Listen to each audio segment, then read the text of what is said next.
So, in today's world, we have a thing called pretty privilege. But do men purposely try to punish pretty women? Do they try to humble pretty women? How do men try to treat women that they are not interested in, even though they might be pretty? They might like them, but why do men try to humble beautiful women? Let's talk about it. DJ Genesis, Detroit. Truth in the algorithm. Welcome to the live stream. Yeah, live stream junkie with the mic turned on, breaking down the matrix while the lights stay on. Politics, religion, yeah, we question every claim, while the media playing narratives and shifting every frame. Ancestors speaking through the wisdom of Ifa, cosmic knowledge shining like a distant star. From Detroit to the world on a digital stage, dropping truth bombs every time I hit the page. Welcome to the channel where the truth get deployed. DJ Genesis live from Detroit. Breaking down the system, every lie gets destroyed. Tap in, subscribe, you rocking with the voice. Welcome to the channel. Where the truth get deployed. DJ Genesis live from Detroit. Breaking down the system, every lie gets destroyed. Tap in, subscribe, you rocking with the voice. Debates on fire, got the comments going crazy. Asking questions that the system can't face me. From ancient civilizations to the modern day lies, connecting dots that they hide from the public eye. Knowledge of self, yeah, the ancestors guide. When the full moon rising for the spiritual tide. This the place where the truth gets exposed. Every live stream, another chapter unfolds. To the channel. Welcome to the channel where the truth get deployed. DJ Genesis live from Detroit. Breaking down the system, every lie gets destroyed. Tap in, subscribe, you rockin' with the voice. DJ Genesis Detroit. Truth seekers unite, unite, unite, unite.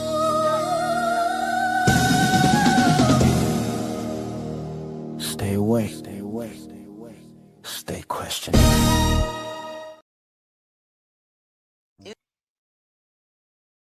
Insecure men have one goal only, and that is to humble a baddie.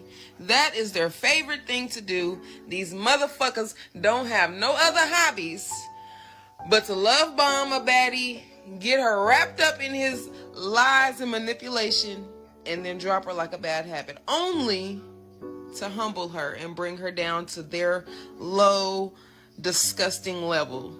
You raggedy bitch. You must not know who the fuck I am. So, if you are a beautiful young lady and you've dealt with a dusty ass nigga trying to humble you, let me just tell you, you're doing great, honey. You're doing just fine.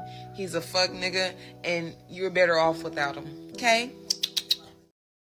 They wanted to name Stranger Things the Montauk Project. Okay? But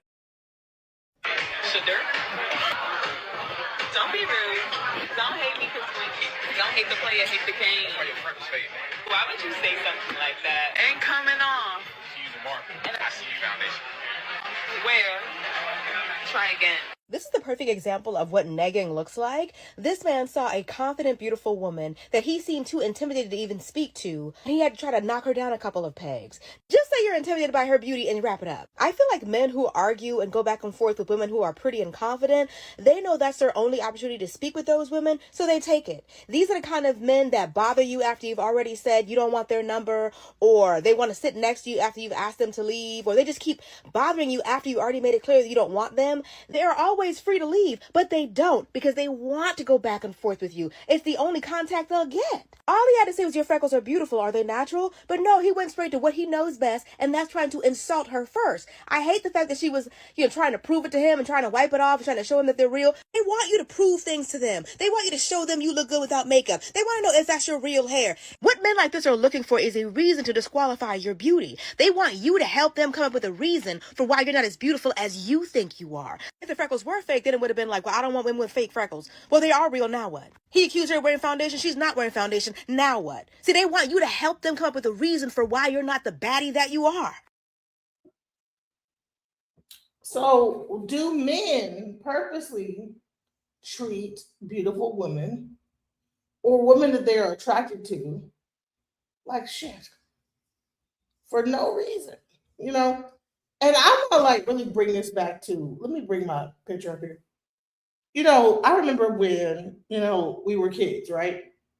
And, the little boy would, trip you or do little stuff to you, and the parents would say, "Oh, that's because he likes you," which is crazy to me. Like, we were brought up to think that, when a little boy does something messed up to us, it's because they like us. Does anybody like draw like any correlation to how people get treated?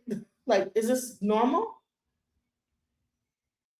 Is that normal to like treat a person that you like?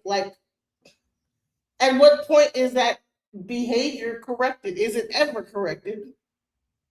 There's one very specific reason as to why some men constantly try humbling women, and it's like it's a goal of theirs to achieve. That specific reason is not ego and it's not insecurity, although that does play a part. The reason is mirror theory. They'll critique her body, they'll criticize her looks, they'll tell her that without all that makeup, she's not as attractive. She goes from an 8 to a 2. They intentionally try to belittle women. It's like it's something that is satisfactory to them. The real reason is because they see a part of their reflection in this woman. They see parts of themselves in her that they were taught to hate, reject, or to fear. So they project their insecurities onto her and lash out, trying to make her silent instead of letting her express herself. There are some men who do not like certain things about themselves. Some men were taught that vulnerability, being emotional, and being sensitive was a weakness, and they associate these traits with a woman. So when they see a woman who is expressing herself in one of these 3 ways, they begin to feel a disdain toward a woman entirely. So when they see a woman who's being confident and expressive and she's at ease with herself, she's completely secure in who she is, it drives them batshit crazy, and they feel like they have to bring her from here to down here where they're at. Her boldness makes them feel small. Her freedom makes them feel trapped. Her success makes them feel insecure, and her confidence makes them feel invisible. This woman becomes an inevitable mirror that they cannot get away from, but instead of looking in the mirror and diving into some deep self-reflection, they smash and they break the mirror. The easiest way to shatter a woman's confidence is by attacking her looks and her intelligence.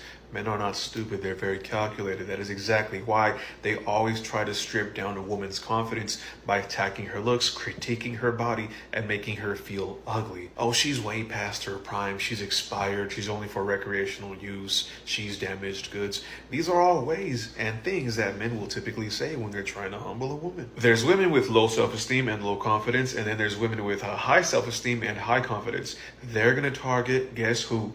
The woman with low self-esteem and low confidence, because they know that all they have to do is attack and nitpick her insecurities, and they can control her and manipulate her a lot easier. But a woman who's secure and confident within herself, you can't control a woman like that. These men who try so hard to humiliate and humble women have no authority, no sense of power in their real lives. Maybe they feel ignored at work, maybe at home in the relationship or the marriage, they feel totally invisible. So when they humiliate a woman, belittle her, and bring her down to where they are, it makes them feel a little powerful. That power that they don't have anywhere else. It's fake power, but for them it feels real for a second. And ultimately, it's a lot easier to break a woman down for these men instead of fixing themselves. Didn't it start in elementary though? Didn't it start on the playground? Little girls playing or whatever, having a good time, and then little boys come over, see them play with their Barbie dolls, and take the Barbie doll, throw it, or do like really wild stuff. It has not stopped. People, little girls minding their own business, playing, having a good time, and then little boys come over and just kick, just do some wild stuff. I believe that this whole thing is really based on childhood. The little boy that just felt like, okay, let me do something. Let me do something to disrupt this. But I like her. I don't know how to tell her I like her. So let me do something to do. I don't even know what the hell it is. let me do something. No, and do something destructive. I don't I know. just want to remind all the ladies that you could literally be like, I'm talking about literally, be the most beautiful woman in the world. And because of that fact, men will try to humble you because they don't have access to you. So 3 years ago, I went to dinner with this guy. And it was me, him, two of his friends, and then another girl, because she was like one of the other guys' dates. And so we were there at the table, and the conversation starts going towards Victoria's Secret models and like the prime day of Victoria's Secret models. And they start talking about Adriana Lima, and they start saying nasty things about her. They're like, oh, she used to be so hot. Now basically like she's so busted. She's fat. She's ugly. And me and the other girl are like, what? And then so one of the guys goes, we should call her. We should call her. They literally FaceTime this woman, this beautiful woman, while she's at home chilling, relaxing with her kids. And they talk to her, smile in her face for 2 minutes, then hang up the phone and be like, look how ugly she is. Ha ha ha ha. She's so fat. She's so... First of all, she looked beautiful. And so I was highly uncomfortable. But you know, in those situations where like, I don't know, those people obviously, like, if they have access to talking to Adriana Lima, like they're like powerful people, so you like feel uncomfortable, especially as a woman, like you feel stupid as a model like saying anything. But it got to a point I was like, well, I think she's beautiful, she's an icon, I think she's gorgeous. And by me saying that, then the other girl at the table was like, yeah, she's so beautiful. She's my favorite Victoria's Secret angel. She still looks so good. We were just like trying to hype her up so much because these men were like clowning her. And I just felt so uncomfortable. It's just like, these men will say anything to your face and act like they're friends with you. But and also, let me preface, the reason why they were doing this was because the other guy was saying like, oh, I had every single Victoria's Secret model back in the day, but she's the only one that I could never get it. And that's why he was talking shit. Like, that's literally all it was. She's beautiful. Like, that was so rude. I couldn't believe it. Well, I could believe it. But that's also why I don't have male friends. They're just rude. It's just too much. And also, obviously, pretty women are targeted as a form of social currency amongst men, okay?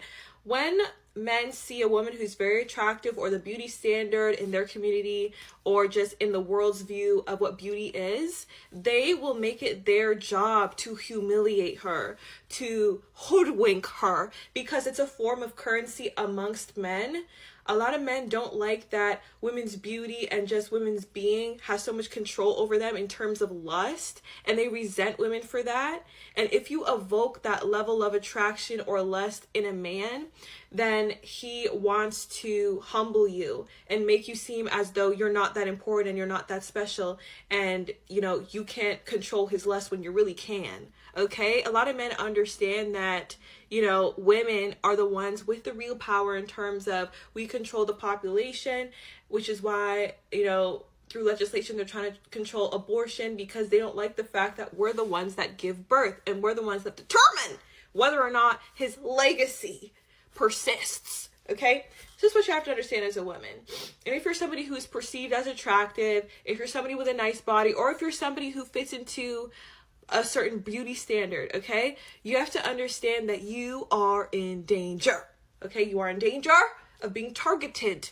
When you look at these celebrity men and all these women that they make baby mamas, gorgeous women, some of them have degrees, some of them are very intelligent, but look at what these men sit here and do to humiliate them publicly on an international stage. Okay, and there's a reason for it. They want to make these women look bad so that they could say in their mind that, oh, she's not even that big of a deal. Look what I made her into. Look what I turned her into. Now she's online in her straight back cornrows that's supposed to remain under the wig, crashing out, crying, throwing a fit, acting a fool. See, this is what she really is. She's not even that pretty. You shouldn't even want her. It's a signal to other men to say that, oh, she's regular.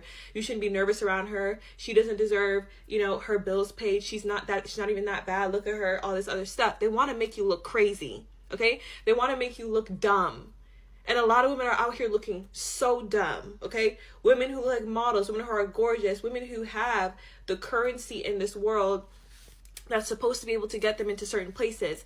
Men want to humble you and embarrass you. It's a form of pride. It's a badge of honor in their communities, okay? And you have to be aware of this as a woman, as an attractive woman.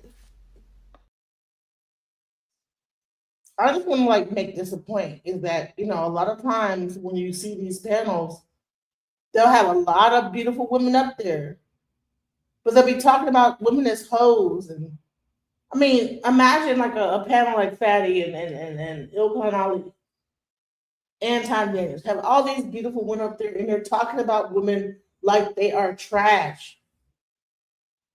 Why would a person be surrounded by beautiful women? Same thing with Myron Gaines. You surround yourself with beautiful women just to talk trash about them. What is the deal with this? Why is this the norm? Why do men do this to women? Let's get into it. How men treat women they aren't interested in. I'm going to warn you right now, this video is going to be very painful, but very necessary because it affects the most valuable resource you have in your life.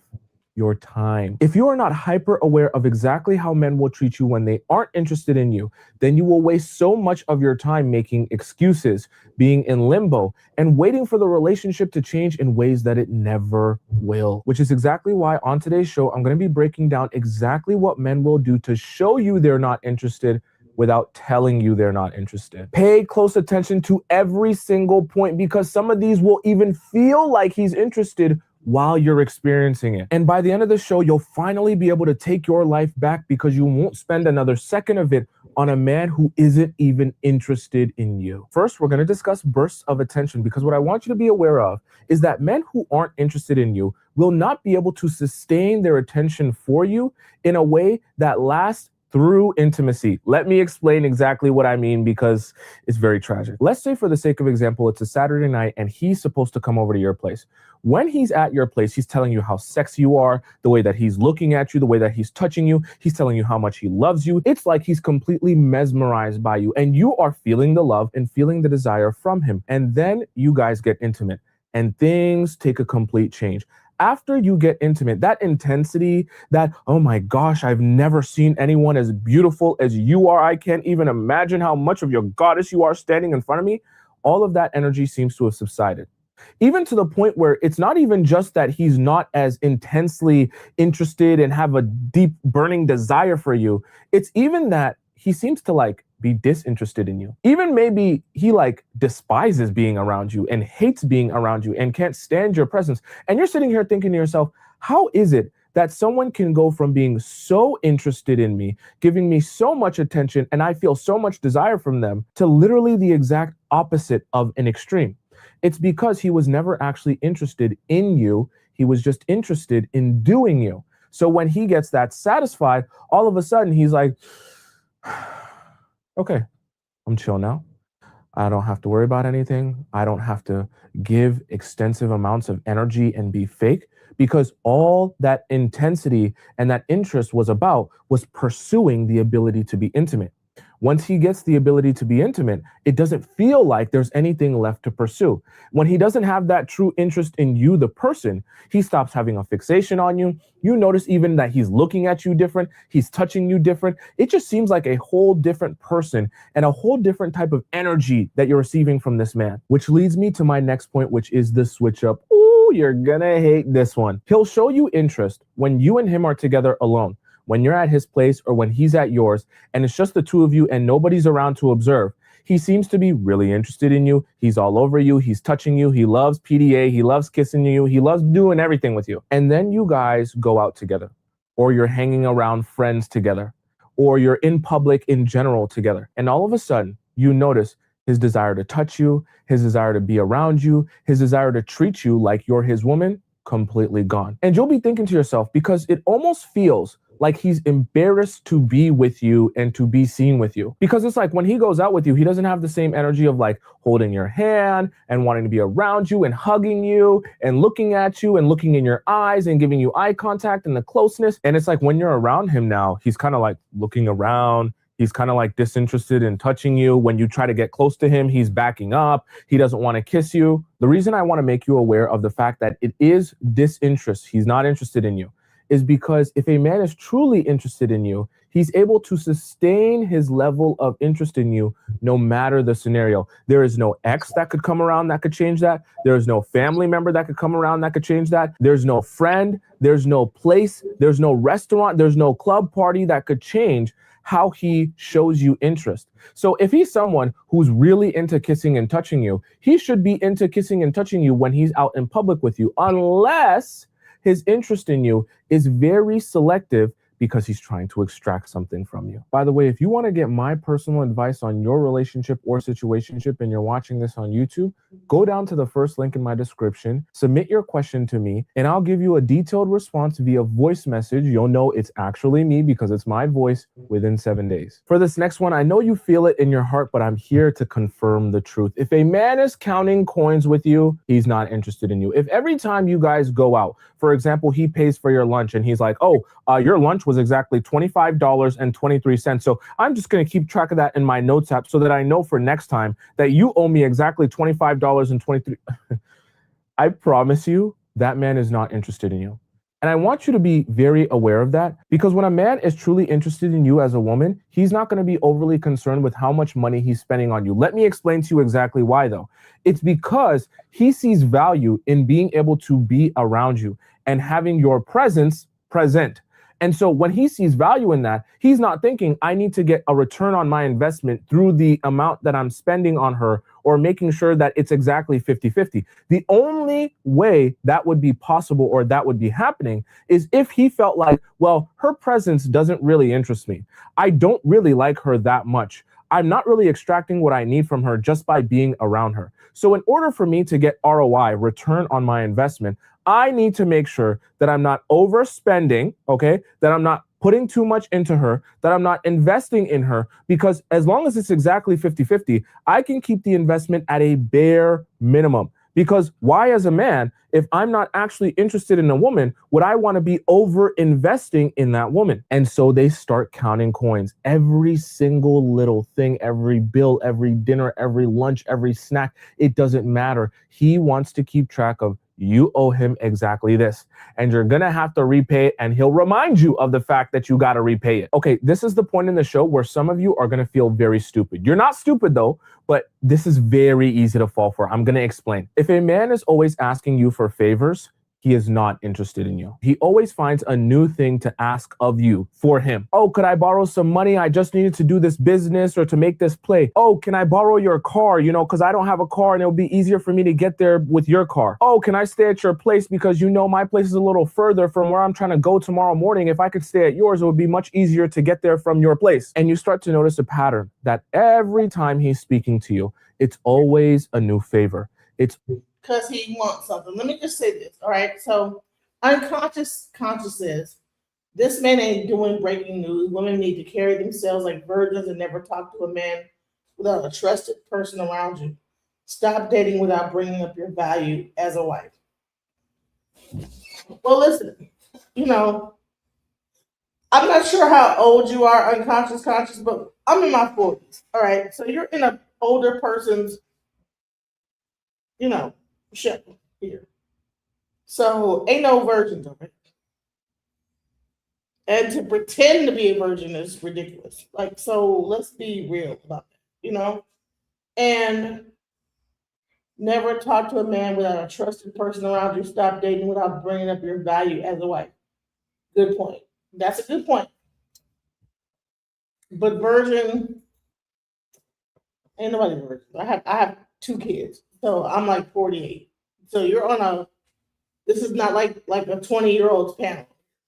always a new, can you do this and this for me? Now, doing a favor for someone in itself isn't a bad thing. But what I want you to get an understanding of is if a man isn't interested in you, the woman, but he's interested in the things you, the woman, can do for him, then he's constantly going to be asking you for favors because that is how he extracts value from this relationship. Having an interest in the fact that you have a car, or the fact that you have a nice place, or the fact that you have some extra money, or you have an amazing network that he can access through you, That is not being interested in you. That is being interested in what you can do. Ooh, this next one is easy to fall for. How he speaks about the future. Whenever you're speaking to a man who is not interested in you and he starts talking to you about what he wants for his future, you're going to notice a very specific pattern. He will never talk about his future in association to how it will affect your relationship or envision it with you in mind. Let me give you an example. You ask a guy that you've been dating for a couple of months, what type of job do you want to be working in the next 3 or 4 years, and where do you feel like working? And he tells you that, yeah, I want to be working at this state across the country, and I feel like that will be a great opportunity for me because my career interests are right there, and it's perfect for me, and I can climb the corporate ladder, and I can do these things with my life. And he's talking about him and him and him. But you're thinking to yourself, honey, there's a thing called future faking. I had a dude, I'm driving past a pasture and he's like, well, what about if he like bought this land over here? Just 100% like just made up shit. What if we got this house? Like just to like get you thinking about future house, But goddamn well you're not gonna get the house, the land, none of that shit. The nigga broke. But he'll like say some shit like that, make you think like, you know what I'm saying? It's called future faking. So it's not always like future of I'm doing this, I'm doing that. It'll be like, well, what if I told you I wanted like to go across the country with you? What if I did this? It's just to put some thoughts into your mind of a future and you could just like fairy tale thought about like you're about to like drive across the country with this guy. Men do shit. It's called future faking. They'll do future faking. So I'm dating you and I live on this side of the country. So how do I fit in to your life in the next 3 to 4 years? But this is what I want you to pay attention to. When men don't have interest in you, they don't have a consideration for you and how you fit into their future. So when they describe their future and their desires for their future, they naturally leave you out of it because you're not at the top of their mind. Whereas a guy who's interested in you, when you ask him about his future and what he wants for his future, and you've been dating him for a while and he values dating you, he's going to say, I want to do this and this and this, but I know it's going to affect our relationship, or this is what I want our relationship to look like in relation to my career, or in relation to me moving, or in relation to this or that. He'll include you because you're at the top of his priority list. When he's interested in you, he's always going to be in consideration of how the things that he's doing affect the relationship, because the relationship is also his life. Or he'll lie and be like, oh yeah, I want to do this and that with you, and I want to do this and that, and just don't do any of that shit. So it's not always so cut and dry. Let me tell you, these men will sit up here and lie and pretend like they ain't gonna do shit. And also his future. This next one, you know it subconsciously, but I'm, as a man, going to confirm it for you so that you don't ever have to guess if it's true or not. If a man can't recognize your patterns of behavior or what you do and don't like, and he's constantly forgetting that even after you tell him, he is not interested in you, I promise you. For example, let's say you're allergic to shellfish, so you can't go to a seafood restaurant. It's just not possible for you. There's going to be nothing for you to eat. But every time, periodically, after a couple of weeks, anytime he says, hey, what do you want to go eat? Is there a restaurant you want to go to? You're like, no, it's fine. You can pick whatever you want. And he's like, why don't we go to the seafood spot? And you're sitting here thinking, does this damn fool not remember that I told him 15 times already that I'm allergic to shellfish? So the only thing I can't eat, the only place I can't go is a seafood restaurant. And you're thinking to yourself, why do I have to tell him over and over again the same things that I do like, or the same things that I don't like, or the same patterns of behaviors that he should already know? Another thing is if they keep repeating the same story, listen, I met a dude, every time he would go past a certain spot, he would repeat the same, this over here is over here, and that's over this. Like, bro, you just forgot that you told me this last time we were together. You repeat the same shit. Like, bro, you already told me this.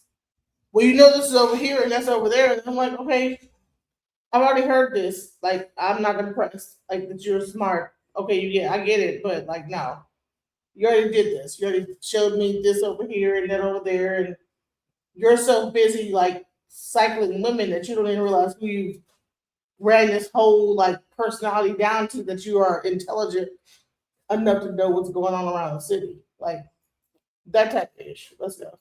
About me by this point. When a man is not interested in you, he's not taking into account, into heart, into mind, into his brain cells, anything that is important to you, because you're not important to him. The only way your needs, your happiness, the things that you do or don't like can be important to him is if you are important to him. When you're not important to him, your happiness is not at the top of his priority list. When your happiness is not at the top of his priority list, he seems to conveniently forget everything that you need. Oh, you're allergic to seafood? Oh, my bad. I forgot that. Even though you told me 25 times, I forgot it still. And I'm going to forget it again in the next couple of weeks because nothing that you need is really that important to me. This next one is about passions. I want you to pay close attention to what are this man's hobbies, what is he passionate about, and what does he enjoy doing? Because if he's interested in you at one point or another, he's going to attempt to include you in whatever he's interested in or passionate about. Why? Because if he loves you and he loves this passion or this hobby, putting you both together is the best of both worlds. I got the person I love with the thing I love doing, and they're both together. It's just a world full of love. So for example, if he's really into cars and he goes to car shows regularly and car meetups, at one point or another, he's going to come to you and say, babe, I love you so much. And I know you don't care about cars at all, but I love cars so much. And I would love if you came with me to just one car show, please. And you can see the cars. I'll show you how cool they are. And I'll explain to you. And you'll just see him light up because the idea of bringing the person that he loves to his favorite car show is like a dream come true. But on the opposite end of the spectrum, if you're noticing that, hey, he has this specific car show or cars hobby or cars passion, but he never seems interested in bringing me along or including me in that or showing me that or talking to me about that, then he's not interested in you, because any man would be naturally interested in bringing the woman that he loves into his world. But if he sees you as, meh, I'm cool on her, it's not really going to concern him whether or not you're part of his world, because it's not even going to make his world any more exciting or interesting. Which brings me to my next point. He does not take into account your needs, even in small ways. Let's say, for the sake of example, your car's making this weird noise and he hears your car making this noise and he's like, I can't really figure that out right now, but maybe we'll do some research and we'll see if we can help you get that fixed. What a man will do if he's actually interested in you is the next week, when he sees you again or he speaks to you again, he'll follow up and ask you, hey, is your car still making that noise? Because I was figuring out some things to see if I could help you with your car or to help fix the situation so it's not making that noise, or do some troubleshooting. What a man will do if he's not interested in you, the next week you'll see him, he'll have completely forgotten about your car making that noise, and he won't even inquire or ask you about it. Why? Because your needs are not at the top of his priority list. Man, I have been through this.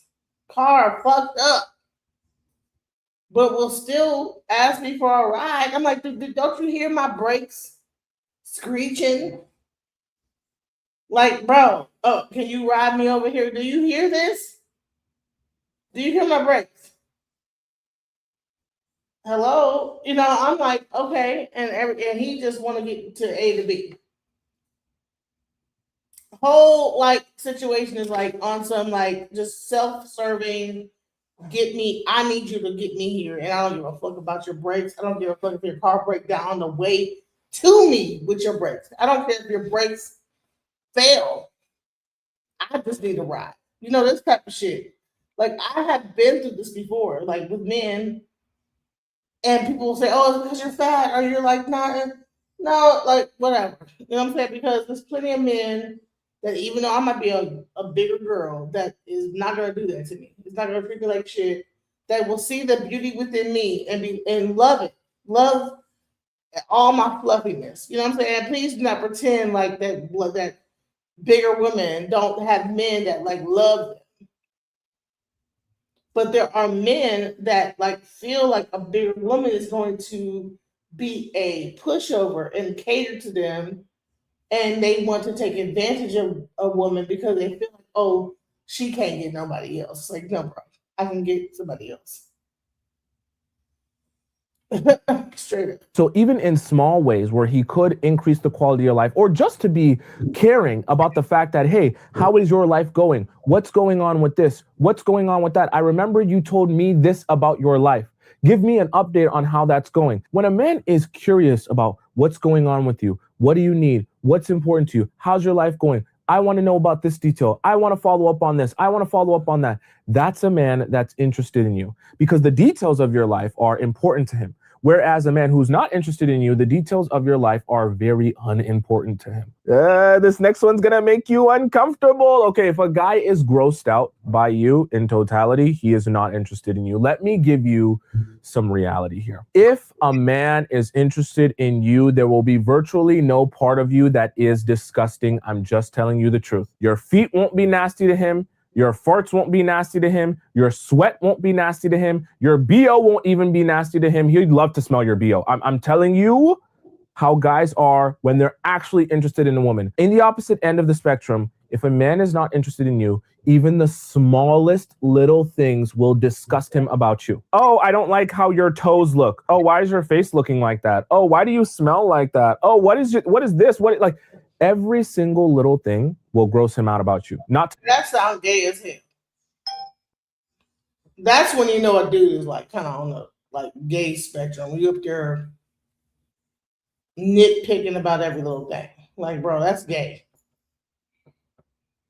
To mention the woman parts of you and the insides of you, that will definitely gross him out if he's not interested in you. And another question becomes, how can a guy be with me, but he's also simultaneously grossed out by me? How does that even work? Well, if he's using you to extract intimacy or to extract girlfriend treatment or to extract an opportunity through these favors, well, that could be a reason why, even though he's spending time with you, he's still grossed out by you. And when he's not getting one of those things that he's here for from you, all of a sudden, please get away from me. Don't touch me. In this point, I'm going to tell you something that, again, has been in your mind for a while, but I'm confirming it so that you don't have to question it later on.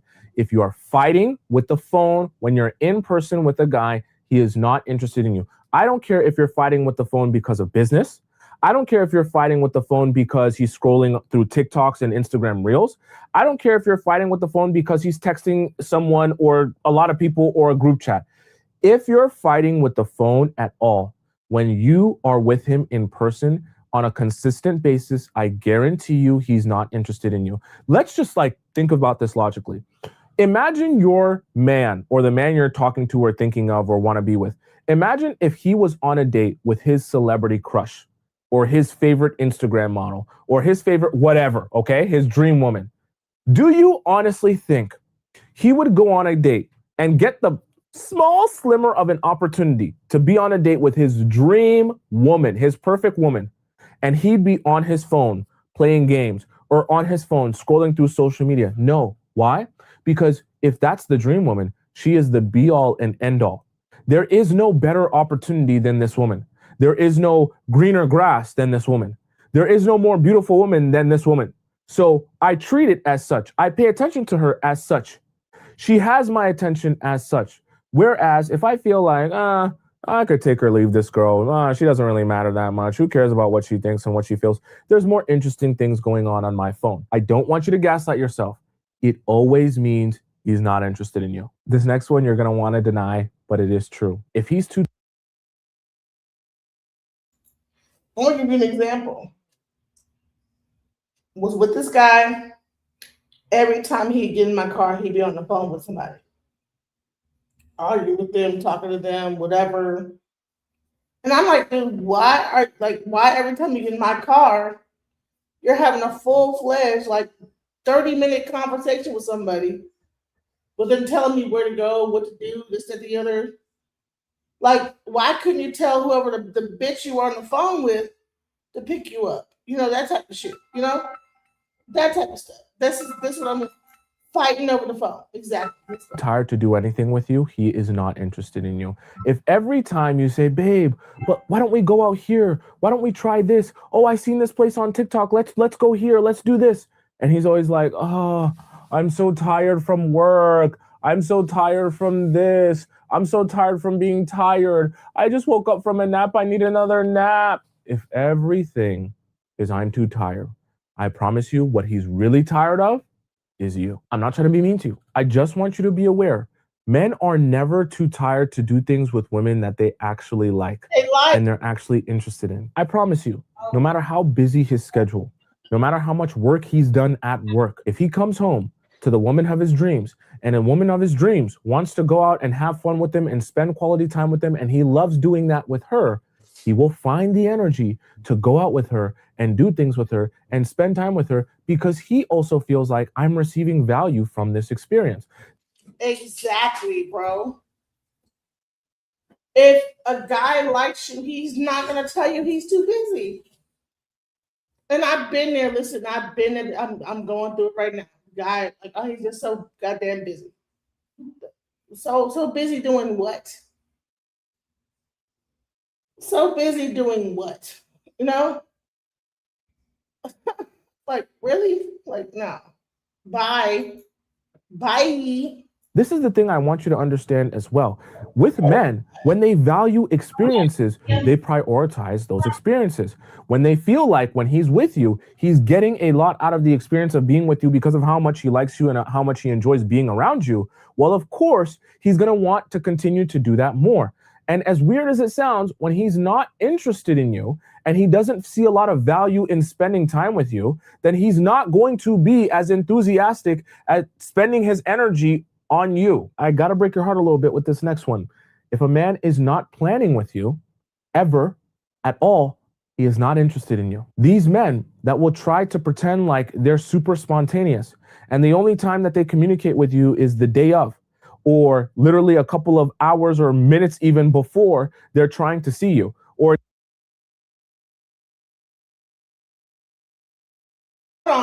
when they need something. Let me tell you what happens to me, right? I'll think that the guy's like, oh, okay, let's go hang out. But it's like, no, they need me to ride them somewhere or do this, do that. You know? Yeah, they don't like you. They don't fucking like you. Let's go. It's like, hey, I just thought of this just now. So can you be ready in 30? No, because this is a perfect example of a man who's not actually interested in you. When a man is interested in you, he's not only thinking of you in the moment where, hey, I want to see you right now. This is the second I'm thinking of you because I'm available right now to see you. Can you come see me right now? No, he's going to be thinking of you even when he's at work. He's going to be thinking of you even when he's on the toilet. He's definitely going to be thinking of you when he's laying in his bed, but he's going to be thinking of you at all times. So Jocelyn is here and she's saying, go ahead, Jocelyn. What you going to say? Go ahead. Does that mean that the men don't like you? If he's a busy man, let's say he's busy, he's working, you're working, you're busy, we find time to spend with each other. Wait a minute, I got men as well. I got guy friends. I'm busy with my other guy friends. Does that mean that he doesn't like me or I don't like him? I think that we sort of still like each other, but we're still sort of being choosy, maybe. Mm-hmm. No. That don't work. We can't now, do that. Men don't operate the same way as women do. Men do not operate that same way. That's not how men operate. If they want to be with you, they're gonna be choosy. They're not going to of the day. So he's gonna be able to plan with you because he's thinking of you at all times of the day. He's gonna be thinking, next week I am available on Thursday and I would love to see her. So why don't I call her up or why don't I send her a text and see when she's next available because I want to make sure I schedule and get her time. Whereas a man who you're not on the top of his priority list and you're not on the top of his mind, he's not even going to be able to consider the fact that, hey, I haven't seen her for a while and I want to see her because he's not thinking of that until he wants to see you right now. And usually when a man is only thinking of you like, I want to see her right now in right this second, it's only because he's thinking of what he can extract from you in that second. Now we have to talk about inconveniencing because it's something that is... He's trying to get some cool cat from her. When a guy is only contacting you about once or twice a week, every other week, whatever, he's trying to get some cool cat. So you have to determine whether or not you just want to be cootie cat woman or whatever you want to be, but just know that that's what you're trying to do. Natural to men when they do like you. And so when they don't like you, it's very, very difficult for them. Let me explain what I mean. Let's say you ask a guy, hey, would you be able to drop me off for an appointment at this time over on this side of town? And he's like, I have to drop you off. I have a thing to do later and it's so far and it's on the...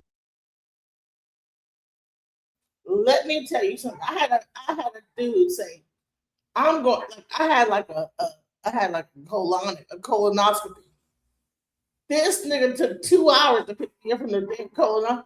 And you know a colonoscopy, they're not gonna let you leave the hospital until someone picks you up. This nigga took 2 hours. I was so embarrassed, bro. 2 hours? Really? Like, you went and did everything you had to do. Like, I'm like, bro, I can't, they will not let me leave the hospital, bro. Because I would have just left, but I couldn't leave because they were like, no, there's someone needs to come get you. He volunteered to do the shit and then took 2 hours to come get me. Damn. Yeah, like just some bullshit.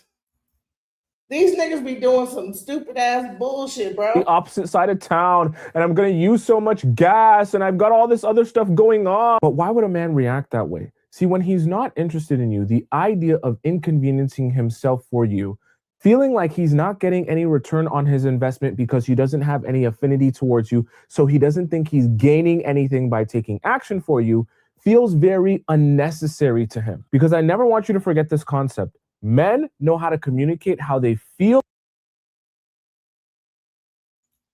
Jocelyn want to say something. Go ahead, Jocelyn. What you gonna say? Go ahead. I mean, do we get any comeback on that one? I mean, for one, I mean, we as well got to have interest as well, right? It got to be like a vice versa type of thing, you know? So even though, let's say a man is interested, but hey, I might be doing my thing, right? Does that mean that, hey, let's say he didn't pick me up for 2 hours, you know, or whatnot. And maybe it could have been because of the night before I was with a guy friend or something and he knew that. At least he can't pick me up, right? Or no? I shouldn't think like that? No. Hell no. If you say you're gonna pick my ass up, you should be there. Can he be upset? No, No. Ain't no picking me up at 2 hours later and then you said you was gonna be there. Get the fuck, let's go and I go. think it's like a love sign type of thing. Go and find somebody else for that bullshit, bro. Don't go do that to somebody. Don't do it to me. Because if you told me you was at the hospital and you had an operation and you said I need you to be there at this time, I would be there. Lickety split. I would be there. Now, operation, yes. Surgery, yes. You would not have to wait 2 hours for me. Like, men need to stop the bullshit with all that fake ass bull. Like, just be real. Like, I don't like you, bitch. I go find someone else to play with. If you don't like the woman, interest or no? No, it's like if you don't like the woman, why are you playing with her? Because you want to have another woman to fuck. What happens is these men want to have multiple women they want to fuck. One woman they don't like, one woman they do, the other woman they kind of like, whatever. And they want to just have all these different women. Go get your over there. That's your same thing over there. You don't need to think about that.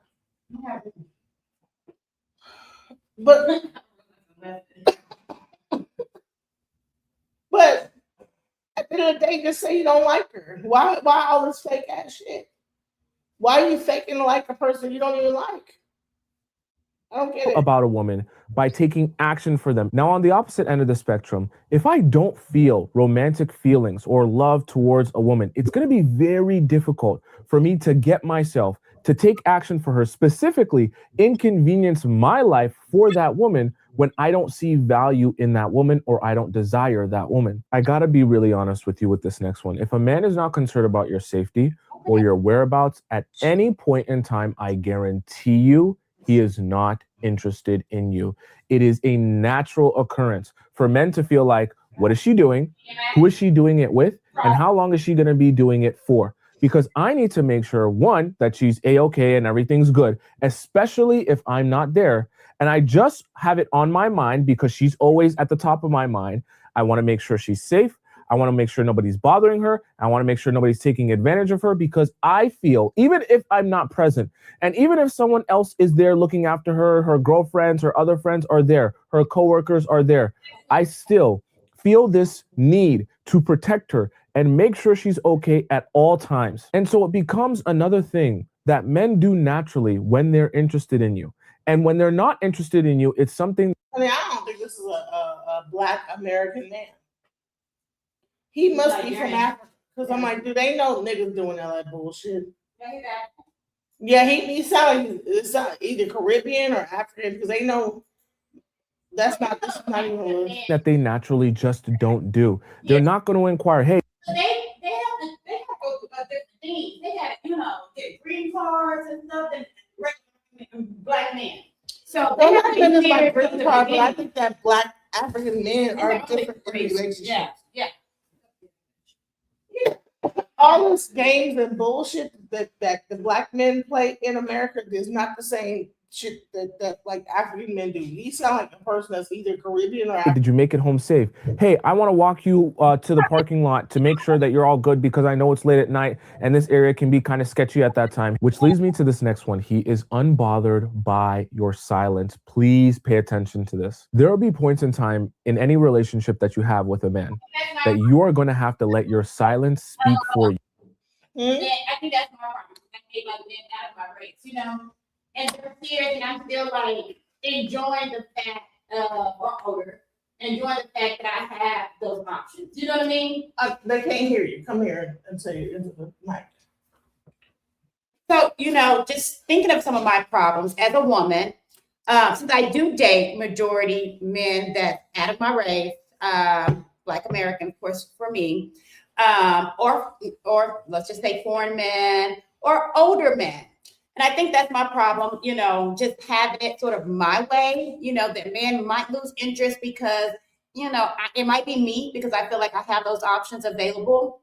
I don't know if that makes sense, but that's me. I don't know. I don't know how other women feel.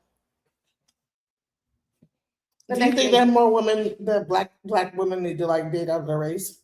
I do think. I do believe. I do think. And I think that's Black women problem because we have that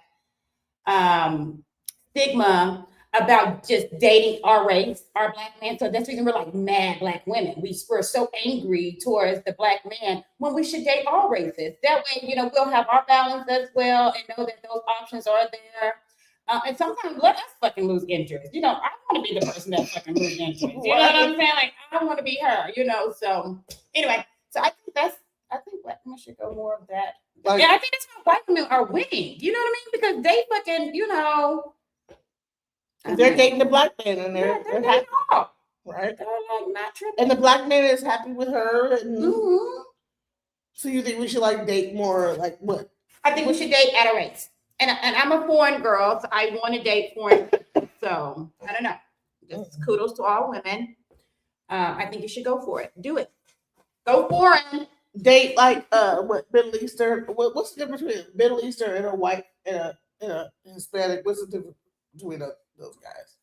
I don't know, but I would go Hispanic. One thing about Hispanic man loves you. Okay, they're so good at fucking loving you that they can fucking love you, their fucking wife, look, their fucking mistress, their fucking other mistress, and still be a balanced woman. And still like actually be nice to you. Yeah, and still love you so much, and still take care of you so much. So go Hispanic. Hispanic. Okay, so I didn't like dating Hispanic. Date Hispanic for sure. And if he has a wife or whatever, don't worry about it because you won't even know, like it'll be so bad. You won't even know that he has a wife. Exactly. You won't even know. He might have a whole wife and everything at home, but you know what? He'll treat you so good that you wouldn't even know it. You and communicate to him that something is wrong. Now, when a man is interested in you, what should happen is the fact that you're silent, or the fact that your energy has been pulled back, or the fact that you're just more distant than you usually are, and there's a shift in your energy. He will notice that because he takes notice of what you regularly like, how you regularly act, and the energy that you regularly bring. So when there's a shift in that and he's paying attention to you, remember, he understands your needs, he's very detailed, and he knows what you're about. Now, when those things change, he's very aware of that change because he's interested in you. So the moment you have silence, the moment you have distance, and he actually is interested in you, he leans forward and says, hey, what's wrong? Is there something going on? Is there something bothering you? Did I do something wrong? He has the natural reaction of a guy who's interested in you, that is noticing that shift in that energy. On the flip side of the coin, if a man is not interested in you and he notices that silence or that distance, he is completely unbothered by it, because it can't bother him if he doesn't have interest in you. The only way your silence could ever bother. If they hit you over with WYA, where you at? What you doing? What WYD? GM. You know what I'm saying? Good morning. That bullshit. If they doing that shit because you ain't talking to them in like 2 weeks, the fuck? Like, No fighting. block them. Yeah. Block their ass. Like, what the fuck are you? GM. Good morning. I had one guy actually say to me, HBD, happy birthday. The nigga couldn't even like type out happy birthday. Like, nigga, really? Like HBD. Like on Facebook, it has a thing that you can like just hit the button and they'll say happy birthday. You actually went on and just typed in HBD, nigga. You could have just went on Facebook and said and hit the button and it would have had a balloon or something. God damn. Like you didn't even want to give me the balloon, nothing on Facebook. You just said HBD. Like you don't get your fucking like bullshit out of my face, like for real. But here's the thing. He'll say that he thinks I'm like beautiful. He thinks I'm this. He thinks so what is it? Is it a thing of humbling? Does he want to bring me down a notch, like show me I ain't shit? Show me I ain't nothing, right? So let's go into it. Let's go. We didn't know Klay Thompson before Meg Thee Stallion. We didn't know Stephon Diggs before Cardi B. And while these guys have more money than these girls have social and global influence. Meg Thee Stallion made Klay a global star, whether he wants to admit or not. These men like to use these women for come-ups and for social status because, like, don't ever get it twisted, girls. Social currency is still a currency. If you are well known in your circle and you are well respected, a guy can use that for social come-up because being with you makes him look good. If Meg Thee Stallion is dating him, he must be popping. He must be giving guys. You need to be very, very careful because guys are users just like girls. I would even say more. A guy knows when he has a woman that he can use to make himself look better. And I think sometimes the insecurity that we have in ourselves do not allow us to see what we are actually worth, what our currency is. But a man can see it. A man can see your value economically before you. And it does not even need to be money. It's status, it's reputation. When you're around his friends, how does you standing next to him make him feel and look? But because a lot of us are insecure, a lot of us don't see ourselves the way the outside sees us. That's why a guy can pick you and you could be like, oh my God, he picked me. He's a money man. He's this. No, he picked you because you have status, because you have social currency, and because you're that. Pretty women are targeted as a form of social currency amongst men, okay? When men see a woman who's very attractive or the beauty standard in their community or just in the world's view of what beauty is, they will make it their job to humiliate her, to hoodwink her, because it's a form of currency amongst men. A lot of men don't like that women's beauty and just women's being has so much control over them in terms of lust, and they resent women for that. And if you evoke that level of attraction or lust in a man, then he wants to humble you and make you seem as though you're not that important and you're not that special, and you can't control his lust when you really can. Okay, a lot of men understand that women are the ones with the real power in terms of we control the population, which is why through legislation they're trying to control abortion, because they don't like the fact that we're the ones that give birth and we're the ones that determine whether or not his legacy persists. Okay, this is what you have to understand as a woman. And if you're somebody who's perceived as attractive, if you're somebody with a nice body, or if you're somebody who fits into a certain beauty standard, okay, you have to understand that you are in danger. Okay, you are in danger of being targeted. When you look at these celebrity men and all these women that they make baby mamas, gorgeous women, some of them have degrees, some of them are very intelligent, but look at what these men sit here and do to humiliate them publicly on an international stage. Okay. And there's a reason for it. They want to make these women look bad so that they could say in their mind that, oh, she's not even that big of a deal. Look what I made her into. Look what I turned her into. Now she's online in her straight back cornrows that's supposed to remain under the wig, crashing out, crying, throwing a fit, acting a fool. See, this is what she really is. She's not even that pretty. You shouldn't even want her. It's a signal to other men to say that, oh, she's regular.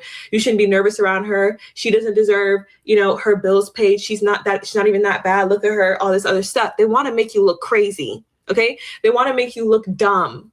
And a lot of women are out here looking so dumb. Okay. Women who look like models, women who are gorgeous, women who have the currency in this world that's supposed to be able to get them into certain places. Men want to humble you and embarrass you. It's a form of pride. It's a badge of honor in their communities. Okay. And you have to be aware of this as a woman, as an attractive woman. Men love to humble beautiful women. Men feed on it. It is some kind of social currency amongst them. To go after a girl who is popular, who is rich, who is famous, who has all of these things they are looking for: beauty, status, wealth, popularity, someone that is out of their league. They love to humble this type of woman. They enjoy it. They feed on it. Rejoicing in another woman's pain is never going to help you progress in life. That's not me talking. That's the law of the land. Be mad at the universe. Currently, there are men and some birds. There are some birds in that flock, but there are mostly men celebrating the fact that Meg Thee Stallion got cheated on, right? Clay cheated on Meg, and now the relationship is over. This is going to be a good old-fashioned unfaithful rant. The same type of people that are laughing at Meg for being cheated on are the same type of people that laughed when she was shot and said that she deserved it. Men like Stephen A. Smith that like to humble women, especially black women, and put them in their places are what I like to call extremely feminine men. And even though they hate masculine women, they are the reason for them. Feminine men, the cause, the effect, masculine women, because who's going to be the boys? First, they said Megan didn't deserve Clay because she was a hot girl and he looked like the nice guy. He seemed like the good guy, clean shaven, didn't give YN, gave more Jake from State Farm. And Jake from State Farm can't hurt you, right? Incorrect for the ones in the back. Incorrect for the ones in the back. Some people are asking how Meg didn't see this coming. And you know what? I wasn't always this person, but I'd have to agree. Now I think we should be telling women to do extensive background checks and deep dives into their partner's past. Because if Megan would have done that, she would have seen Clay's journal entries that his ex leaked after she survived their relationship. In 2019, when Clay was about 28 years old, he self-titled a journal entry, his Savage Sector, where he described himself as misogynistic, womanizing, self-centered, and promiscuous. It seemed like not too long ago, Clay was a hot boy, even though that's not what his image portrays. He called his fast-paced lifestyle addicting because of all the access he had to women. Some people say she should have chosen better, but I don't think that's advice that really fits in this scenario, because Clay told his journal that he had a problem with fidelity, but I don't think he said that to Meg. I don't think he said, hey, after we go public, I'm going to humiliate you. He said, hooping first and foremost, ho. Hooping over everything.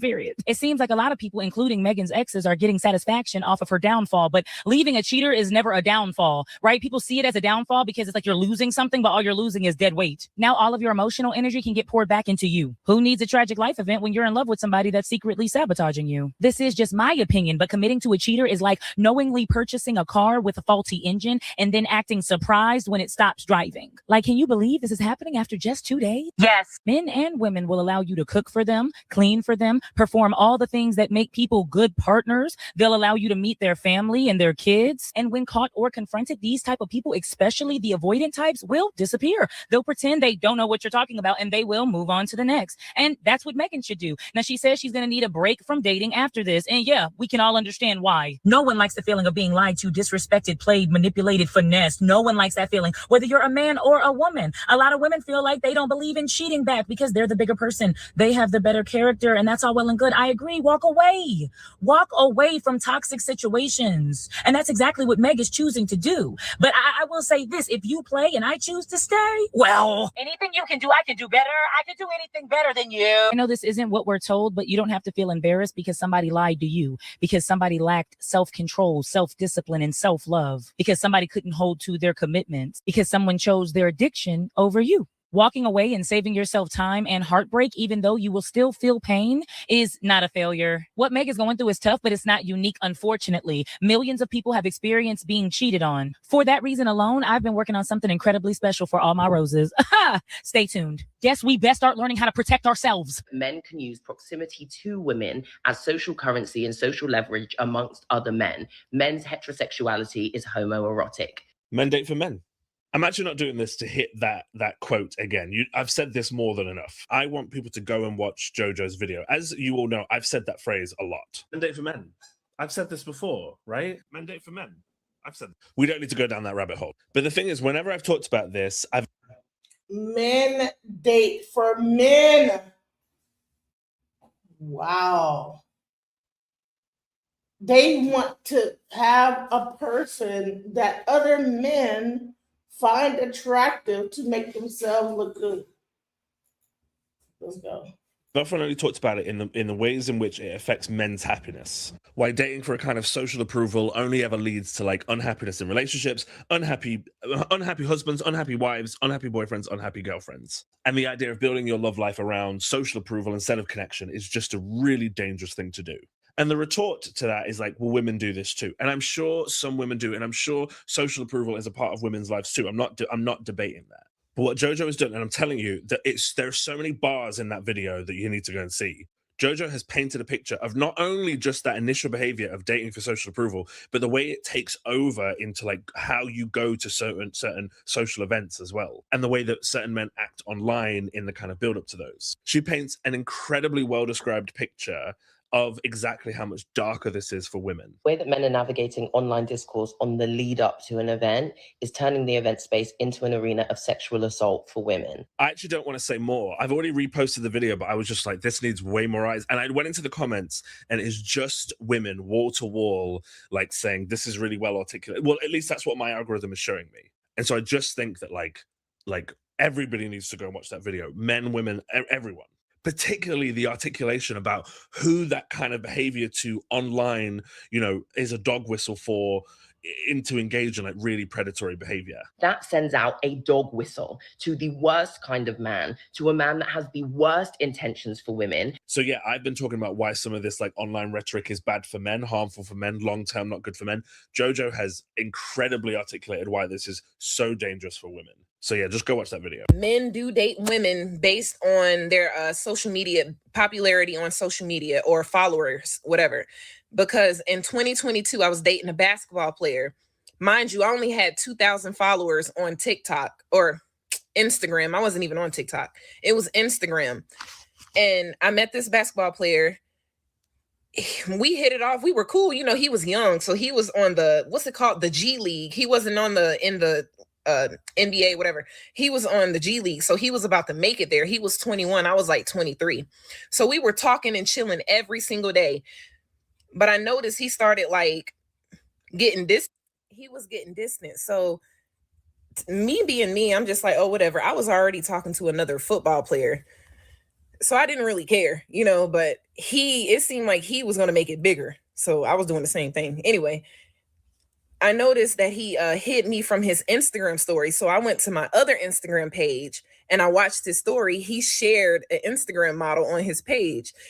And I could tell they had just met recently. So I was like, oh, he was trying to keep me on the side while he was dealing with her.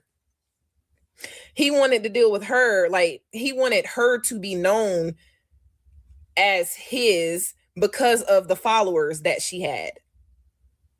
And what's crazy is all of the basketball players were following her on the same team in North Carolina, whatever. Y'all know what team I'm talking about. So yeah, so they were talking, and the first thing that came to mind was, okay, he's dealing with her and he wants to show her off because she has more followers.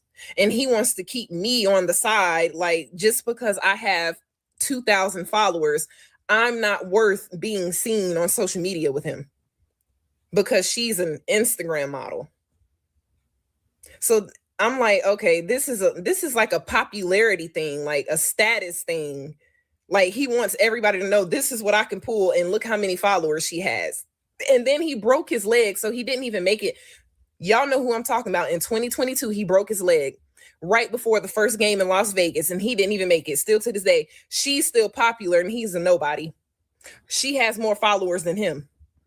It's so crazy. Like, guys, you know what Madam Joyce meant? Like, she didn't literally mean, oh, Megan Thee Stallion made Claire a global star. I know that's what she said, but it's not everybody that can always articulate their point. The point is, she completely introduced him to a new audience, okay? That man was all over my timeline every single day for as long as they were together. And I did not see or hear that man's face or name or face before that. So, yeah, like, she introduced him to a whole new world of people that had no idea who he was. And honestly, if they had stayed together, absolutely, I would have seen Klay Thompson doing more interviews, doing more, just more opportunities, because he's now attached to Megan Thee Stallion. Like, let's not play silly. So I know he's a 5-time NBA Kiniko. I don't watch basketball. I don't know him from anywhere. But the point that Madam Joyce made is valid. I know she said global star. Maybe that's the words that's really not ringing true with a lot of men. But you guys know what she means, okay?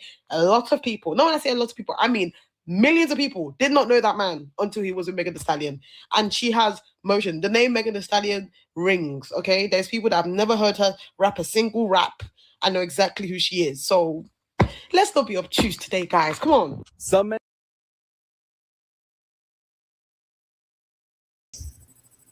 Hello, what's up, Genesis? You know what? I didn't know. Hey, welcome to the panel. I'm losing my voice. Welcome to the panel. Oh, okay. I was just like, oh my God, like that other story about the girl who was dating the basketball player, then she started dating the football player. I don't know if she needs to replay to see how she sounds, because she sounds like I was so confused as to where this was going. Were you confused? Yeah, I was like, okay, what? I was just like, so you guys I'm so confused. Dating and sleeping around. You guys wasn't building a real relationship, and I don't know, but it sounded like they're both the same level, because she over here trying to one up him and he trying to one up her. So I don't know. I find that crazy. I guess that's a perfect example of water seeks its own level. Right? Exactly. And then, you know what? At the end of the day, when it really comes down to the relationships, like, the younger kids are a little bit different than what I grew up with. And whatever their like whole thing is, it's a little bit different. I'm like, what? What? Yeah. I'd be like, what the fuck? Like, yeah, you guys aren't even dating each other because you guys like each other. You just dating because you look good and it's for followers. Social media. Like, what? Like, how much more superficial can we get? When she said it was how many likes you can get, I was like, what? Okay, this is getting out of my like zone right here. So let's go into something. Let me show you this one. Tell me what you think about this right here. Let's go. Oh my God, with all these characters, go ahead.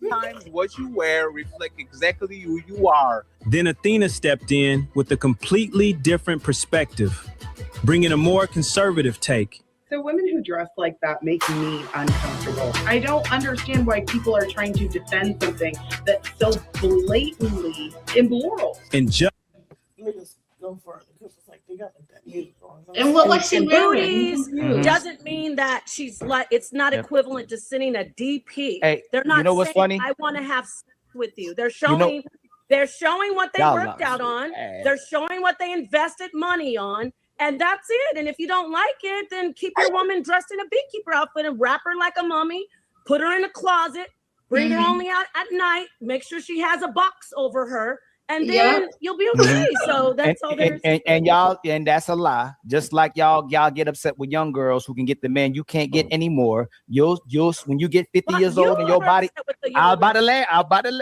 But you're upset with the young girls. I'm not upset. Who's mad? You said they shouldn't show their bodies.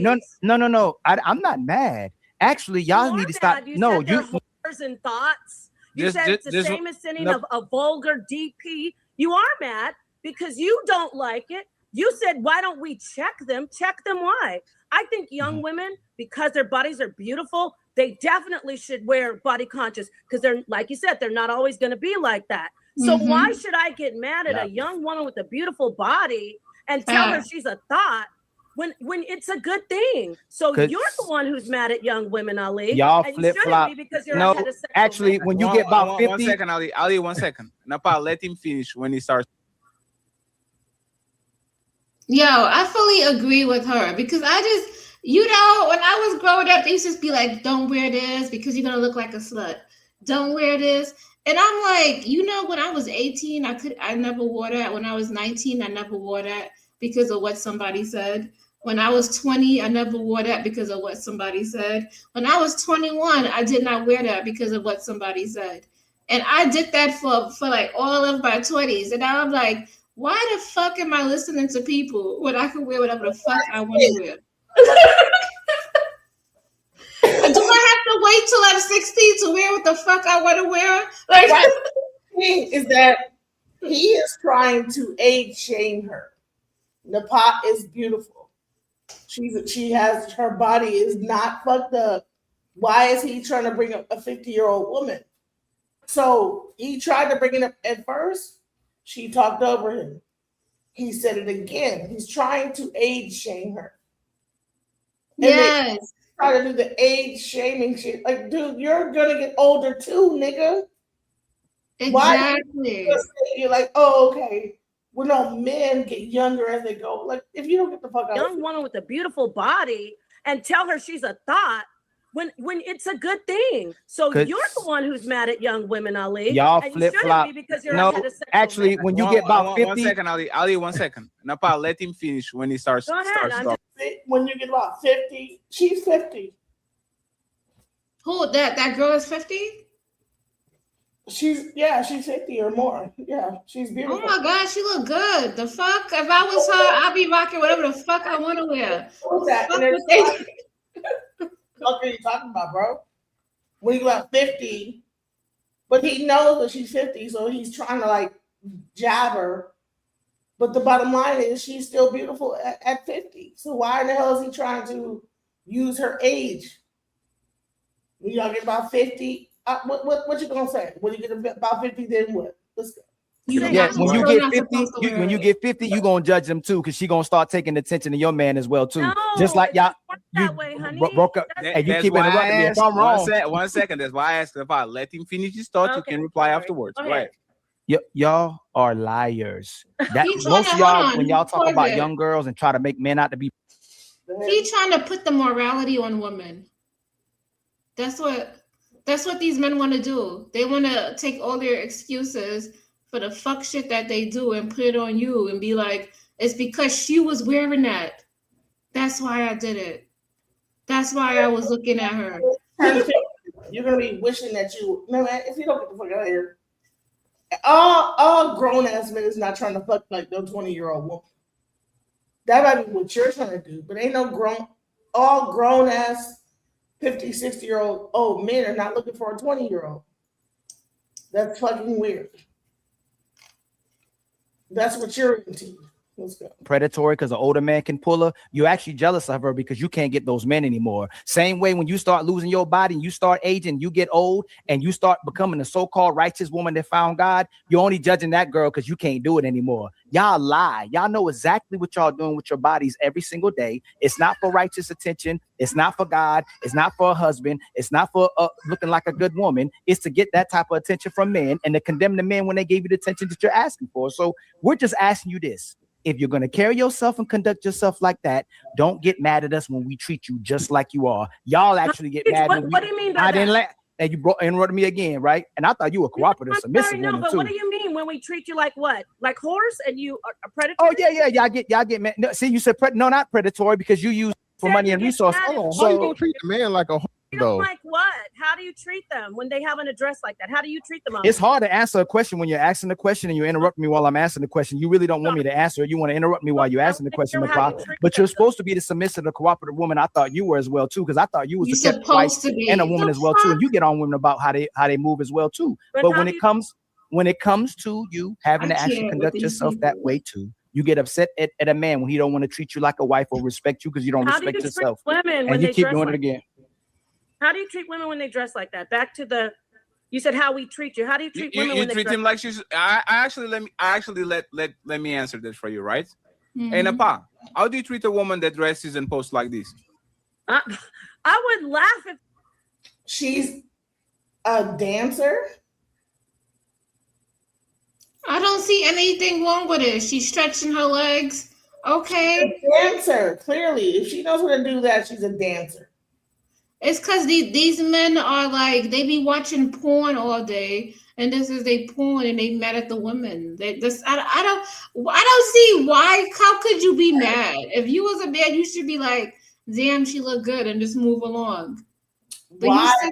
you said, Do men try to humble pretty women? How men treat women they aren't interested in, right? Mhm. Now, why does he have this picture in his phone? Because he's interested in that. When he saw it, he said, "Oh God, I'm gonna probably jade off to it." You know what I'm saying? Yeah. He liked it, but he hates himself at the same point. When he got done jacking it and came from looking at this picture, he hated himself. He was like, "God damn it. Another one got me. Another one bites the dust." You know what I'm saying? These men do not like the fact that they are weak behind women. That's what I'm really figuring out.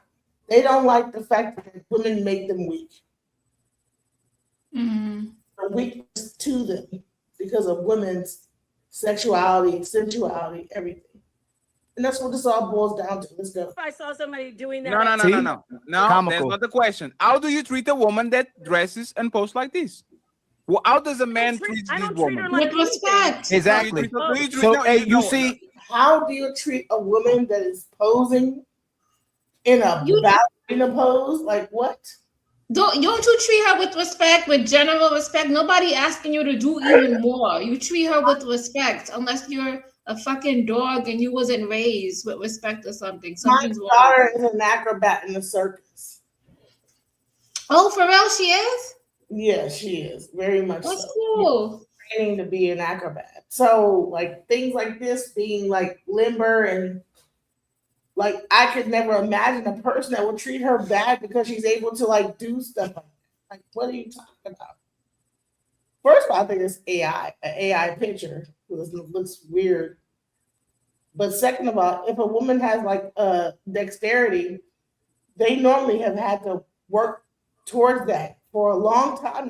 That my daughter is able to like do all kind of like bend backwards and put her head between her legs. You know what I'm saying? I don't look at some kind of freaky ass stuff. Like she's been doing that since she was like 3 years old. You gotta stretch for a long time to do that. It's people who've been doing yoga for years and they still can't do certain poses. So Maintain that. There's a skill to that. There's no to be able to like be limber enough to keep that level of I would say like, being able to stretch like that is a skill. I didn't realize it until my daughter got into the circus. I was like, damn, and I saw like what it took like to do this stuff. It's constant. Like these people practice for hours on end, like throughout the week to do that. Between gymnastics and like circus, it's like they're not just sitting up there just able to do that. Like practice doing that. But a person will see that as sexual. And then say, well, what do you think about this? Like, no, that person to do that, it took like a lot of training to be able to do that. yeah, that's why I don't like these panels, because these people act like they never traveled, they never been to the Caribbean and see women dancing or see women doing belly dancing or people going to dance class. They just try to demonize everything a woman does if it comes off as sexual or sexuality.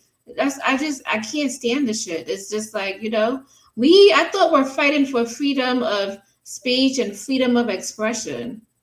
Right now, it sounds like they're trying to suppress that. Thank you.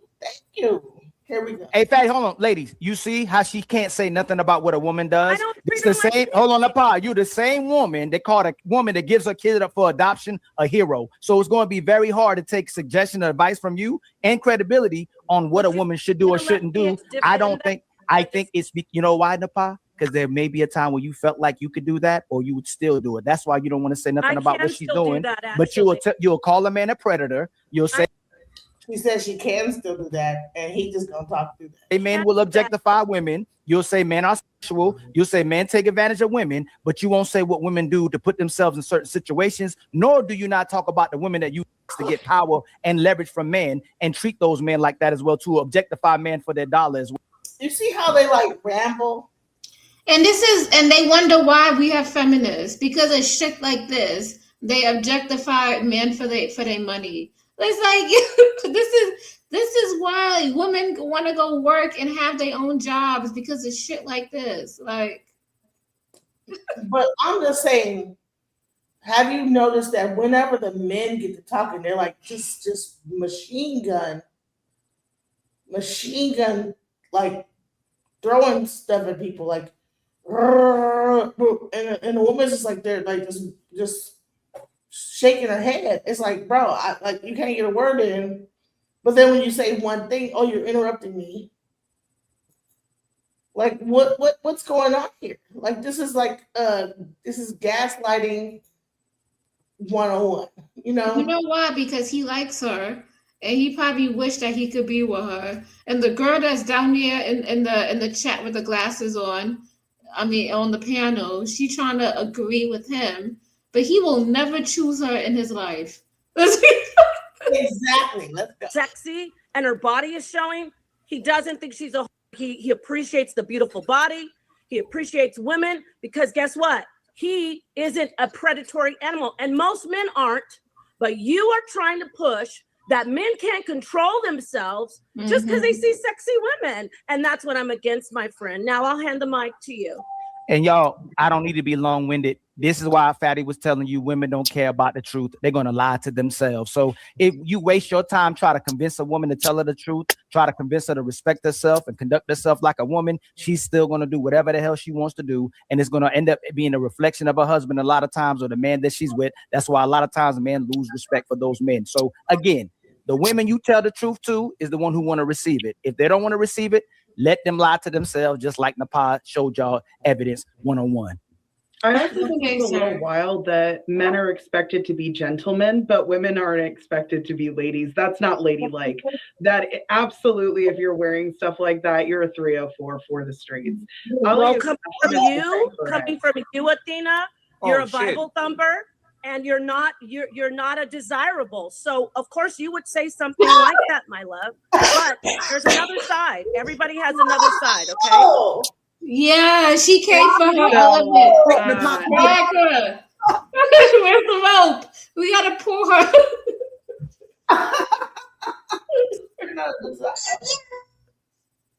Child, she said you're not desirable. So, wow, they put her picture up there to like really. Okay, no, Coco, you stay on your place, Coco, as a woman. Let Athena respond. Wow. Hey, Athena, before you respond, remember she said not to judge women and talk harshly about women. She was the first woman to disrespect you. She just disrespected you on the panel. So she acknowledges it. She just wants to get away with it. And she acknowledges so-called pretty privilege, but she'll condemn you and judge you when it benefits her to make you look like a bad woman and make herself look like a good woman.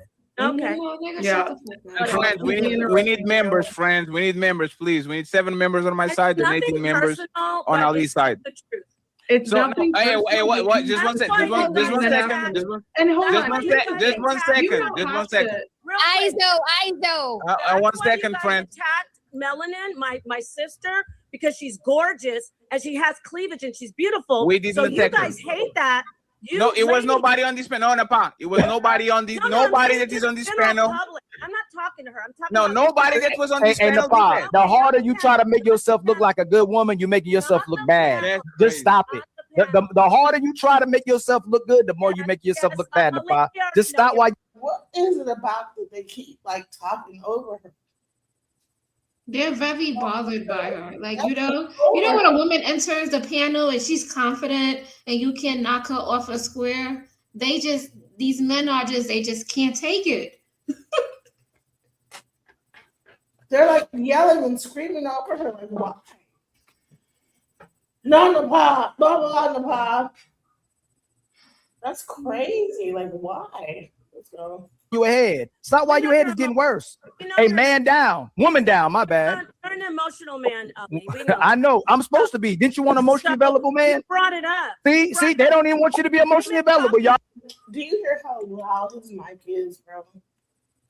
See, here's the thing. It's a woman talking. Her voice is very, like high pitched. You know what I'm saying? Higher. Mm-hmm.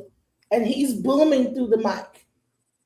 No, it's like, why are you doing that? Bro? Because he wants to overtalk her and show his dominance, and tell her, you need to cower. You're supposed to listen to me.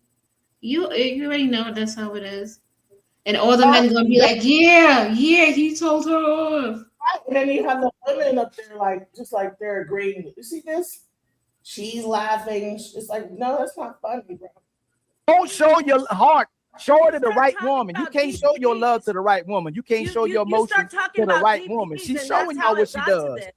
You came in with some filth. You came with your filthy mouth, talking about DPs, putting women down. So I'm just giving some pushback. No, you put a theater down. I didn't put no woman down. You put her down. You're the only woman that put a woman down. Hey, 1 second. I'm really curious about what you think. And here comes Fatty to the rescue. He always when somebody might be getting with Ali, he come break his little punk ass up. When is he gonna lose some weight? Necessary. Yeah, sure. And please don't interrupt her, please. Please don't interrupt her. Please, no. Napa, you can do pa, and then don't let the. But Ali was doing pa. Why is Ali allowed to pa, but then the pa can't pa? You already know why. It's called triggered, Fatty. Let her. Like you were left a chance to respond. Go ahead, Tina. So women who dress like that make me uncomfortable. Like, I don't want to see their vagina on display at the gym. I think it's actually really gross because they're working out on. Who said she was at the fucking gym? Then go. You don't even look like you go to the gym. Like, what the fuck are we talking about? Yo, I can't. You really believe she goes to the gym? I don't like it. It grosses me out to see them at the gym. You ain't been to the gym in years. Thank you. And it's disgusting. I don't want your bodily fluids. I don't want to touch things that your vagina has touched. Like, I don't want that. That's disgusting. I don't understand why people are trying to defend something. Honey, make that be the reason you don't. That is not a good reason. She came up here, you speaking for the men. Like, girl. Like, girl. Child. Like, that's so blatantly immoral. I mean, honey, I'm gonna say this. You know what I'm saying? My ass don't go to the gym, and I got fucking exercise equipment in my damn house, and my ass don't get on it. But I'm gonna be honest and say I don't get on that shit, and I don't go to the gym. And let me just be real. You know what I'm saying? I ain't gonna sit there and be like, oh Lord, it just grosses me out when skinny women look real in shape. And honey, I left the circus. Do you understand how fit these these women are? They can climb up some shit and do flips and do all this stuff. It is the most in shape people you ever seen in your life. Mm-hmm. Strong, powerful.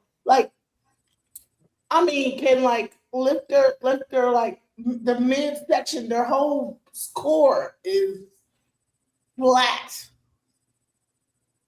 And I'm over here in amazement. I am in amazement, and I'm like, wow. And at the level of dedication it takes to keep your body like that. I'm not hating, nobody want to see you doing all that. Yeah, that's facts. Yeah, She that's the thing. Like these skinny women or the women that look good, they should motivate you. Woman that is insecure about herself, like there's no way you should ever be like I don't want to see that. Like that, you sound stupid, bro. Whenever I see a person that's dedicated to their craft or whatever it is, I salute them. I don't have to like feel insecure within myself. I'm at my own pace. Mm-hmm. I'm at my pace. You're at your pace. You know what I'm saying? Yeah. Shouts out to you. I don't have to like look down on you because you've dedicated yourself and you've been good at that. Because I used to be skinny too at some point, and I used to be working out and shit. I would be pissed off with somebody like, "Oh, I don't want to see your skinny self all over." Shut the fuck up. Like that. Exactly. Let's go. And I experienced this even in a church, and I'm not going to say which church, but I went to the church, and there are some people who only come on Easter, and I saw some butt cheeks at church, and I was extremely upset. I'm Orthodox, so seeing that, I was irate. I honestly, the Greek in me, I wanted to like snatch them by their hair and drag them outside of the church.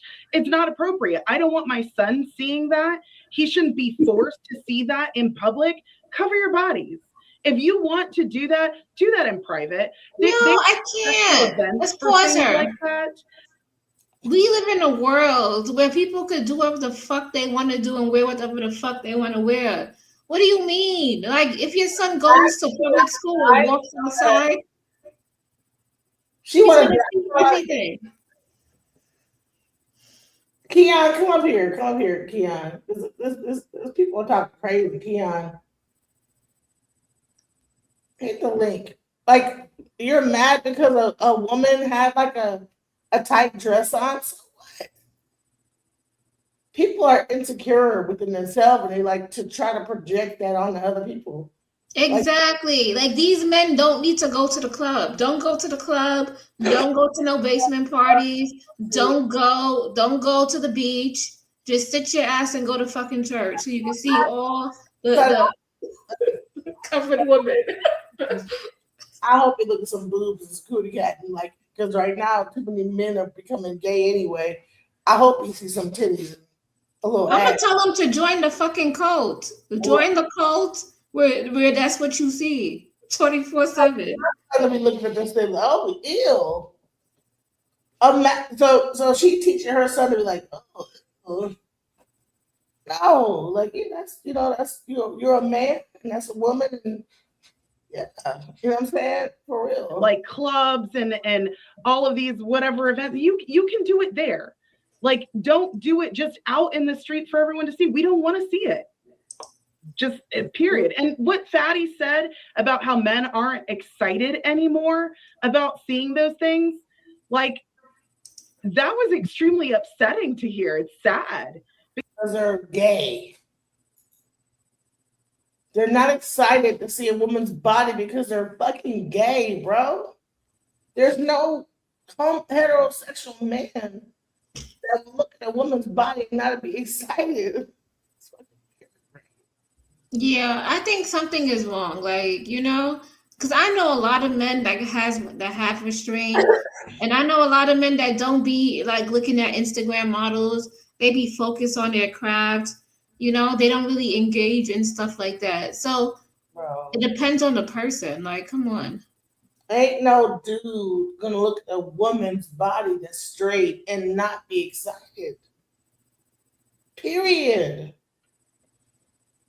There is like you're not attracted to women, period. Because that kills the romance. You're putting everything out there. It's disrespectful to your partner who you're with and your future. Like if you end up with somebody else. Do you like chocolate cake? If I made a chocolate cake and I like took that stuff out the oven and I put some icing on that shit and you saw the heat rising off that bitch and I got you some ice cream, put it in, would you not be like, oh hell yeah, I'm just gonna eat that chocolate cake? Yeah, I'm gonna eat it. What the fuck? Chocolate cake? Unless you don't like chocolate cake, you would not be like looking at chocolate cake like it's disgusting. Only people that don't like chocolate cake will look at chocolate cake like it's a problem.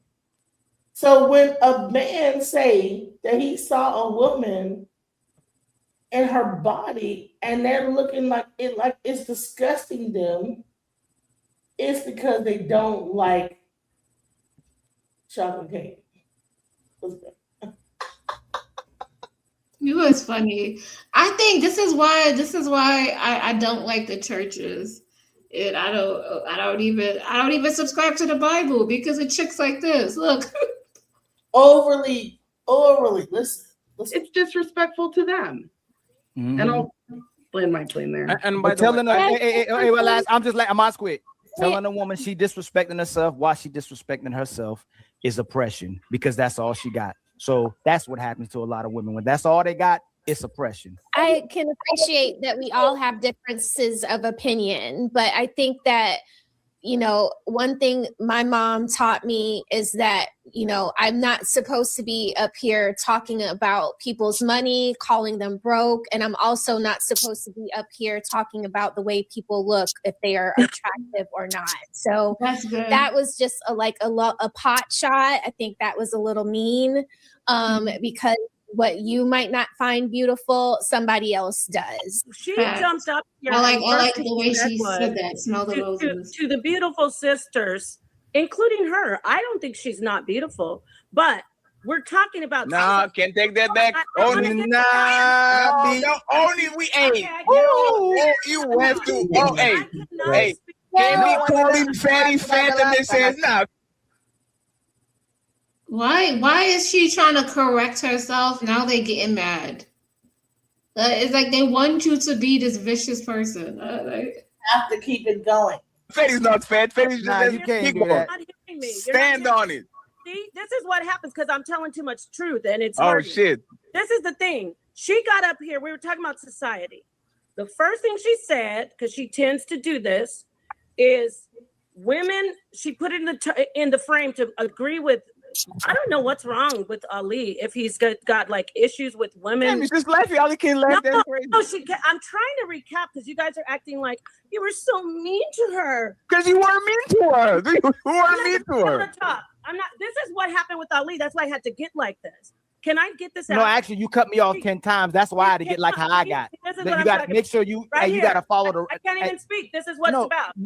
Hey, 1 second. Napa will talk uninterrupted, but it's true that every time Ali said something that she didn't like, she did. Yeah, I I'm gonna did. practice what I preach, Fatty. Yeah, and you know why? Because he started getting personal. Got He it. came in and he said some vulgar stuff about DPs. Then he started saying, "Oh, you're not a submissive wife," and he started saying things like that. And he said, "We're predators." Go, everybody, roll back. Never once called this man a predator. That's a lie. I said he's implying that men are predatory and that they have to be treated like animals, like wild animals around raw meat. Now y'all can roll back. Now about this lady, Athena, she jumped up here, of course. She's like, I think they're whores when they look like that. I'm paraphrasing.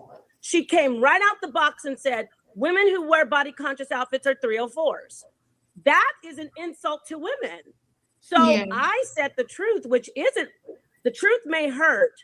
In society, not what I see, in society, if she was to go out with a woman who looks like, I'm gonna pick somebody off the panel, Smell the Roses.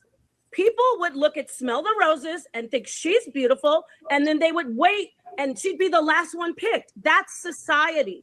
Does that mean I think she's ugly? No. We live in a very body. Let me finish.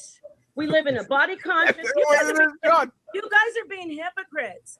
This is a society where people are about looks, about financial status, about everything on the surface. And of course, here he comes to cut me off. You said I could respond. I never said men are predatory.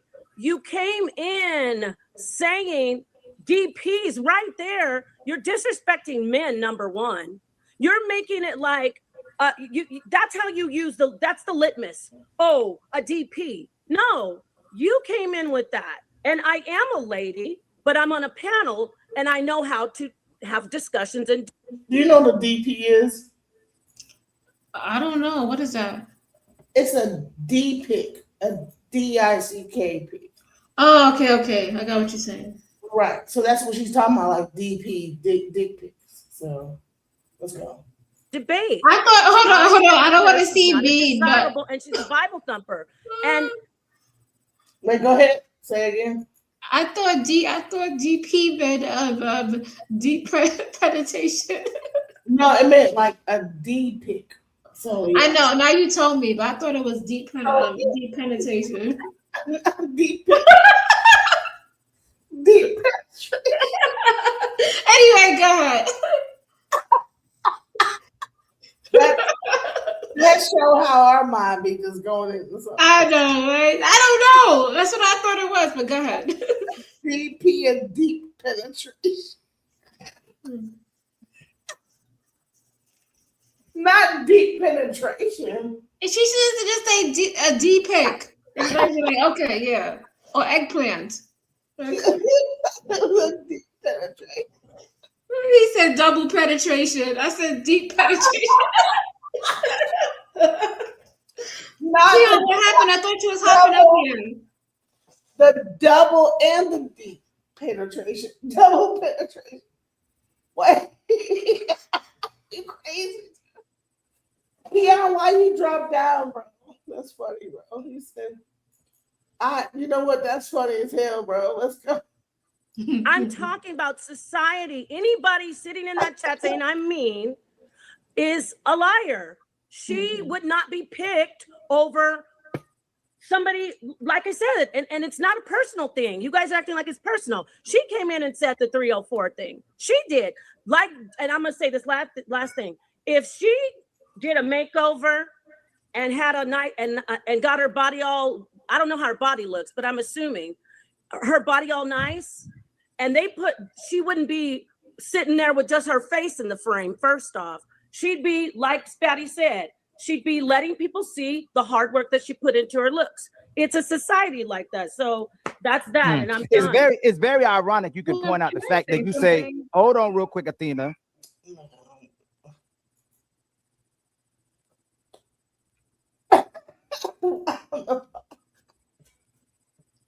I like Napa.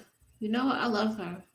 Napa went in, and then they're gonna. But here's the thing: Ali is going and trying to go against her, but Ali be saying stuff and be weight shaming way worse than anything Napa ever had to say.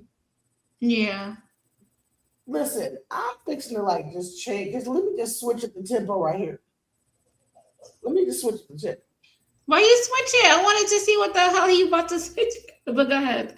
Do your thing. Because I want to talk about Yada. Because Ali was talking about Yada, bro. Let's go. Oh, every man is from the womb of his mother. That's where we're from. Where are you from? The womb of my mother?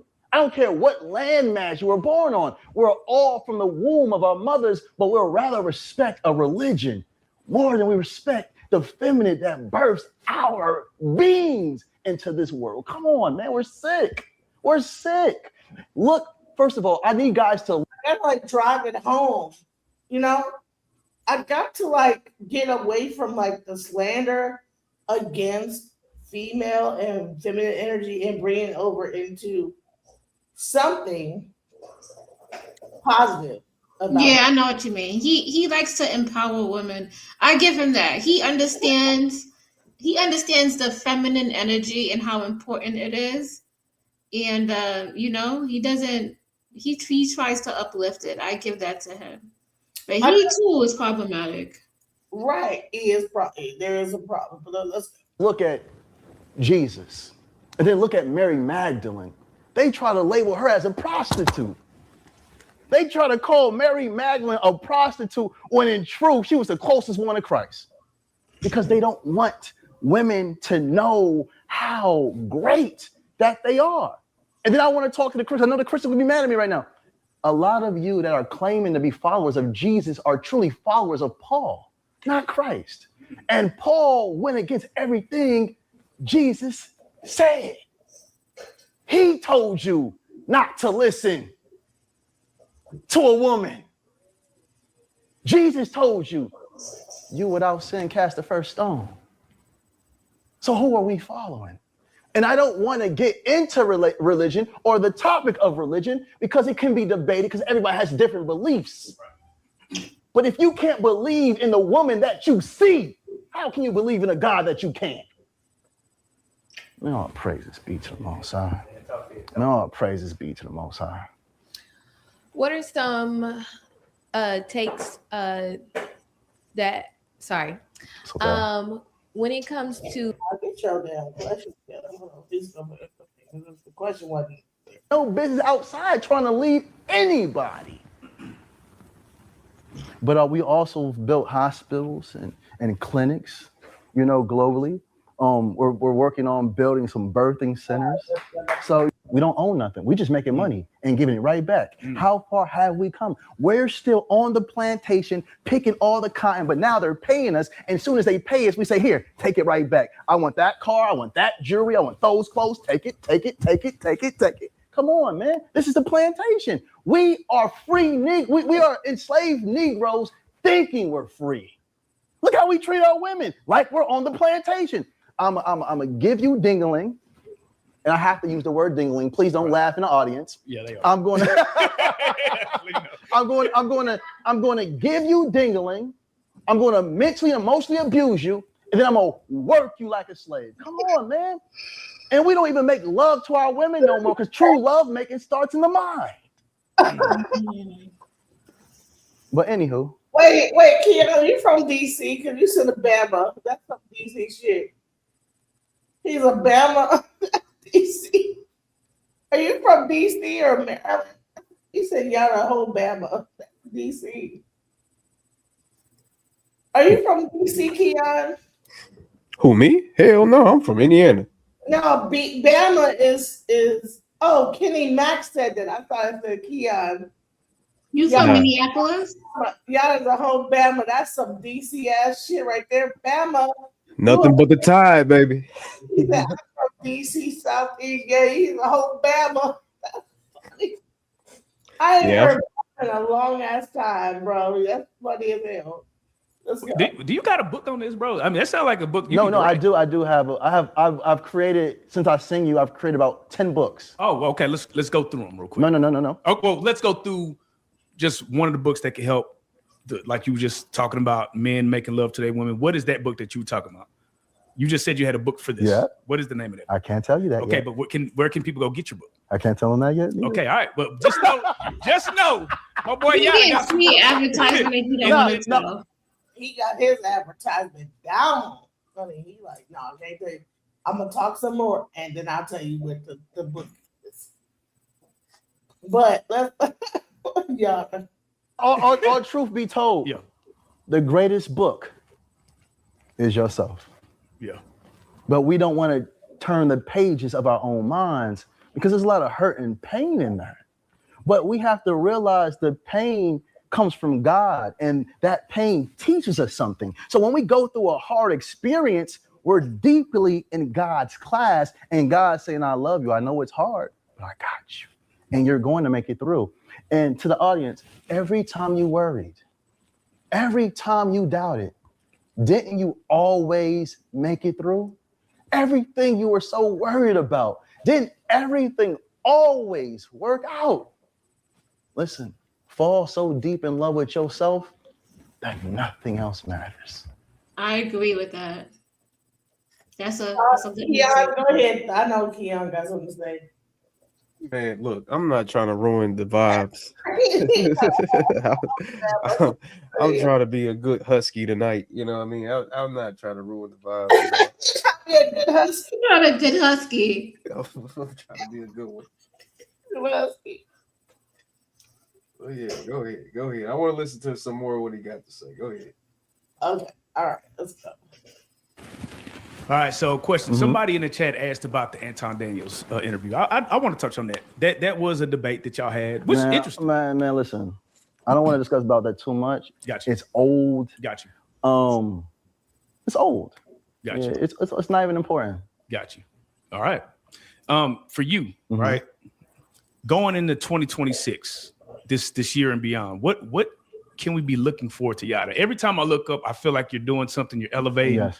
You're doing something to keep it going. Like what can we be looking forward Now to? For we're hosting our events. The first event we'll be holding in Atlanta will be called the Protected Woman. I need the invite, bro. Send me through there, man. There's gonna be a lot of women in there, brother. A lot of. I'll bring my wife. I'll bring my wife, and I'll just be there to stream to our people to see. You know what I'm saying? I mean, you know what? I would love to invite you and your wife to the mansion. Y'all, because I own one mansion, and I own the mansion next door as well. Y'all can come anytime you want, brother. Fire. What does he think the solutions are? Solutions to what? That's a good question. I don't know what. I guess what maybe she's asking. What do you think the solutions to men being men and not harboring feelings toward people trying to give the right instructions? So let me talk in the name of remember to become a scientist and study the body of my woman. Because if I say I love her, I must learn her. And that's what I did. I want to know her anatomy. I want to know what foods feed her body at a cellular level. I want to know what foods make her moody. I want to know about her hormonal cycle, the endocrine system, the nervous system, the lymphatic system. So I study the woman. And one thing about the woman, her body is extremely complex. And this is the beauty of the woman. And a lot of men might hate what I'm about to say. But when it comes to this planet, the woman is God. And I'm not saying God as the supreme being that created everything, but the woman is the greatest manifestation of God in physical form. And we can talk about it at a cellular level when you're ready. You know what's so fascinating to me is that you preach family, right? Yes. You preach being a man. Mm-hmm. But for whatever reason, it rubs so many people the wrong way. It's funny, like it's the same thing like when they look at Sierra's husband Russell, right? Damn, creative, getting your ass beat. Stand-up man, but you see all these toxic comments towards him. Right. Why do you think people gravitate towards negativity when you're only speaking about being a man at the end? Keon, you want to say something? All that racket in the background. You want to say something? What did you say? Yeah, I creative. You had some type of noise thing going on in the Oh, background. because I got cats and they over here playing with the cords. Yeah, it was going crazy for me. He freaks simping. Man, yeah, that's why I don't think this man ever made a woman come in his life. I ain't gonna hold you, because that's the only reason why he gotta do and sit here and think about the woman so deeply and shit. Because I don't think he ever had that satisfaction, you know what I mean, personally. But maybe, I don't know, maybe he is speaking the truth. This is self-projection now. We have to understand the average man in America is eating a highly processed diet, drinking a lot, and then marijuana is everywhere now, so everybody's getting high. Everybody's eating fried foods. Everybody's drinking alcohol. And we have to understand what this does to the male's body. So when we're indulging in this type of behavior that's unnatural, it releases an enzyme called aromatase. And aromatase is an enzyme that converts, listen to me, audience, it converts testosterone into estrogen, and this is why these men are complaining and whining and acting feminine, because at a cellular level, you are behaving emotional because you are hormonally imbalanced. And it's sad because a lot of men say women are emotional, but in truth, men have become extremely emotional. So when a man sees another man thriving in ways he wish he could, rather than applauding it, man, you're doing a great job, minister. You gotta keep going. They say, oh, he's showing off. All right, thoughts? What he said was half of that was bullshit, but okay. Most of that shit was yeah. Good for him. It's bullshit though. Good.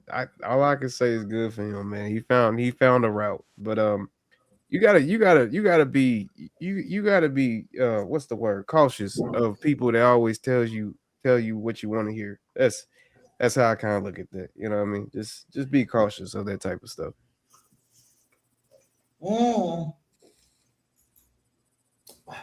Interesting. Wow. y'all think what he's saying is bullshit. Good point. You know, I don't know. Let's go.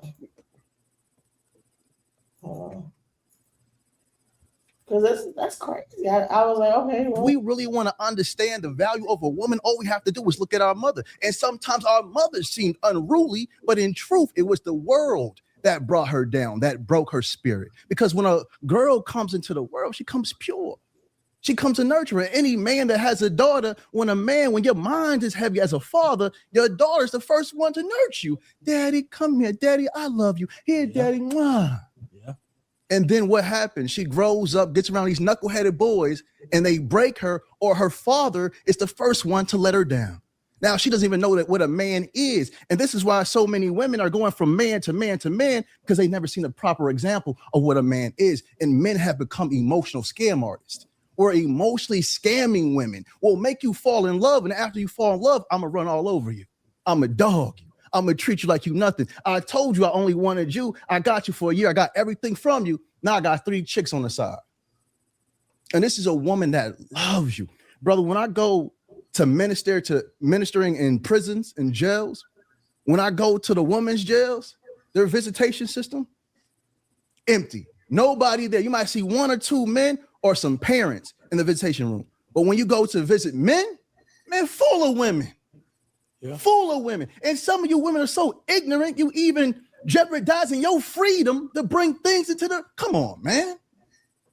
And this is the reality. Man, this nigga hating. I kind of agree with what you said there. And I'm unable to elevate a woman that stands next to me.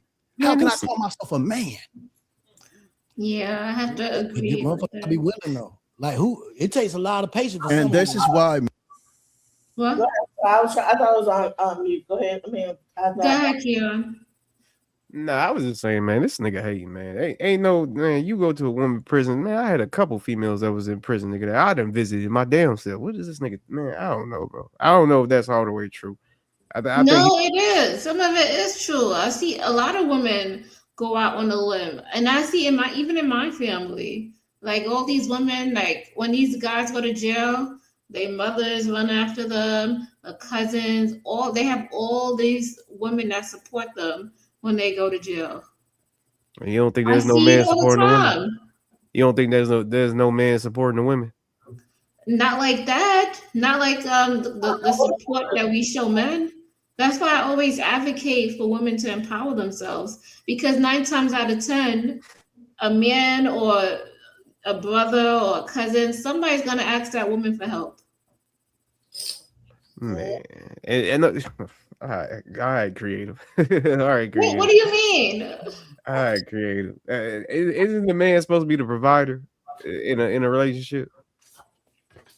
He is supposed to be. Okay, so that means that the woman asks the men for help, right? If he's providing, right?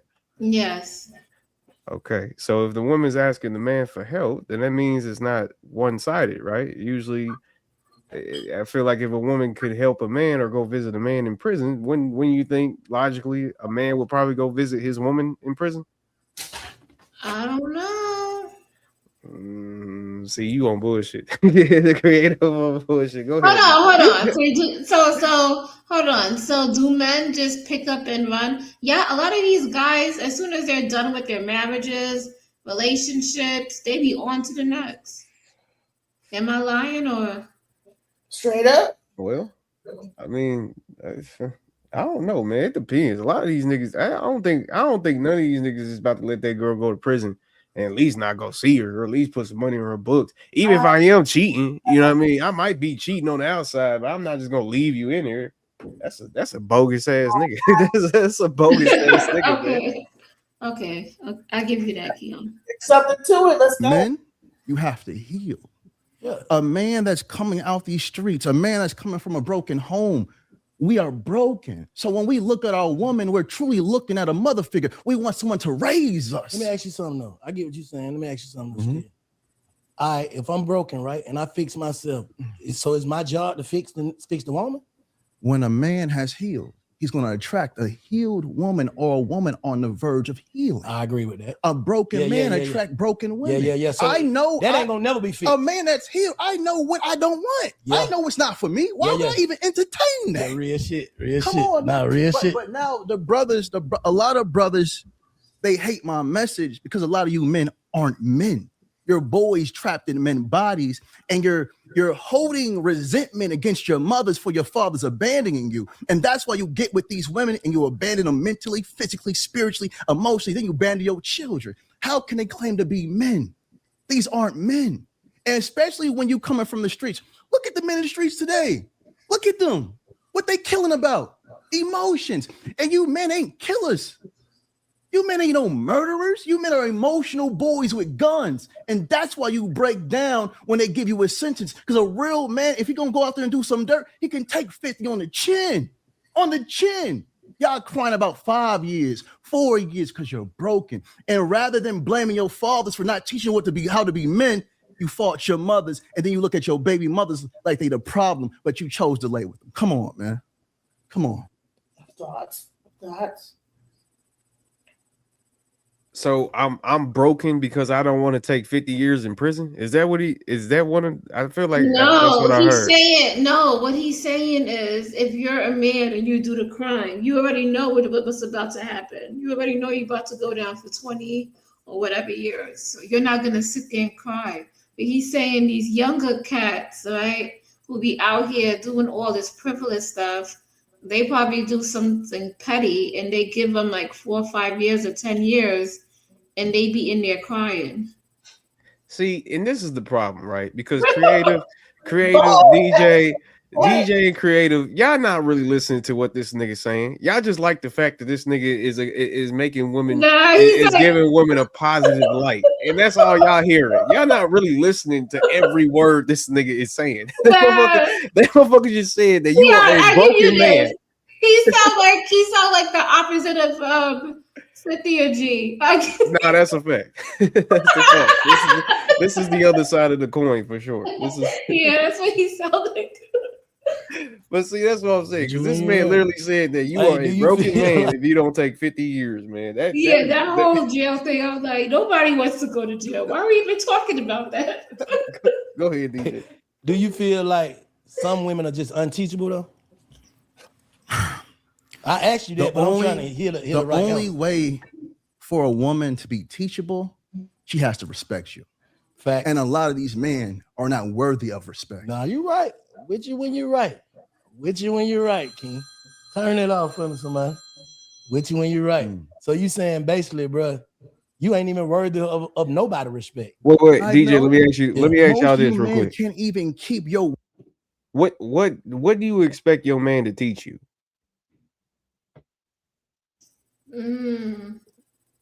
Things I don't know. Like he probably came from a full life that's different from mine. So we have things that we could teach each other.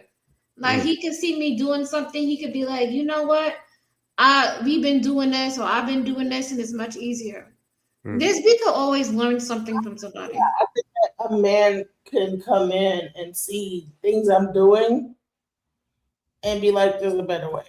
You know, like you don't have to do it this way. Like it's easy. Just do this. You know. So I expect, like, if I have a man in my life, they're gonna like show an easier way to do stuff that I normally would do harder. Okay, all right, that makes sense. Go ahead.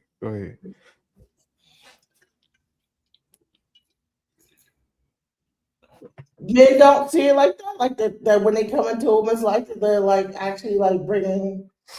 No, I totally agree. You know, if he could show you a way, go ahead. Words to yourself. How many times you say you're gonna work out? How many times you gonna go on a diet? How many times you say you fasting? Right now I'm fasting, brother. I haven't drunk no water or ate no food. I can't eat until the sun go down. Yeah. They asked me, man, you don't go on bank show? I said, yeah, of course. Why? He's solid. Yeah, appreciate it. You can look at a man and see he's solid. You can look at a man and say he got principles and morals about himself. Yeah.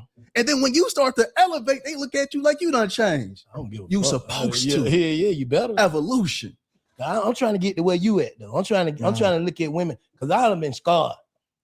Not even by my wife. I'm just saying about women in general. Just like the first woman to scar us is our mothers. Yeah. The first one to speak down to us is our mothers. Yeah. But we don't ask ourselves, why? A woman, now I have to get into the science because a lot of men think it's just opinion. Yeah. He just opinion, or he try to use scripture. And we understand that religion itself can be, it can be debated.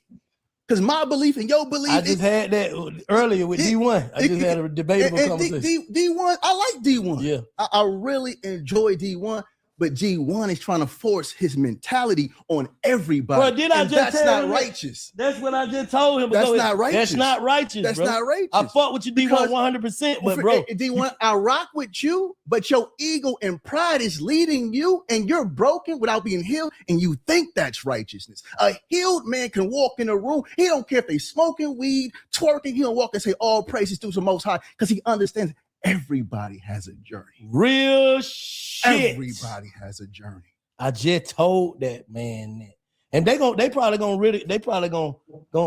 make this about a D1 interview, but they gonna whoop my head on an interview because the shit I was saying, like, because we were speaking about heaven and how you get to heaven, and he was saying you can't get there unless you go through blood, through Jesus. Let me say this, and I have to speak because religion is the greatest prison for women. Now, I'm a Sufi. So a Sufi, we see God in everything. So when I'm talking to you, I'm not talking to you, I'm talking to the God in you. Facts. Me speaking is the God in you. So when I speak, you heard the women say, they done caught the spirit. They felt it in their soul. He's speaking truth. Yeah. Only God gonna speak truth. Only God gonna speak truth. But D1, I love you, bro. I love you, but you got so much healing to do because an unhealed person is the only type of person that will force their mentality on people. Facts. That's why this shit is perspective. I respect everybody's perspective. I respect everybody. And as a Sufi, I understand this brother might read from the Torah. A Sufi is more of a person that goes inward. Okay. We go inward. We do of the purification of the heart. Yeah. Because coming from where we come from, come on, man. Most of us in my time, we didn't choose to jump off the porch. We were pushed. We were pushed because the lights were getting cut off. We were pushed because mama was stressed. We were pushed because we didn't have no clothes to wear to school. We were pushed because our sisters was messing with these bums. Now we out here running around with guns trying to stick it for our sister because she done got her head beat in by this dude down the street. He too big for me to whoop him, so I got to put a bullet in him.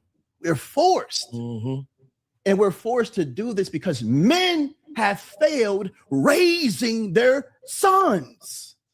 This is the problem. We have failed raising our daughters. Most daughters have never heard their father say, I love you. Come sit next to me. You're so beautiful. Those words mean everything to a little girl. And then she grows up knowing my daddy said I'm beautiful. Fact. My daddy said I'm fine. Fact. You can't just come over here and treat me any type of way. Fact. Beat it. Set the standard. Because I got a daddy and my daddy loved me. And if you kicking me out or talk crazy, my daddy got me. This is what men have to do. But let's get into the science of things because a lot of men think Yad is just talking. First, the woman is the greatest manifestation of God in physical form. We have to understand what this means. Those that read the Bible, I love you. But your Bible says man was made in the image and likeness of God. Man himself was made in the image and likeness of a woman. And how can I back this up with science? Women consist of two X chromosomes, right? Two X chromosomes. A man consists of a Y and an X chromosome. The Y chromosome is a degenerate version of an X chromosome, meaning the woman by default is the prototype. By default. That's why men, when you look in the mirror after you take your shower and you flexing, those nipples you have that you have no use for, that woman, she breastfeeds your offspring. We understand what her nipples are for. You came from a woman and created in the image of a woman, and we have to speak about her chromosomes now. Now, the X chromosome consists of 800 to 900 genes. The Y chromosome only consists of 50 to 60. 50 to 60. So you're saying a woman is more superior, basically? On all levels. You men taught us that women should not lead because they're emotional. That's not truth. When we try to do the science of the brain, we're understanding neuroscience. We go into understanding the corpus callosum. It's a bridge between the left and right hemisphere. This means a woman is able to go, the left hemisphere is for logic, the right hemisphere is for emotion. She's This able why to I go say bounce niggas shouldn't back read, and bro. forth because it's thicker than a man's. A man, he's either emotional or he's logical. He's not both. That's why when you're getting into it with a man and you're trying to make him see it, he can't see it because he's emotional. Yeah. Or he's logical. Or he's sticking to his logic. Facts. Facts. He's immature and can't grow. He's stuck. But the woman, she can bounce back and forth because she's a nurturer. It takes a lot of power to nurture a baby. Because my wife just had a child. You know, I deliver my own children. These babies cry. These women ain't getting no sleep. These women are not. Genesis. But I do think that like women are on a higher level to men in some cases because So you think you got? You think no, you got? not like that. What I'm saying is because we have to birth the offspring, and like we was talking about this on the piano, right? A man, right? Just like in the world of nature, right? The men impregnate the woman, but half the time the men don't be there to help assist or raise. He's not necessarily needed. We see it with cats, we see it there, we even see it with humans. You know, because men just go on their way. No, because look, and I agree with that wholeheartedly. Just because my daddy never told me he loved me doesn't mean that I got to grow up to be a YN or to be a crash No, you out. don't have to be. What I'm saying is the woman could raise a child. A woman is strong. She has a womb. Like she could attract wealth. She can attract so many things to her. Is a lot of women don't know their power. No, that's a fact. That's a fact. I feel that. But I understand what you're saying. I don't think that woman is like, I think both people are gods and I think both people are equally important. But I do think that a woman, like our power has been hidden from us. That's what I do think. What power? As far as knowing that if we needed to, like we're strong, like we can raise these kids by ourselves. We can attract wealth. We can, you know, we're just as much capable. That's it. That's what I was saying. Thank you for coming, and we're gonna get back into this information. Let's go. Okay, I'll be watching from my phone. All right. Okay. All right. So this is a live stream I did earlier today, but I feel like I might need to bring it back up. Let's go. See, that's why the bloodline goes through the woman, because it's the truth. You know, you can never be something different than your mama. That's it. Okay, you can never be nothing. You can never be something different than your mama, because you connected to your mama. Okay, by that umbilical cord, y'all one. The food is coming down into your sack through that umbilical cord. You understand? That's why it's so rich in nutrients, and that placenta is so rich with nutrients. You understand that? You know, even the stem cells that's in that placenta and in that umbilical cord, rich with stem cells. And we don't understand. That's why these wicked people are always pushing our women to, you know, have these abortions. You understand what I'm saying? Because they retrieving stem cells up out of these placentas and these umbilical cords because they know how powerful the woman is. That's where them stem cells come from. So that show you how powerful the woman is, because these stem cells can become any cell in the body. These stem cells can become any cells in the body. That's showing you how powerful she is. And like I said, a child, I tell you what, go on Marvin Povich, one of the most sick-ass shows where they always doing a DNA test. You understand what I'm saying? And then, you know, I seen one episode where, you know, they had 5, 6 niggas up there on the stage. And, you know, they did DNA tests on all of them. And then it came back that none of them was the father. See, none of them was the father. And so right there, that let you know mama's babies, papa's mate. You can't You can't build no dynasty on no damn man because you don't know for sure. You understand what I'm saying? But we know for sure that's mama's baby. That's mama's baby. With this You guy. understand what I'm saying? And so Africans set up from ancient times that the black woman was the source of the true bloodline. That's why when you go in ancient Egypt, when you talk about Aset, her name means what? The throne. The lap of your mama is the throne. She is the one that ordains you, nigga, to sit on the throne, which is her throne. I said it, that's her throne. Okay? That's her throne. And so that's why it's necessary to explain this to the brothers. See, these niggas thinking they a king without fulfilling their divine responsibility to their mama and to their woman. You ain't no motherfucking king unless you ordain the king. And in order to be ordained the king, you got to fulfill the divine responsibility that this woman put on you. Okay? You can't even further your bloodline unless she ordained that on you. Okay? So the man, that don't mean he's less of a man, but we putting this shit in perspective on how we get back to the top. You know, she wasn't never down in the man's masculinity, but this is what keep things in check. You see what I'm saying? This is what keep things in check. If you don't put that woman up on no pedestal, I swear to God,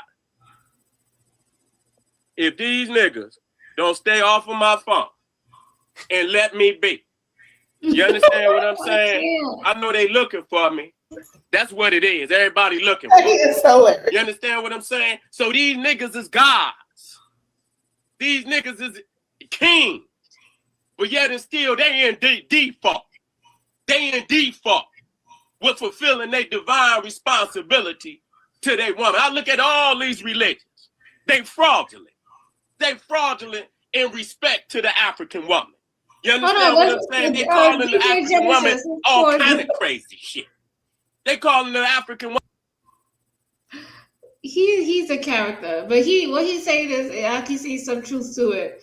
I don't know about the whole baby daddy thing, but Keon, what you think about this? Man, Sarah Sutin said shout out to the general, man.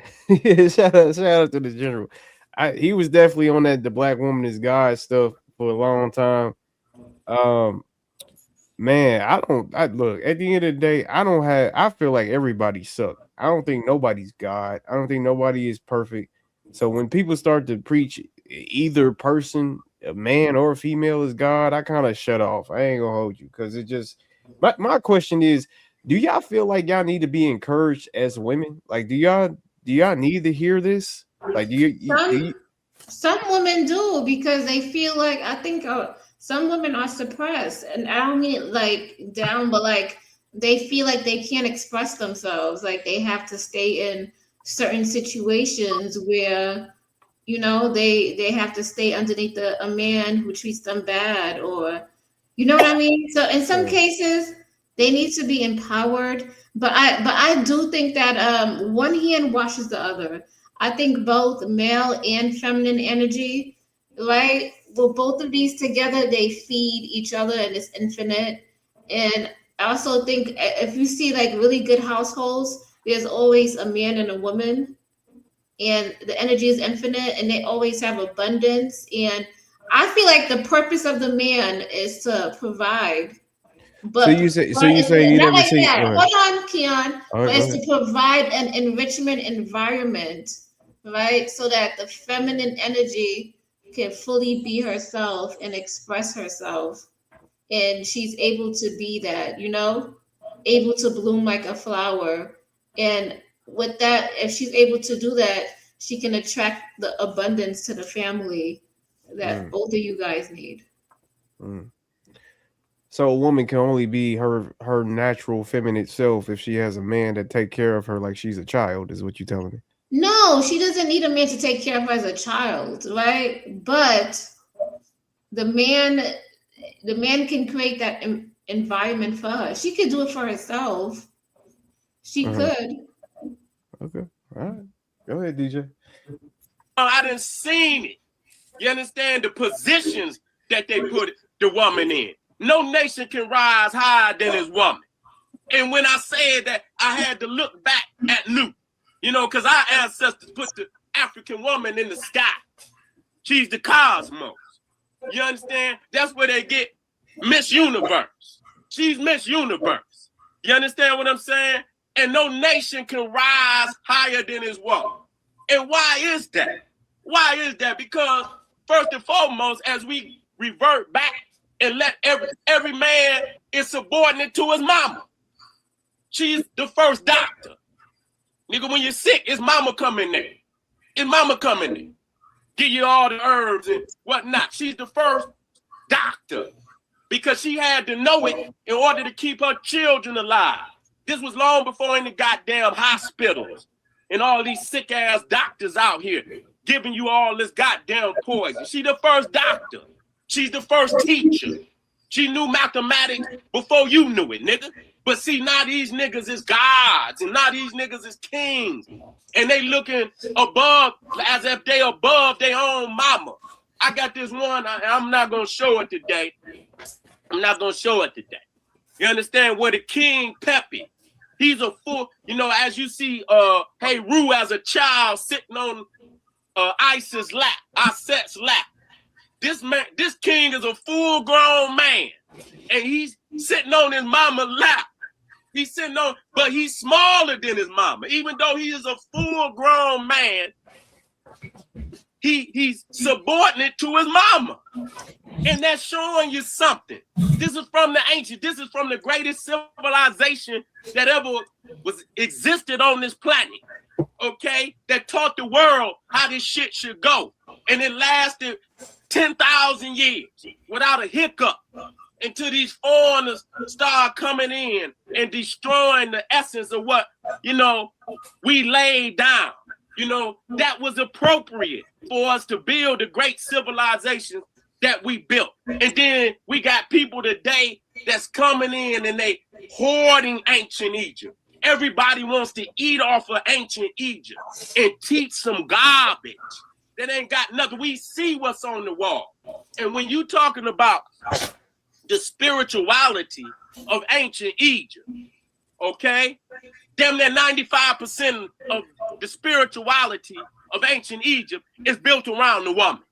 Not only is she the throne, wait a minute, let me get back to the concept of God. Because God is the creator. And then see, when we say the black woman is God, you know, these niggas get to foaming at the mouth. But they never had no balance. They never thought about the woman. They always gave her a subordinate role in these religions. Even when you go to Christianity, you know, even in Catholicism, though, you know, Mary is all powerful in Christianity, they always show her beneath God the Father, God the Son, and God the Holy Spirit. She's beneath them. I can go in all of them. And I don't give a goddamn which one of them it is. They got her in the subordinate role. You know, in some religions, whatever you want to call it, you understand, occults, whatever the fuck you want to call it. You understand? Some of them call the woman the earth. She's the earth. The man is the God, and she's the earth. Well, then, in all science that I know of, like produce like. Horses produce horses. Trees produce trees. Gods produce gods. How the hell the earth gonna produce a god? Huh? And she not be God. And the damn God is greater than the goddamn earth. How? I don't understand that. You cannot be something different than your mama. Okay, so if the man is a god, how the woman gonna be something different? See, light produce light. Dogs produce dogs. Cats produce cats. Okay, you ain't gonna get something to produce something unlike itself. So if the man is God, then the woman is God. Okay, she's the creative force, and so that's why I had to stress the fact that the black woman is God. because she's the creative force. She's the one having these babies. And let me tell y'all something. I'm going to get busy with y'all today. You niggas that ain't even have a thought. You couldn't even have a thought, nigga, until you was born. So your birth is the greatest event in your life. You understand? When your mama give birth to you, then you understand? Now you a part of existence. You couldn't even exist. You couldn't even have a thought if your mama did not give birth to you. Okay? You're blessed to be here under these situations that we living in, because you could have easily been flushed down the fucking toilet somewhere. You understand? Most of the time, that's on mama. The nigga done ran some goddamn where. He didn't opt out. He using her only as a physical instrument. You understand? He don't look at her as a spiritual deity. He look at her as an instrument to do his freaky shit. And then if the baby come, the nigga opt out, send her on down there to the beast to flush the baby down. That show you that, you know, that's what happened when you put the man first. And he don't have no spiritual understanding that his woman is a divine entity. Okay? That's what happened. All these niggas running around talking about they gods and kings and be the first nigga send that woman down there to give up her child. Because he ain't got no responsibility to that woman at all. And so we're gonna have to talk to our sisters. These sisters got to become social engineers. This is your world. See, we're getting back to the woman being 95% of the spirituality of a. She's even the law. She's the law. She's she's mathematics. She's the balance. See, you got to bring that heart of yours and put it on the balance of Big Mama, and that it got to wait. She's the universe. You understand? Is moving with the principles of Maya.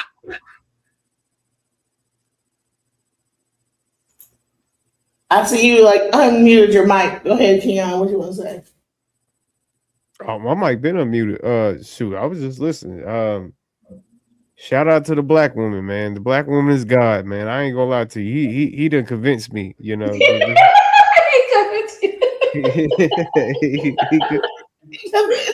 You got brainwashed.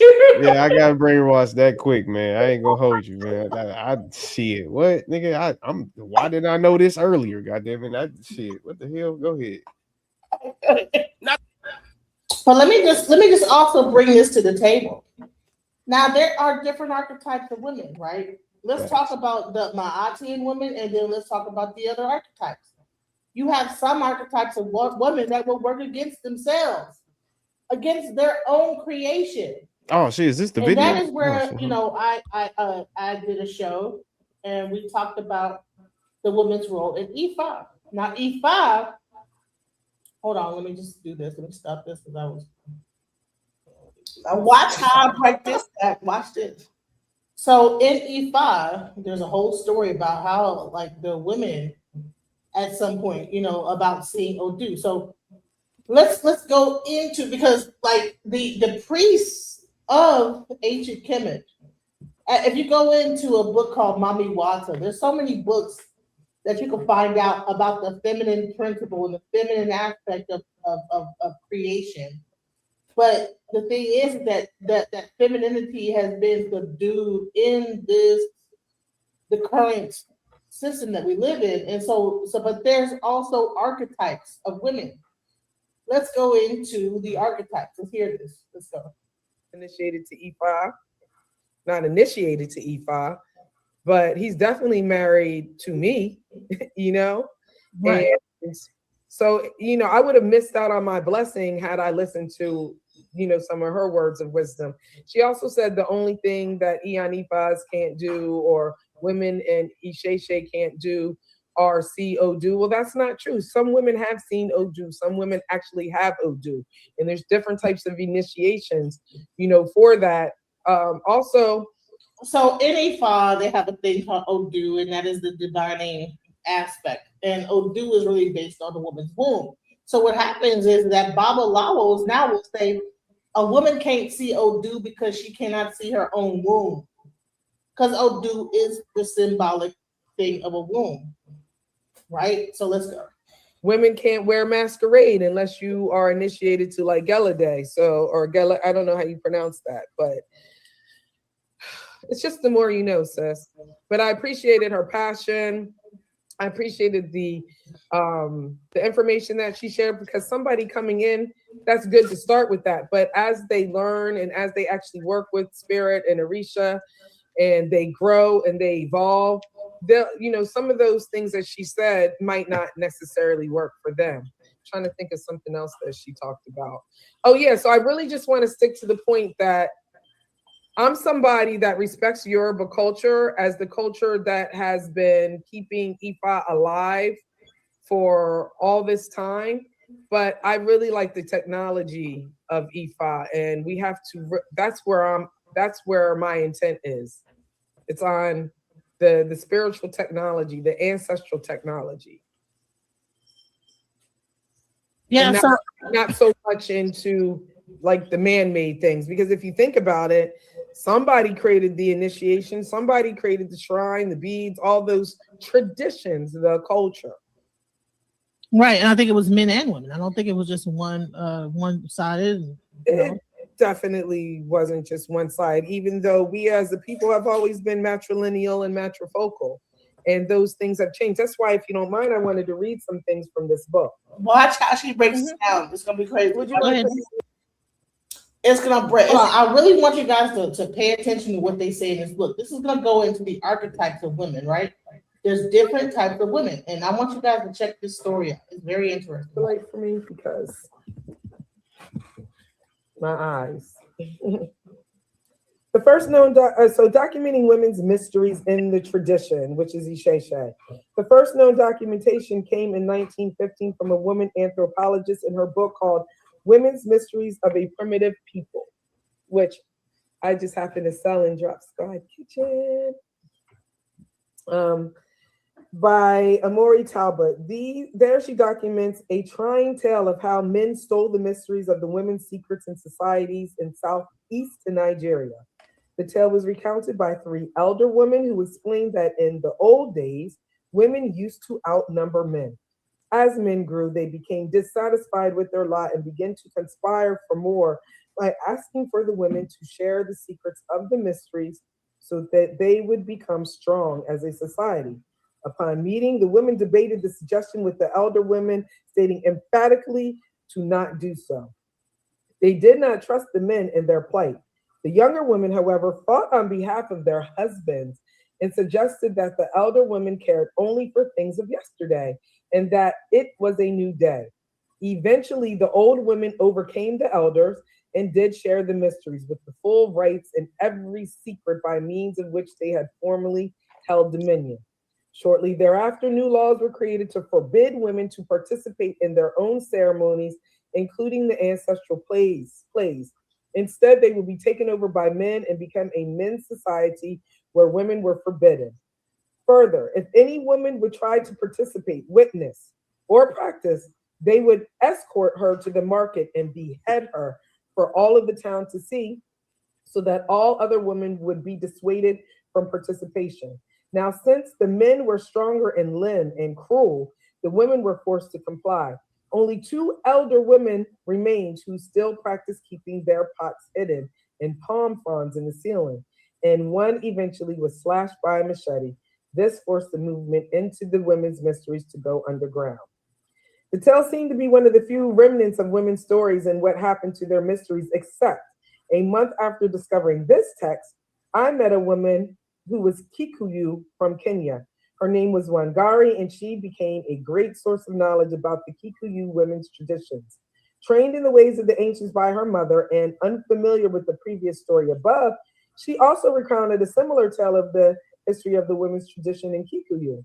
Her story differed only slightly in that conspiracy involved the husbands pressing the young wives for the secrets and one acquired, and conspired to get all the menstruating women pregnant at the same time. Now, you know, women who live together and in nature have synchronized cycles of ovulation, menstruation, and birth, since these were some of the mysteries. The men then knew how to achieve the task. Now, since the women were great fighters, They had to attack when they were weakest in order to win. And at the height of pregnancy, the women were incapacitated, and the other women that remained were elder women who were so weak. It was then that the men took over and overthrew the female chief. These stories suggest that there was a mass movement across the continent where women's mysteries were taken and then used against them. I just wanted to stop there. Sybils and Mami Wata by Mama Zogbe also goes a lot more into detail to me about some of these things, and she does a really good job of documenting via anthropological findings and things like that what Sister Ayala Kamari is putting down in this book. So these stories are even retold from a masculine perspective to demonstrate the change. While on the surface there are mass performing these mystery rites, even today there are obviously feminine in nature. And upon my study, I found similar surfacing in the Odu's oracle poetry, in Itan's the stories, and one such story recounts in the Odu Osa Meiji how the masquerades in a Gungu mask used to belong to women. Obatala, which is sometimes male and sometimes female, but in recent years male, have married Odu, and then discovers the secrets to the Egungun and begins to wear the Egungun cloth and mask, fooling everyone. So she goes on to talk about that. And then even though that story is often recounted, you can even see that story on Facebook. There are other stories where she talks about where Obarisha is frustrated with Odu because she has so much power and she could take away anything from him. Odumare had given women more power than men, and anything she says actually comes into reality, so her power is great. She tells him that they should live together in the same place, and once they do, he gives her snails to calm her down. Once calm, he suggests that he doesn't keep any secrets from her, and while she keeps secrets about her power from him, and that they should share power together. She then tells them the secret to the Egun cloth, which is related to her power, and is subsequently able to then take it. Then she talks about Father P. Bowden in the Fetish and Fetishism from 1885, recounts a story where Obatala and Odu were married and had a domestic fight in which Obatala Risha blinded her to keep her quiet. So I'm not going to read the whole thing. Another acquisition of power comes in the Odu Irete Ogbe, where Arumala marries Odu and eventually obtains her secret. Then there's other Itans and stories that recount how Arumala takes Oshun's bag of wisdom, because Odumare had put the bag of wisdom, in on earth and was like, y'all need to find it. Oshun finds it first, and then she didn't know that she had a hole in her bag, and so it was falling out, and so Arumila then takes it and doesn't allow her to have it and only gives her a part of it, which is considered Aaron de Lagoon or Marin de Lagoon. So that's that story. So I advise people who are really interested in learning things from a historical perspective to get this book. She does a really good job in the first part of the book, just recounting many of the stories. Like I said, I don't want to read all of them, but basically says the history of the role of women becomes more complex when we take into the account the influence of colonial life and trading had on women in the tradition in Africa. Initially, women yielded great power because they owned and farmed the land. That's also true in You Give Me the Great Cosmic Mother by Monica Shu. I read that in like 1993 while I was pregnant with my oldest daughter. It's right there. I got one right there. Yeah. Great Cosmic Wow, Mother. they owned and farmed the land. Right. And I know in some culture they build the houses too. Exactly. So in this book is a really good book. You can tell like I just really went really deep into this book, and it just talks about we're the natural nurturers and the people who are naturally cooking and feeding the children. So we naturally going to do the herbs. We're naturally growing the herbs. We're naturally growing the crops, right? So I know my grandma used to have like a garden in the back, Every woman in my family that I know has always had gardens. I have one. Yeah. I have a whole garden. So colonial rule take the land and ostracize the women, and this created more of a dependency on men in a colonial system that did not recognize women. In addition, women traditionally ruled the marketplace, and even in Isheshe, it talks about women are the rulers and the owners of the marketplace.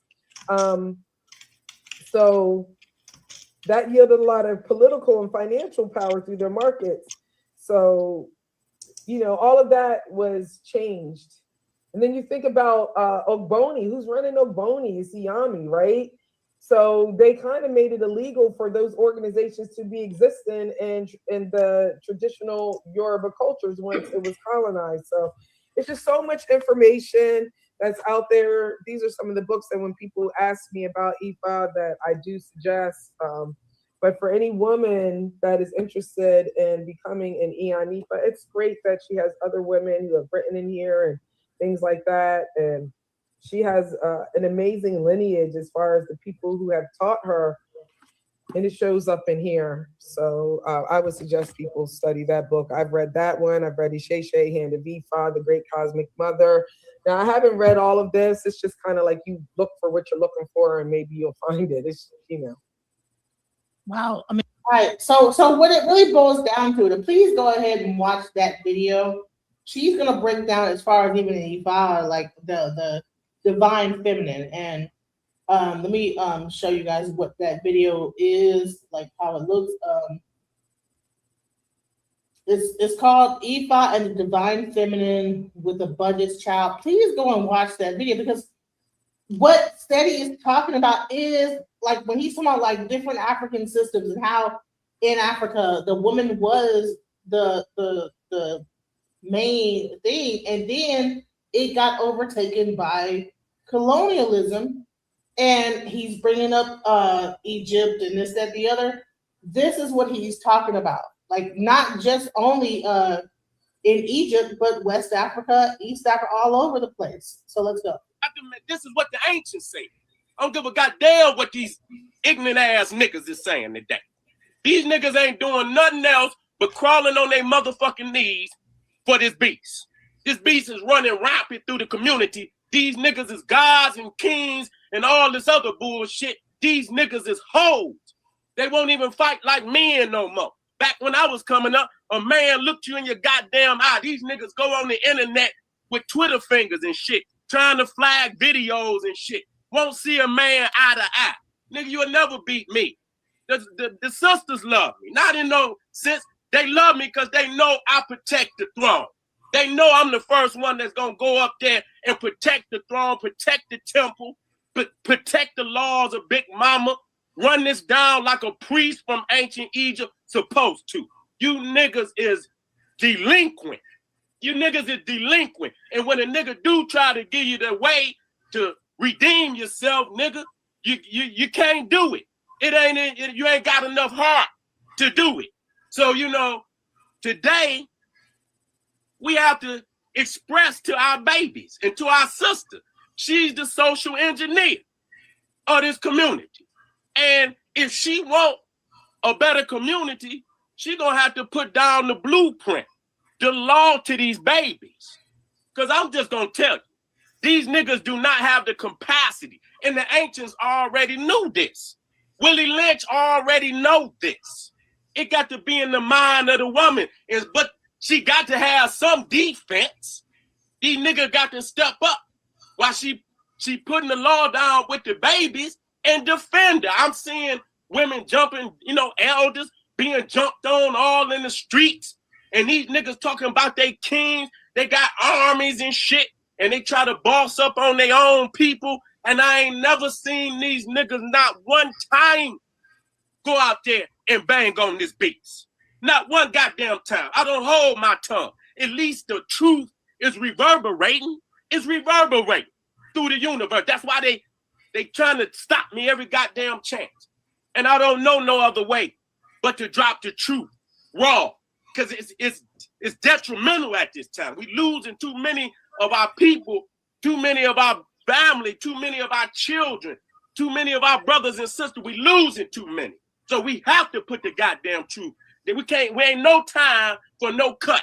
If you niggas is egotistic because a nigga is cussing or whatever, goddamn it, this is what they do in revolutions. Niggas always talking about they in a goddamn revolution, and then when a nigga cuss, goddamn it, you get your panties all in a goddamn crutch, goddamn it, and that's what they do in revolutions. See, when you're never comfortable in a revolution. Revolutions is always uncomfortable. When my shit come up missing, when my YouTube, I know that's what's supposed. I don't cry no tears. I've been going through this shit all along. What the fuck? I'm on the white man shit, and I'm banging on his ass. And so when they snatch my shit down, that let me know I'm hitting their ass where the fuck it hurt. And they taking my shit down because they know the truth that I'm spitting up is waking up brothers and sisters all over the goddamn planet. You niggas is local, nigga. You understand what I'm saying? I thank the ancestors, nigga. My name is being spoken on the other side of the goddamn planet. I got people all in my damn inbox and email from all over the world that thank me for spitting this truth. You niggas can't stop that. That's not a lie. Nigga, that's real talk. Because the family feel it all over the goddamn planet, nigga. How the hell you think you gonna stop me? That's ridiculous. As long as my family respect and love me, I'm gonna always be here. You know what I'm saying? And so, again, we looking at Maya being mathematics. Okay, she was the first educator of math. You understand? The first person that ever laid down a blueprint for the housing. When you go to Africa, it's the sisters that build the houses. Okay? They the ones out there building the houses. You understand? They was the first engineers. So when you talking about that pyramid, she laid down the first mechanical civil engineer on the planet. So, and that led up to the development of the pyramid. She started the development for that. Okay? When we talking about mathematics. Now you hear all these Freemasons and all these niggas talking about, but they speculative Masons. It was the sisters that built the houses. It was the sisters. Keon, you want to say something? Yeah, man. Look, man. This nigga, man. So y'all was the foundation of building the pyramids is what I'm getting from what he's saying. Well, a lot of times, if you actually do the research, you'll find that the women were the ones that built the houses.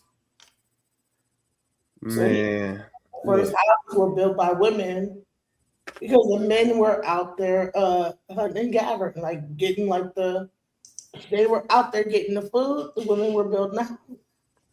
Look, I'm all for women empowerment for sure. I'm probably the biggest person out here for that. But I don't believe in being delusional, nor do I believe in lying to the people.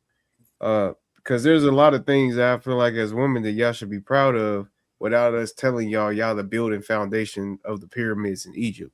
Who gives a damn? Like that doesn't I don't. That's true. I don't see the importance of saying that. that the women were the ones that built the pyramids. He said that the female were the ones that built the houses, while the men were. And you believe that, huh? I know it. Okay.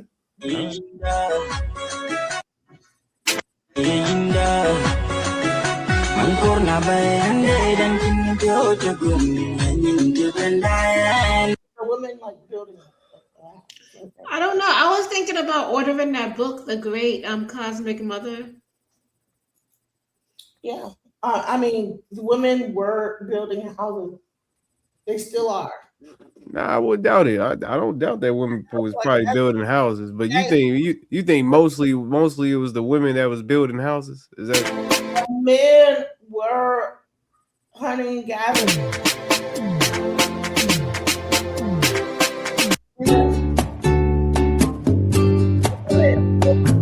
Maybe not now, because not now. I don't even think then. Ain't no man.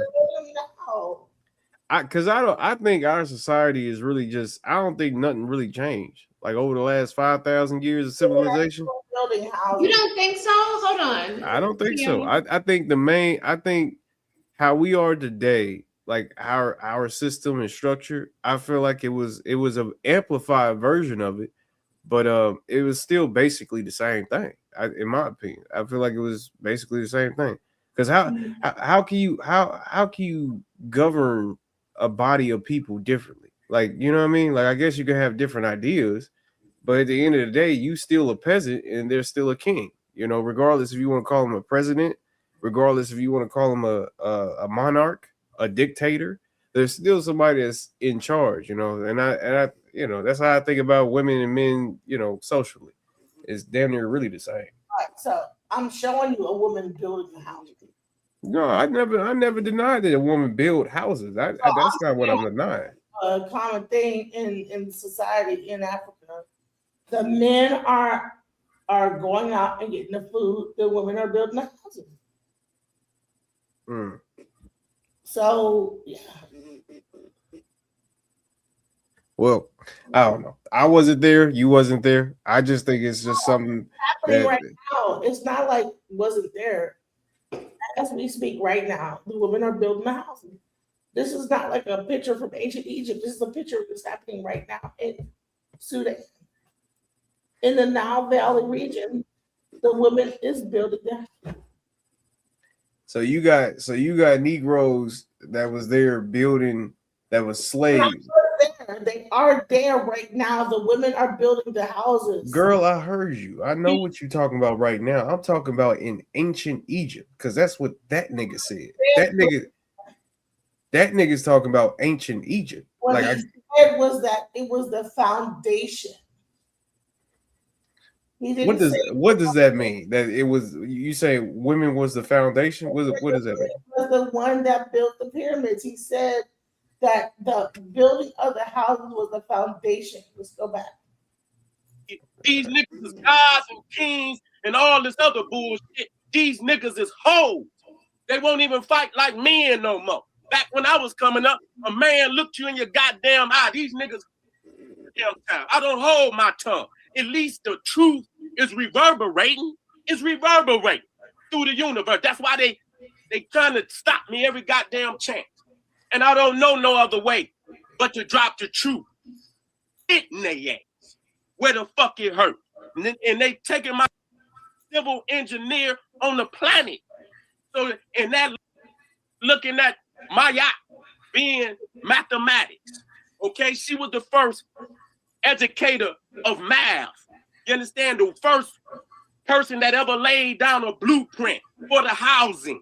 When you go to Africa, it's the sisters that build the house. Okay? They the ones out there building the houses. You understand? They was the first engineers.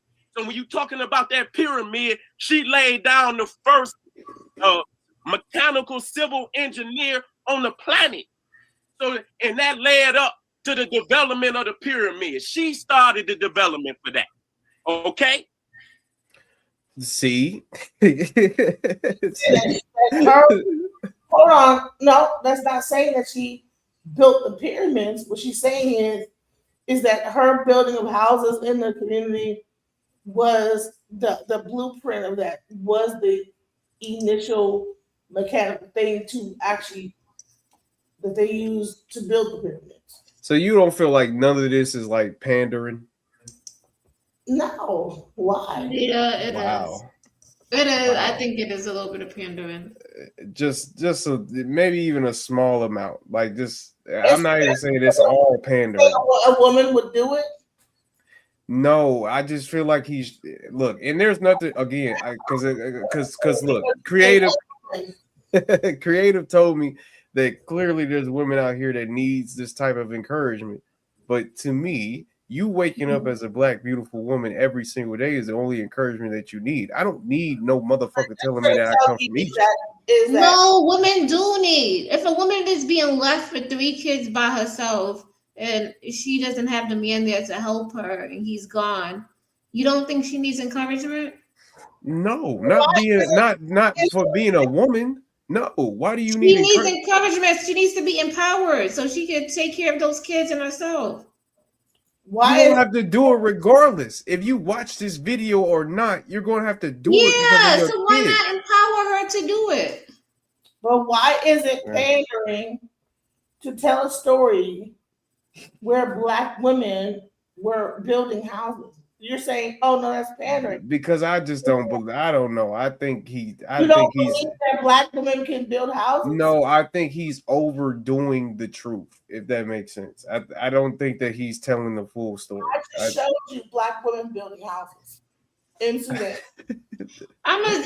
He is kind of pandering. Yes, he is. He is pandering. He's doing it a lot. That Then he talk about the feminine essence and stuff. I think he's trying to drill his audience and make a point to the whoever he's talking to. All right, let's go. Person that ever laid down a blueprint for the housing. When you go to Africa, it's the sisters that build the houses. Okay? They the ones out there building the houses. You understand? They was the first engineers. So when you talking about that pyramid, she laid down They were the first engineers, DJ. mechanical civil engineer on the planet. So, and that led up to the development of the pyramid. She started the development for that. That led up. Come on now. Come on now. No, what's wrong with that? What's wrong with that? Y'all crazy. Because that's just look. Do So- you think that's the truth?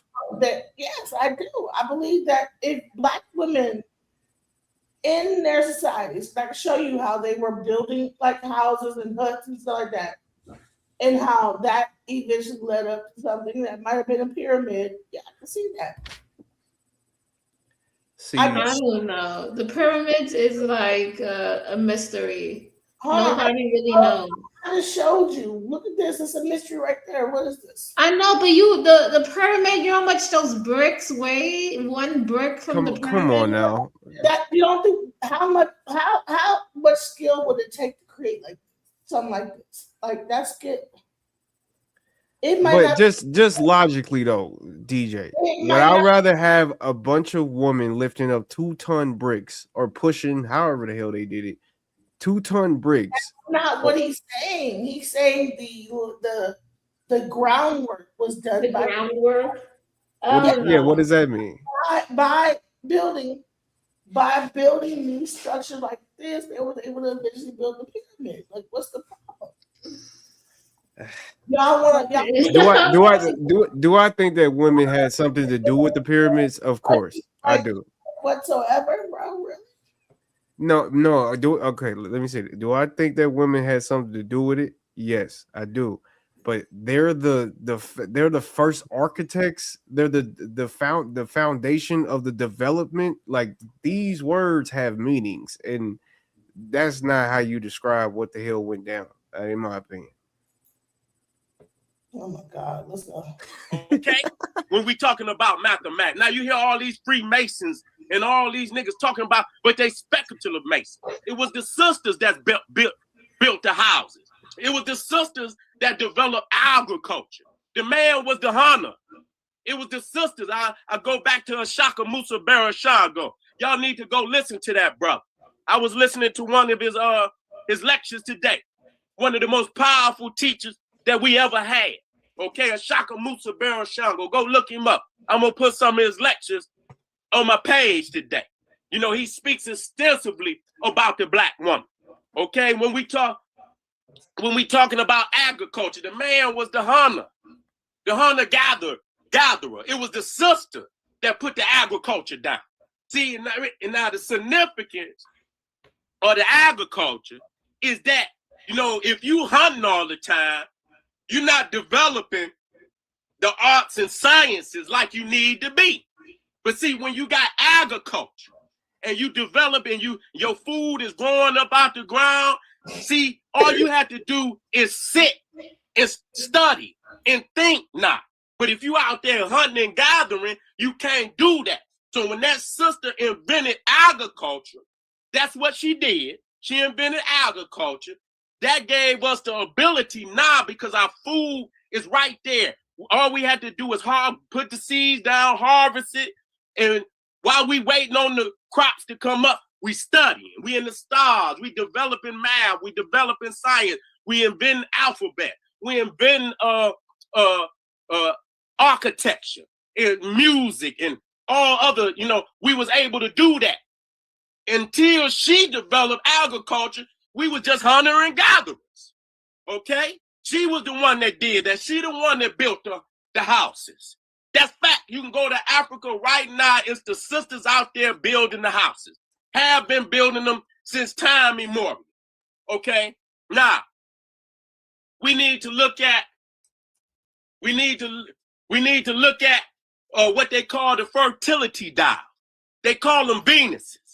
that they was finding all over, not only Europe, they find them in Africa, they find them in Asia, all the way to China, okay? All the way to China, where they find the little fertility dial of the pregnant African women. And you understand? And when they bury the ancient burials, they put the people down in a fetal position. Okay, that's how they was buried. You understand? As if they was inside the mother's stomach. Just like when you in your mother's stomach, you in the fetal position. And so they buried you down into the womb of the earth. You understand? So that you could be reborn in the cosmic mother, the cosmic spiritual mother. And when they put you down in the grave, they would put one of them fertility dials, close to your chest. You would be holding that fertility dial. That lets us know that the most ancient form of spirituality ever was the worship of the African woman. This shit that you niggas got today just came into existence when these cave beasts came down and conquered Africa and parts of Asia, which were our colonies. Not the Hindu you see over there today, where you got these Negroes talking about straight hair, and you want your hair straight, like your eyebrows and all that. That just let you know you ain't done no research. I mean, that was just ridiculous. When you look at all the ancient Buddhas, and you can even go to Papua New Guinea, which is beyond China, which is beyond going east, which is beyond Japan. And you see that the Papua New Guineans got they beards and their hair is woolly as hell. Some of that hair on their head is as woolly or even more woolly than some of these brothers and sisters in Africa. Okay, that just lets you know that the woolly haired African stretched from the continent of Africa all across Southern Asia into the South Pacific, including Easter Island, including Australia, including Tasmania. That was a novice mistake. That was a very novice mistake. And so when you see that people are making novice mistakes like that, you already know to leave that shit alone. So now we're establishing why the black woman is God. Number one, she's the creator. She's the creator. And until you are born into this world, you ain't even got a thought. So the most powerful moment of your whole existence is your birth from your mama's womb, which is heaven. And when her womb opened up to let you out, that's the gates of heaven. That's the gates of heaven. Now we got to talk about the woman being the temple.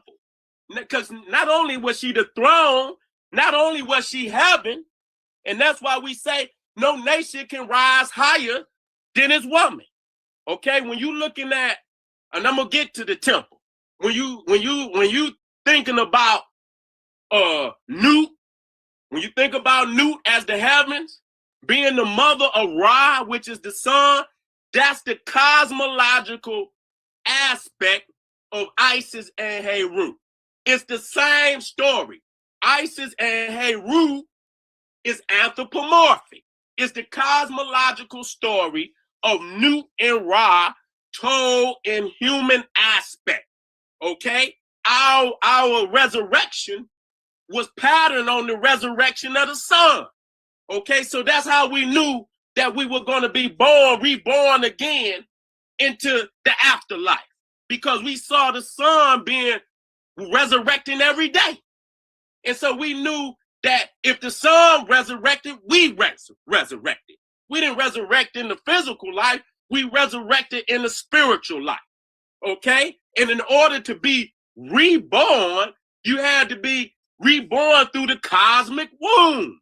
Okay, so when we look out into the cosmos, the womb of Nut is the black hole. The black hole. That's the womb of Nut. See, so when you talking about all that Big Bang shit, they didn't, rape down the spiritual aspect See, the Big Bang is that cosmic orgasm that happened to where, you know, everything in existence came to be. It came from a cosmic orgasm. That was the bang, nigga. But they raped it down from its spiritual aspect. You understand what I'm saying? They raped it down from it. And so you got a cosmological story, which is Nut and Ra. You have the anthropomorphic story, which is Aset, Heru, and Asar, which is nothing but the sun. Aspects of the sun told in an anthropomorphic story. Anthropomorphism is where you take cosmological entities and give them human-like characteristics. Okay, just like they say, the man in the moon. Ain't no man in the, but that's anthropomorphic. So, Heru as the child is the sun, reborn into the world. Osiris is the dead king. He's the sun in his decline. Okay, and Ra and Heru is the new sun being resurrected, a new day. Okay, and then you also have a zoomorphic part of the story because Aset is also the sacred cow. She's also the golden calf. Okay, that's why you see why, because she's a nourisher. She's a provider. Okay, ain't no man providing shit. We've been praying to these masculine deities and they ain't never done shit for us. That woman is the one when you come out. Ain't no child ever cried for no goddamn church. Ain't no child ever came out the womb crying to go down to a mosque. Okay, ain't no child ever came out the womb crying to go down to the synagogue. It knows who its God is, and it knows who can sustain it. It already know because, you know, a child is on the inside. It's being fed, right? If I'm mistaken, it's being fed from its umbilical cord and the placenta as she eat. Now, when that child come out the womb, the mouth is already suckling. You can see the mouth. It already know, and it ain't never been out the womb yet. And it's already mouth already moving to get on that breast. Child mouth moving. It's hungry. It already know. You know what I'm saying? And so that's the child's God. And then you can't eat no damn Bibles, can't eat no Qurans, can't eat no Torah. And so that woman sustain you, feed you. She's the provider. She's the golden calf. Okay, she's the nourisher. Now you got all these masculine deities, and they the providers. They the I ain't never seen a man nourish a child. Ain't never seen a, you know, ain't no Similac goddamn 3,000 years ago. They just started that old synthetic way of feeding the children. You know, it was the woman. So you come up on your mama, and she's the one that teach you your numbers, teach you your alphabet, teach you language, teach you mathematics, teach you everything. And now these niggas is gods and kings, and they looking down on the woman. And most of these niggas is sleeping on their goddamn mama and grandmama couch right now. Okay? A lot of these niggas is sleeping, and that's okay if you is, but if you God and you still making sandwiches and shit, sneaking around at night in granny house and shit and creeping in a goddamn refrigerator, and you did not you God and you king and she not God, there's something psychologically wrong with your ass. You understand? There's something you will never be bigger than Big Mama. Nigga, never. I wouldn't give a fuck what your God, your prophet, or any of them niggas ever wrote in the goddamn book, because his ass had to come through the same way as anybody else. If his mama had not fed him and nourished him and provided for him, that prophet and that goddamn God will be somewhere in the goddamn ground just like anybody else. He's not above his mama. So we establishing that the black woman, the African woman, is God. She is God. And I don't want you to argue about it, because when you was praying to Jesus, when you was praying to Allah, when you was praying, you didn't even speak about the black woman as a form of deity. You was all right with the imbalance. That's why the white man is imbalanced. And so you was all right with that. As soon as you heard that the black woman was God, you niggas started foaming. Niggas like you done put a fucking anomaly in your fucking hard drive that you That fucked you up. You understand? Because when you say the black woman is God, that only means she's a part of, she is the whole, she damn near the whole part. Yes, the man passes on his seed. But after that, that nigga gone. He disappeared. He's gone. He could die. You understand? But if in the ancient, if that mama died, you in threat. Your existence is in threat. If you ain't got another sister that usually come along, usually in Africa, if the mama die, some other sisters take that baby. Ain't no goddamn man can raise no baby. He gonna need some form of a woman to feed that baby. Okay, so she is the nourisher. She is the provider. Now we get into the temple. We get into the temple now. So when we look at our set being the throne, her sister Nebhet was the temple. And that's why when you go to all of these great cathedrals in Europe, Notre Dame, okay? And when you go to Turkey, the Hagia Sophia, okay? They name after women because the true temple is the body of the black woman, okay? This is where everything takes place that's divine, okay? And so what is these niggas doing today? They spitting on the temple of African people, okay? If you selling that woman poison, you understand? She putting that poison in her body. It's going into her womb, going into her children, nigga. You are defiling the temple. God damn it, we have to, and I'm very harsh on niggas selling that shit to women. You know what I'm saying? I'm very harsh on you niggas. You understand what I'm saying? Because that is the temple, that is the incubator of our nation. And that's why our children, you look at the children and you wonder why they in the predicament they in. Then that's, you know, the sisters got to rise above that, where they putting all this poison in their body. Because you're the sacred temple of Africa. And you want to know why we in the predicament we in, because a lot of the poison that we putting in our body and also a lot of the poison that we putting in our mind. Okay, so when we talking about the African woman as the temple, when you see the two pylons in front of the temple, okay, those are the legs of the African woman parting.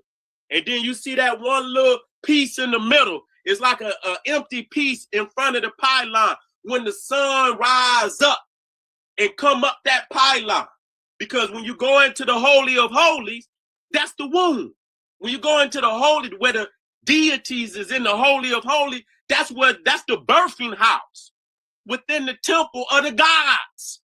This is where the gods, so the temple is the woman.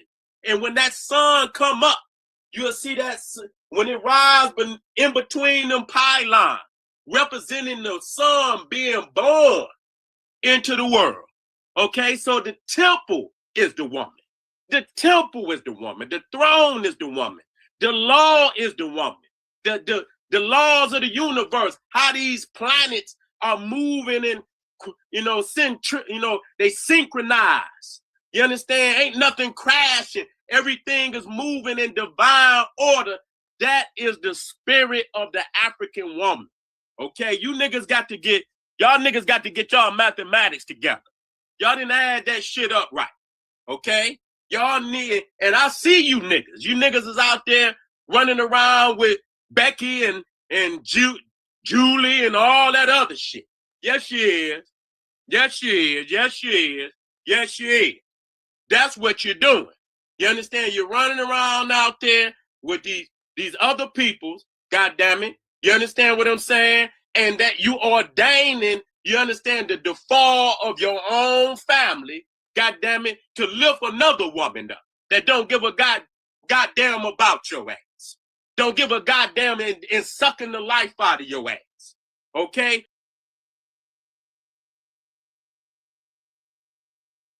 What's your thought? He says, vagina is not all that special, bro. Animals have birth control. What's your thoughts? You said vagina is not all that special. Animals have birth canals.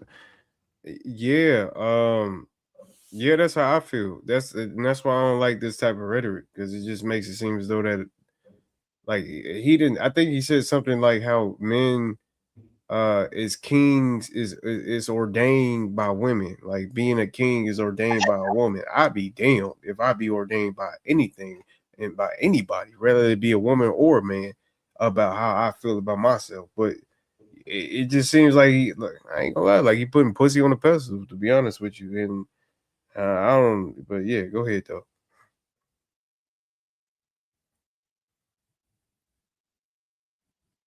And here you got the greatest woman on the planet ever go walk the goddamn planet. Right there in your midst, and you ain't doing nothing to uplift that woman. When you uplift the woman, you uplift the children. You wonder what's wrong with the children? You ain't uplift her mama.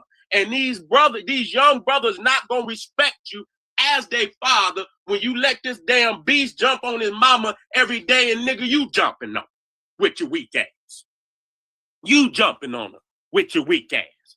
And so, this sister is going to have to teach her sons to be the conquering lion. Even if that young man got to conquer his own damn daddy, so be it. Even if that son got to conquer his own damn daddy, so be it. Those are your children. But you got to get your mind right, sister. You got to get back to your divinity. It can't be about, being hateful towards the man, because, your son is coming up. He going to be the one that you ordain the new king. So you can't be hateful against African manhood. You got to uplift African man so he can do what he's supposed to do. See, just like when you see our set, when Osiris failed and he was murdered, it was our set that pieced Osiris together. She went around the whole nation to find, because Set had placed a piece of Heru all over Egypt, and she went around the whole nation to piece them back together. Okay, and she one part of the holy king that she did not find was his phallus, and so she prayed and prayed, and she wept. You see her weeping. You see, and this is where the Muslims and all them get their prayer, their prostration from. You see how Set, when she prostrate like this, she's weeping for Osiris. And so the great God Amun-Ra, the great God Tahuti, the great God Ampu, Anubis, all came together and helped that sister and fulfilled her prayers. And for a small amount of time, a spiritual phallus came upon Osiris, and she descended on that spiritual phallus as a falcon and received the holy sperm. And from that, she was impregnated. And from here, you have the first immaculate conception ever in history. She gave birth to the holy son, the divine son, Heru. This is where it comes. But the sister is the one, was the guardian angel of her king. Even in his death, she was loyal to her king. And so these niggas is sick. These niggas is crazy. And so you have to have mercy on him. Not to the point where it's at your demise, but you got to have, the utmost respect for African men. Because your fathers, they didn't lay down like this. They didn't lay so in honor of the fathers that fought the good fight long before we got here. You must honor that and show that to your son. If that nigga can't get it together, then you're going to have to raise up your son to be the king you need for your daughters. That's going to have to be the king you raise. And you raise them all down through history. These niggas don't have the capacity to do it. They can run their motherfucking mouth all they want. They have not stepped up to this beast yet. Okay? And so you must raise your son to be the honorable king that's going to lead African people to liberation. So that's why you got to respect African manhood. Okay? And if that means taking the son have to even dethrone his father, then that's just what it's going to have to be. That's just what it's going to have to be in order to set this shit right. Because he's been given all the opportunities afforded him to step the fuck up. And if the people is begging for liberation and they crying out and he does not have the capacity to do what he's supposed to do, then you are to raise your son to dethrone these niggas and be the honorable king that will lead our people to liberation. Now I want to go out with some things. I want to talk about, economics and so we have to look at the African woman as the global conglomerate. When we're talking about businesses and we're talking about the global conglomerate is the African woman. Okay, you talking about what company to invest in? Invest into the black woman, nigga, because you investing into your nation. Okay, when we run down the science, how the woman do all these things for her children, male and female, then you talking about she's a corporation. She is a corporation. So when we say, what we're going to invest in, we're going to invest in our woman. When you invest in your woman, you invest in your children. And that's Social Security.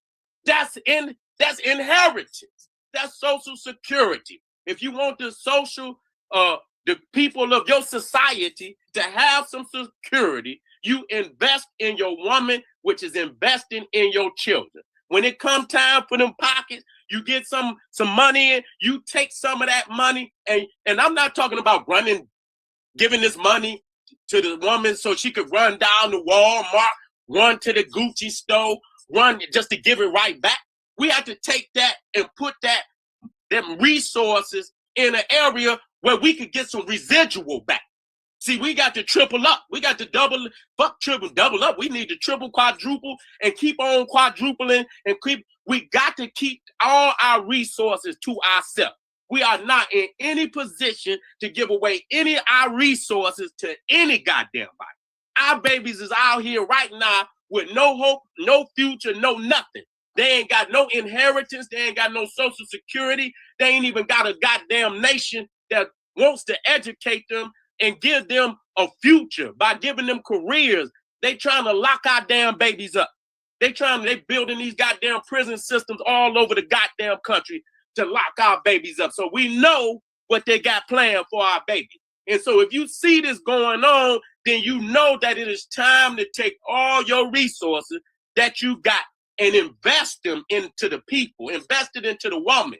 See, a nigga, you know what a nigga do? And I've been guilty of it in my life. I don't speak like I'm above nobody. We get a couple of dollars, we'll try to flip it. We'll try to go do something and lose the shit. Come home. You understand what I'm saying? Ain't got nothing. Baby's hungry. The woman done already called grandmama. She done already called grandmama, great grandmama. This nigga done fucked up. I need a couple of dollars. Keep this shit moving. See, that's how they work. They already know you done fucked up.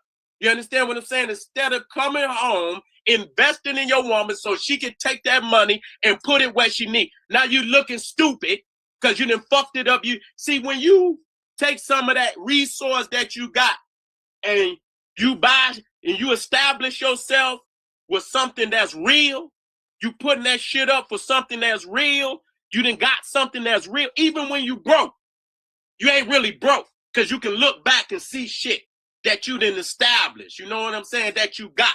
So all you just waiting is on the next come up. But when you don't establish, you don't take none of them resources, you got a young Pharaoh. And he coming out with that powerful.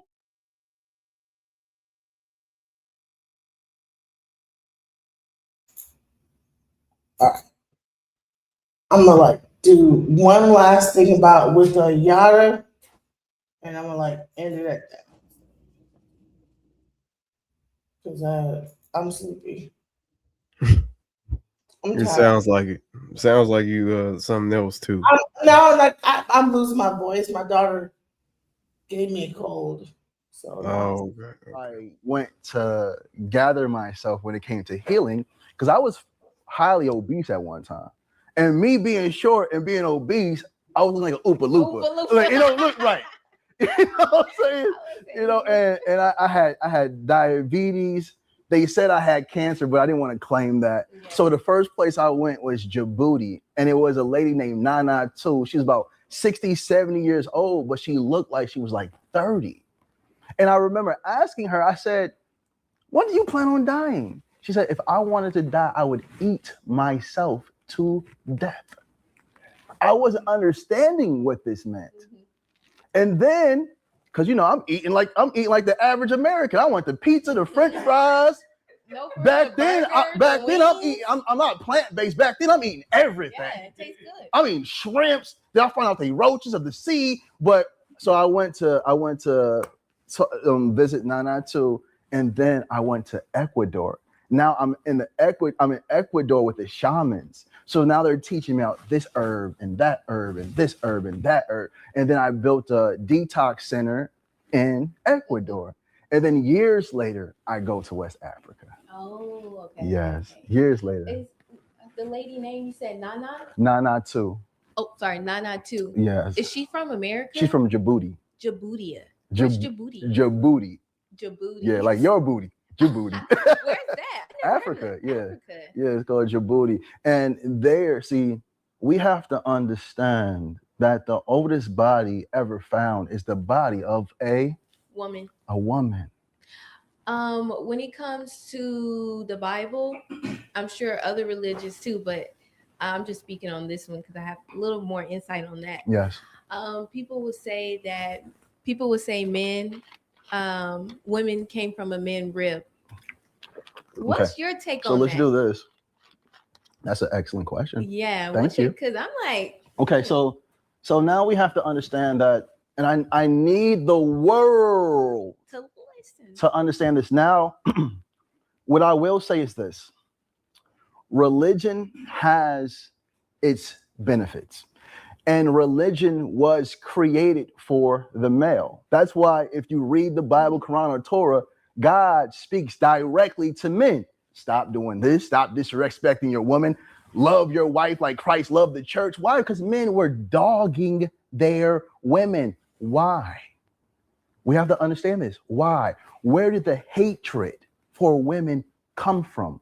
Why even here in America that it took so long for women to even have rights? I'm going to tell you why. Because they fear you. When we talk about the womb, ladies, listen to me. When we talk about the womb has a Greek origin that means hysterical.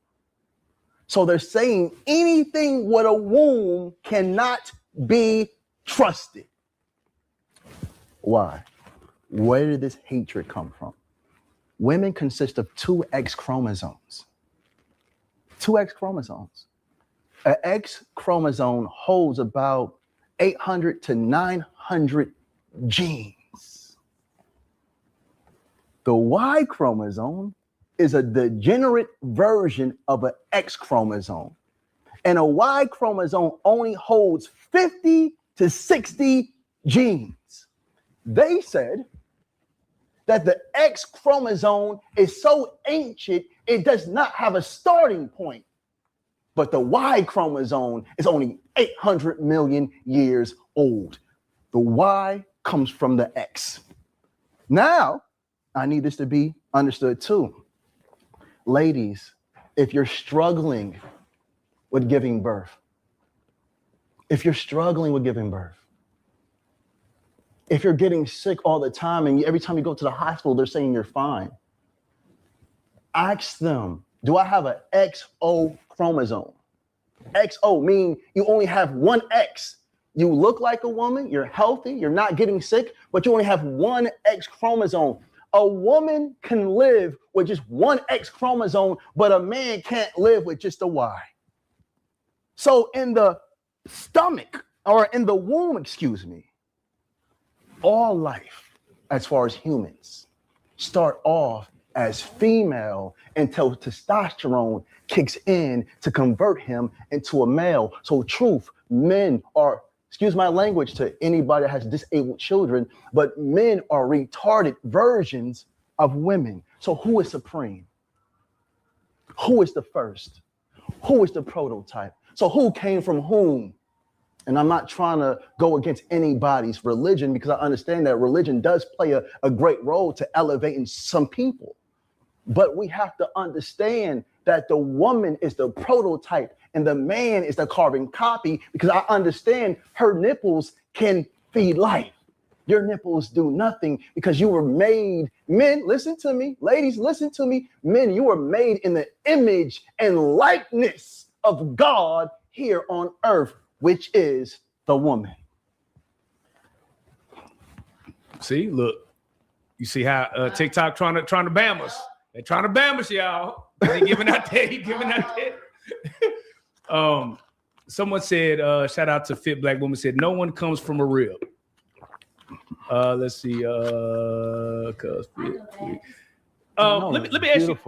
Let me ask you this. So, when what do you believe in? Like for people that don't know, because you came in today, you said you're fasting, so you probably practicing Ramadan. I'm a Sufi. You know, I'm a Sufi, and as a Sufi, I'm a Sufi sheikh. Okay. In West Africa, they will call me the Sufi sheikh, or they call me the woman sheikh. Can you break that down for people that don't know? Yeah, I will. Yeah. And here in America, they call me minister. So a Sufi is one that sees God in all things. And we see every religion as a doorway to God, but not the destination. So it's the GPS to God, but it's not the destination, because the destination is God itself. I want to say herself, but I don't want to make anybody upset. So a Sufi is one that experiences God. And we got something called Manifa or Marifa. It's an Arabic word meaning that we experience the presence of God, and our knowledge of the divine comes directly from God to the individual, while religion takes you through a person to get to the divine. And that's why those that read the Bible, when Jesus said the kingdom of God dwells in you, and everything I do, you can do better than me as long as you believe.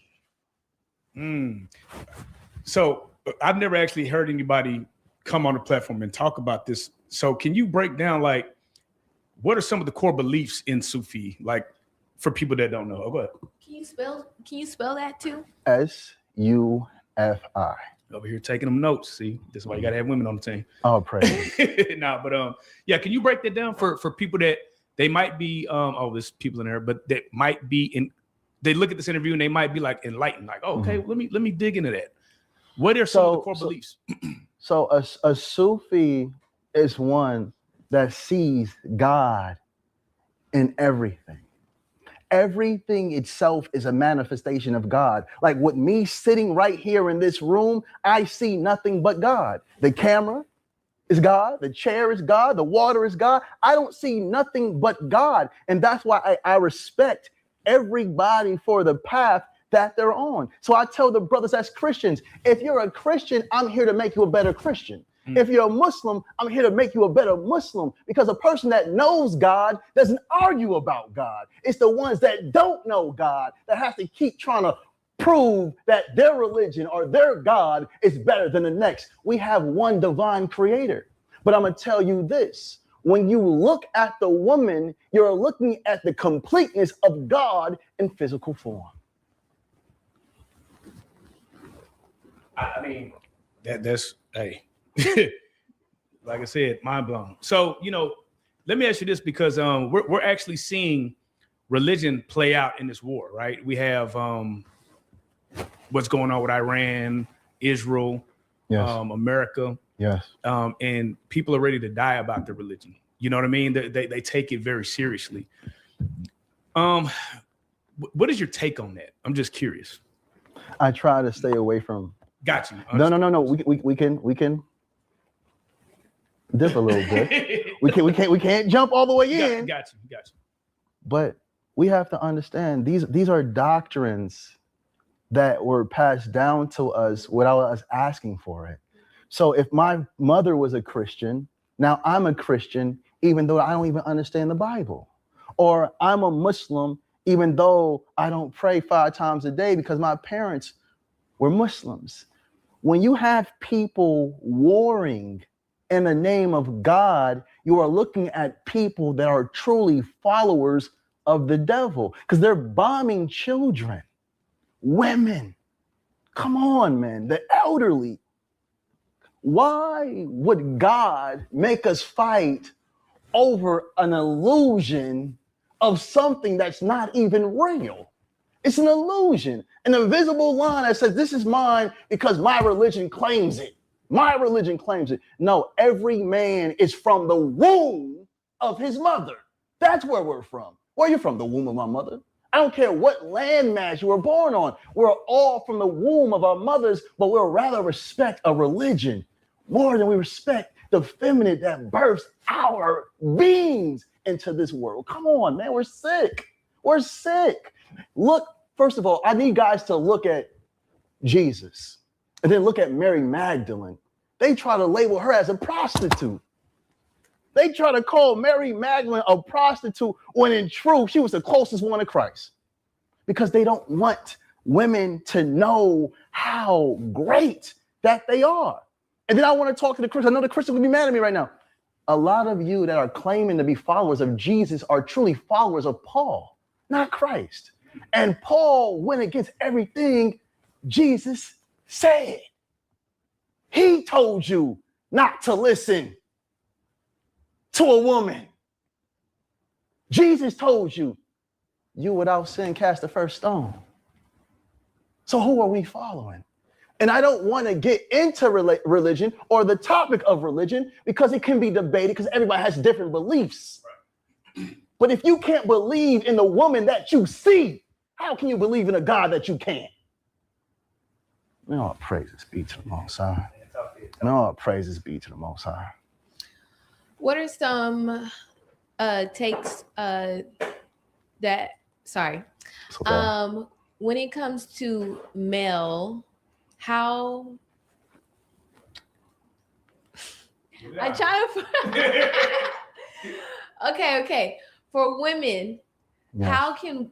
what are some ways that women can be there for men, or to see, what are some tips or thoughts that a woman can be there for men? I know I probably didn't say that right, but I'm trying to loving, caring. In general. Like support, a man? Supporting, because I know you speak on women a lot and how men can be there for women, but how can women also be there for men? They shouldn't, not right now. The woman needs to be there for herself. The majority of all women we see, including yourself, is dealing with some form of anxiety, stress, or depression, mild or big.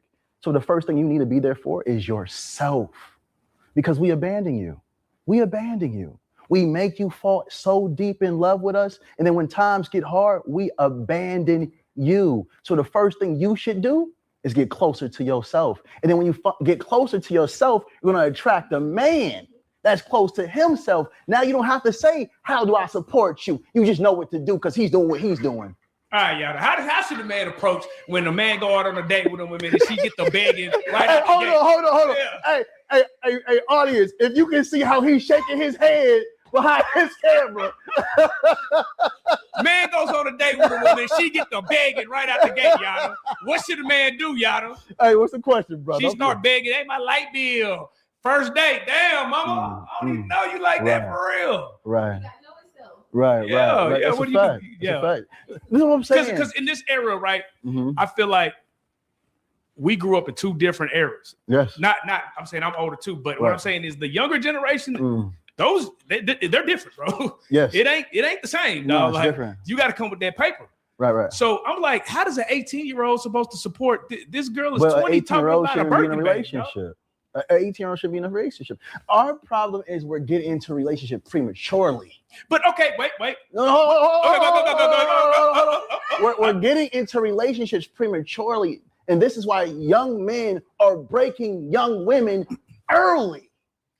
Now she's 25 and she don't even want to be with no man no more. She's drained out. She can't take it no more. She's mentally and emotionally exhausted because a woman is in a woman's nature. Because we come from her for her to support us even when our love is killing her.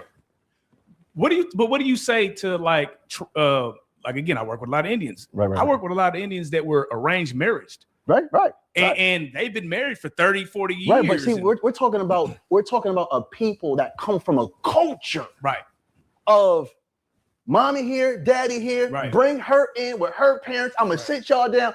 What do y'all think about each other? Yeah. And then the father can say, even if she loves him, no, he's not good for you. Us? Come on, man, bro. Us? Should we get to that point though? Should we be doing that? Should there be a level of that in our community? My children, I'm choosing the mates for my children. I'm choosing them. We have to understand that romantic relationships built off romance was designed to destroy you. It's new. It was created in Europe. It was never like that. It was, my son has 5 cows or 100 cows. Is this good enough for your daughter? We're coming through saying, I got dingling. She's saying, I got bills. I got dingling. My water needs to be turned on. I got dingling. But if a nigga got dangling, but if nigga slanging that dangling, that's, I mean, come on now, man, dingling is only good enough for a little girl. Women have real responsibilities. Dingling ain't good enough. But I'm not gonna lie, I've seen some lawyers, doctors, I've seen some grown women that fall prey to the dingling, bro. For how long? See, it's temporary. It's not a solid fix. It feels good for that moment, and then it goes back to regulating her nervous system. Even for the moment, it's releasing oxytocins. She feels good in that moment, and then she tries to chase the thrill, then realize, man, this is a bum. You know how many bums I done seen young bums get it up out of them. Listen. Yeah. All a bum has to offer is dingling. So he's overperforming in the bedroom. He's taking breaks, wiping his face, going right back in. Like, that's all he has energy for. Because if he was working, he wouldn't have all that energy. Come on now, brother. Why are we talking like this today, man? I just like. Come on, I'm a minister, brother. I'm just like spicing it up. No, I'm just like spicing. Oh, praise no, I'll praise. I'm just playing. Oh, praises, bro. Now, go ahead. What are you doing to pour back into your community besides pouring into your family? Besides pouring into your family and kids, what other ways are you pouring back into women, men, again? The greatest, and men, the greatest way to pour back into your community is by pouring back into your children, because they'll have to live in that community. And if you pour into them righteously, they will start to build the community. But if you don't pour into them, if you neglect them, they'll start to destroy your community. So the greatest way to build community is by first building family, because without the proper family structure, we see where these communities go. I've been in neighborhoods where there's just women, no men in these households raising children. There's no man. There's either aunties, grandmas, or single mothers raising these children. And look at that community. It's not thriving. It's falling. If we want to fix our community, it first starts inside the home. If you don't fix your home, you have no business outside trying to lead anybody. But we also built hospitals and clinics, globally. We're working on building some birthing centers. So, I just give all praises to the Most High for allowing me to see what's really important. And what's more important than family? Take the money away, man. Real wealth is family. Real wealth is when I walk in a home and my wife smiles at me. My children run to me. My children don't realize they living in a mansion. They don't realize that. They just living. But they know they're loved. And that's what's important. Because there are so many so-called militant men, but their wives are unhappy and their children are neglected. This is the question that I have, right? Yes. What stops us? I'm going to just speak specifically about Black. Yes. What stops the prominent Black men to get together and build another Black Wall Street, build our own banks, our own hospitals? What is stopping us from doing that? Because if you look, there are a lot of prominent Black men making money. right? And Yes. it doesn't seem like it should take. We watch Kai Cenat and Speed go across to Africa and do more than we've ever seen a lot of black men even do. They educated a lot of people in Africa we didn't even know about. You know what I'm saying? So what's stopping everybody at the top from getting together and making it happen? We have to understand that we're not too far off from slavery. I know a lot of you brothers be reading these history books, not realizing slavery was right around the corner about 100 years ago. That's facts.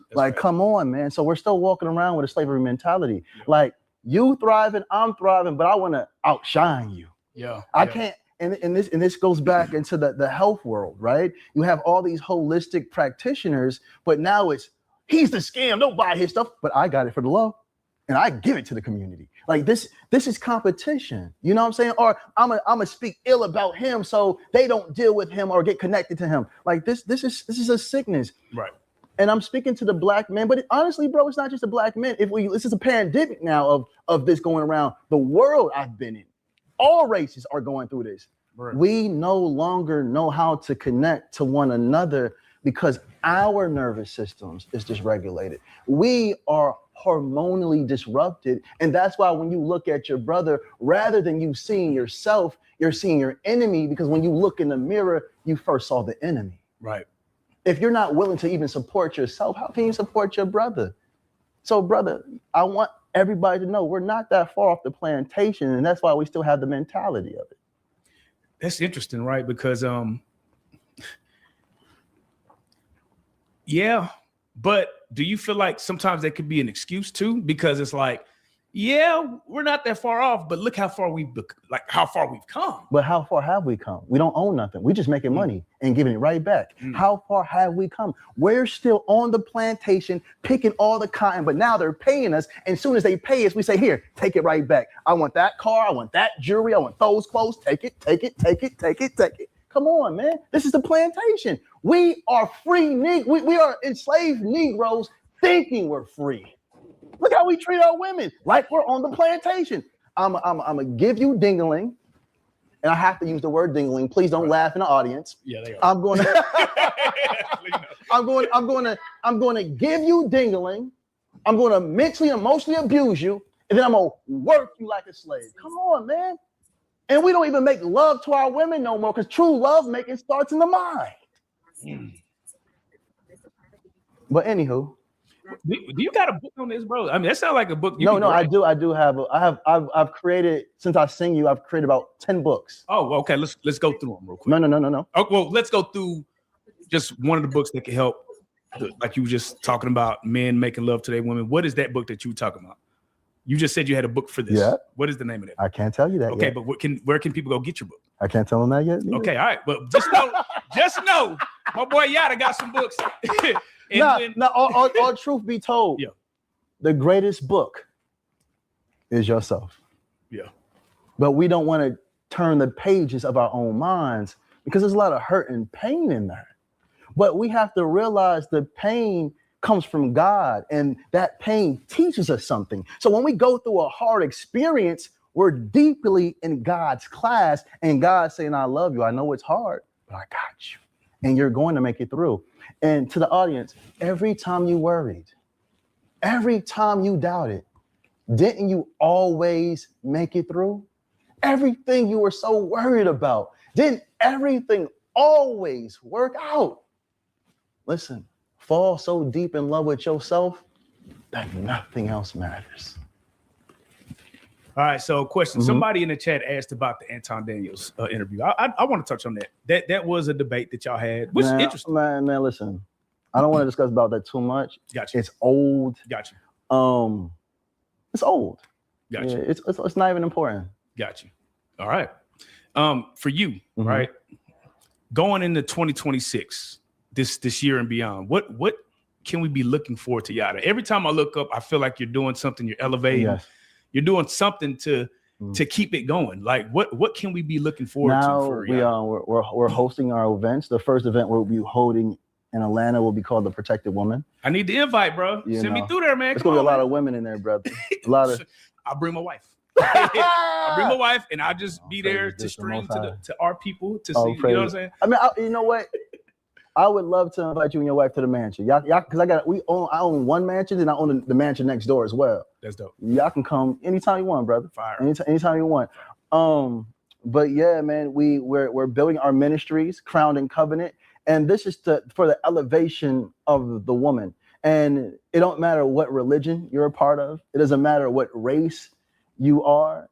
It doesn't matter about your sexuality. Women need to be elevated because women have been broken. And women are deeply broken. And a lot of women have been depressed and stressed for so long, they don't even realize they're stressed and depressed. And men, when you get into relationships with women that have been deeply wounded and you're trying to love her correctly, you can't love her the way you want to love her. You have to love her the way she needs to be loved.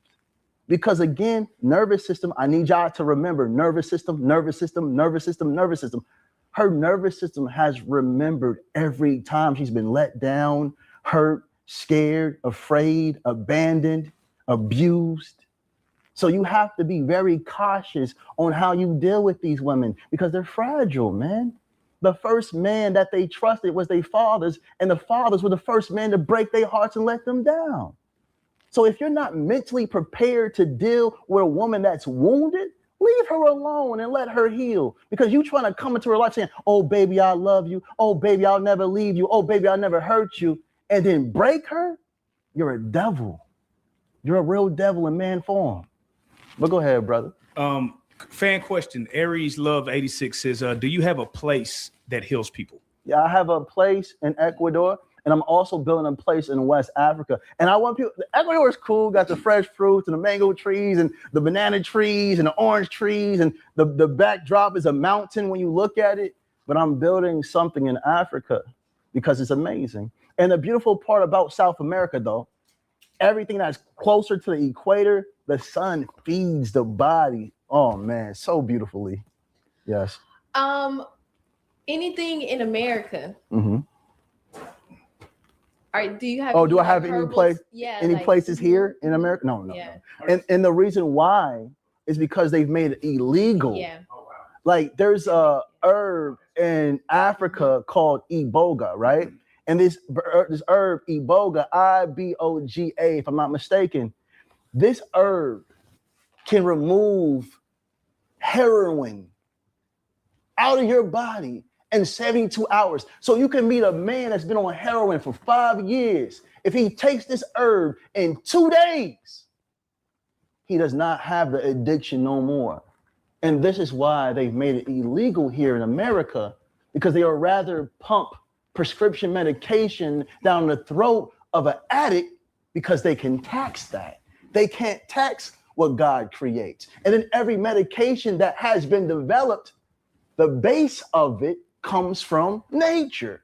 And then they have to add the chemicals into it to patent it, because they can't patent what God creates. And this is why they made holistic practitioners that look like quacks or snake oil salesmen. And that term snake oil salesman came up when Rockefeller entered the medical field, and they came out with the petroleum medications because they had so much of this around the war. So they had, how can we dump this? And guess who they gave it to? The people that they say they love, their country. And this is why America, even though we're thriving when it comes to wealth, but when it comes to health, we're falling.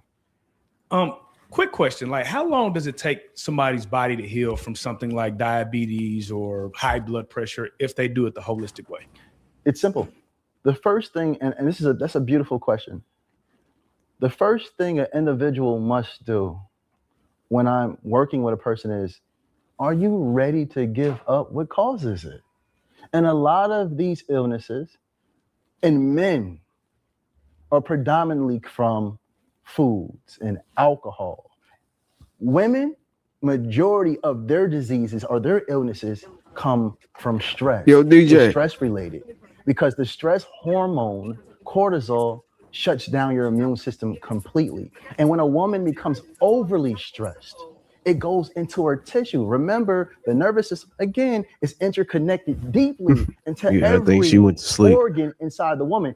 It's connected in the man too, but not like the woman. And that's why women lead by 80% when it comes to immune diseases, because the body now sees the body as its enemy. So for us to heal these things or reverse them, because we can't say cure, because the FDA has ran into my home before Well, to too. you, The DJ. FDA trying I'll to run talk to you later. crazy. That's a whole nother story. But we can't say cure because it's illegal.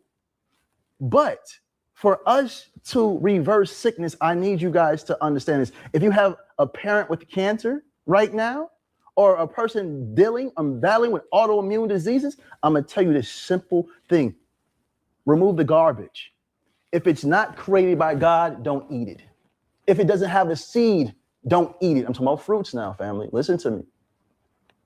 Because those that are Christians, you know God said, herbs are for the healing of the nations. I gave you every fruit-bearing seed, and that will be your meat for you to eat. So you cleanse your diet. You eat what God gave you. You drink what God gave you. God didn't give you Mountain Dew and Pepsi and Sprites. That's destroying you at a biochemical level. Eat only what God feeds you. Purify your blood system. Get you some dandelions. Listen to me, brothers. If your money is jacked up and you can't afford to go buy you some herbs that cost, or buy some detox, I recommend my apple of Eve, which feeds every cell in your body while removing cellular waste. But if you can't afford this, go outside and look. You'll see some dandelions growing. And that's amazing for cleansing your blood. Diet change, purify the blood. Dandelions, if you can't get some burdock, some yellow dot, some marshmallow root. And then we go into the lymphatic system, because the lymphatic system is the sewage system. It releases the toxins. So you have to make sure your lymphatic system is good. Yeah, how do I do that? Just start jumping up and down. Jumping up and down. That's why people that get on trampolines or do jump ropes, eventually they got to go have a bowel movement. So you change your diet, you purify your blood, you work on your lymphatic system, and then you make sure you're in an environment of peace. A person cannot heal in an environment of chaos. And make sure you're getting sunlight, man. It's not hard. If we want to heal, we have to put our body back in its natural state. And the natural state is of peace. Eating the food that God gave, drinking the liquids that God gave, purifying the blood, not with toxic medication, because why would a chemical heal you? When you take a medication, it puts toxins back into your bloodstream. And this is why they say, you're gonna be on this for the rest of your life. What? You're gonna be on blood pressure pills for the rest of your life? You're eating food that's raising your blood pressure. Stop eating it. The fried food, stop eating. Let it go. Fast. And fasting is when we put our own bodies on God's operating table, man. So I've done different fasts before. One fast that I've done was like a water fast for like 3 days, and then the third day I got a little lightheaded. It for me, like, it's been a journey. Like, I have all these different books. I'll read, I'll ask questions. Listen, sister, listen, and this is the danger. The way to heal a man and the way to heal a woman isn't the same way. They didn't start studying on the woman's body until 1977. They don't know nothing about your body. That's why I keep saying, if you truly want to heal, work on your nervous system. Are you depressed? Are you stressed? Are you suffering from anxiety? Is it something in your childhood that still haunts you to this day? This holds on to you. So when you want to heal as a woman, you have to focus on the nervous system. You can't heal broken. That's why people keep taking the same herbs for years and nothing's changing. They might feel a little better, but nothing's really changing. Sister, stop reading them books. Those books wasn't created for you. It was created for a man. And then not even a black man, a European man. And then we have to understand that the European body of a male and a black body of a male are completely different. And this is why diabetes is so rampant in the black community, more than anybody else's, it's because of dairy. And let me break this down. When we, people of African descent, are weaned off the breast of our mothers, we stop producing an enzyme called lactase. And that's what breaks down lactose. And the European bodies, they still produce that enzyme. So they can still drink milk from a cow. Because you have to understand, where they came from wasn't enough sunlight. It was cold. It lacked vitamin D. So they were getting it from the animals. That's why you say, man, I want to get me a steak and I want it well done. Or I want it a little bit rare, to the point blood still oozing out of it when they cut it, because they can feed off that. But when it comes to you and me, especially the woman, it's extremely different. So how are you doing mentally, sister? Honestly. I'm doing fine. That didn't sound truthful. That didn't sound I'm doing truthful. fine. See, and this is a problem. Listen, hold on. This is the problem, because when we ask women what's going on, all you know how to do is be strong, because your whole life someone told you be strong. No, when you're going through I'm going through some. Let them know, hey, look, I'm not feeling the best today. I don't want to be bothered, because I'm telling you, what's keeping our women sick is a dysregulated nervous system. And if you have never been properly loved, adored, respected, taken care of, your nervous system is shot. Because women, you need oxytocins. And that comes from love. That comes from hugs. That comes from understanding love. And I know when a woman's happy, because I have a woman that's happy. And I know when a woman's not happy, pretending like everything's okay. Don't do that, sister. Well, I'm not pretending. Like right now, I feel fine. Listen. Hold on. I'm not talking about the moment, not the moment. I'm just trying to explain myself and get these words and thoughts out so you can understand me. But when it comes to like how I'm really trying to piece everything together. So I can't really just give you an answer at the moment, because you're not happy. Because if you were, you say I was happy. I get it. But next question. Now, this is what I want to know, right? Okay, so as people, like, they'll say, when you're weaning yourself off of sugar or stuff like that, right? They'll say, hey, don't do it all at one time, because you'll start having these, because I did that.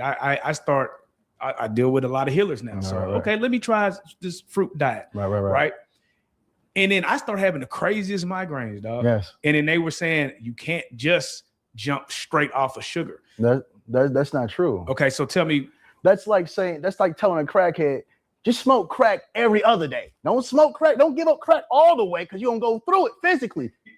Just get off. No, we have to go through the detoxing process, because detoxing, it doesn't feel good. And then we're not just detoxing from the sugar itself. We're detoxing from the chemicals that they put in the food. They keep us addicted. So it's just not the sugar anymore. It's the all these different ingredients that they use and put in cars and in buildings that are now found in your food, just like why is fluoride in our water? And fluoride wasn't put in water since Hitler had the Jews in them camps. See, it keeps our minds weakened. But anyways, go ahead, brother. Well, no, that's a good point. So what I was going to ask you is, what is sugar doing to our body to make it do? It's eroding you. It erodes your cells. Sugar erodes your cells. And that's why cancer thrives off sugar. And I have to say unnatural sugar, because a lot of people will think, oh, sugar, I can't eat no fruit. I can't. No. That sugar is followed with minerals and vitamins, so it doesn't spike your blood. But when we're taking this white sugar, it's been isolated for the sweetness. So as soon as you take it, it spikes your blood, leading to all types of fatty liver disease. Let me ask you this, right? In your study, what do you think is the 3 most harmful things that's killing the Black community? Fear. Fear. And fear again. Fearing of the unknown. fearing what people would think. A lot of people want to change their lifestyle, but they're so concerned about what their family might think of them or what their husband or their wife might think of them. It's the fear, man. This is what's destroying us. This is what's been destroying us. And this is why they utilize fear. They weaponize fear against us. Because if we understood what fear did to our nervous systems, if we realized what fear did to our immune system, we would stop fearing things. Love yourself. Because to truly love yourself, cast out all fear. And then change your diet. We're not on a plantation no more, but we're eating whatever they put in front of us and not questioning it. But as soon as someone offers you something healthy, now you want to ask all the questions. What's in it? What does it do? But you didn't ask about that cake you just ate. So what's a good diet? What's a good for, let's say somebody, there's a lot of people in the chat. Okay. There's a lot of people that's rocking with you, been rocking with you from the jump. And they're intrigued, right? And they want to make a change. Yes. They want to get right and heal. What are some starter steps that we should do? And I know game is to be sold, not told. Give what you, okay.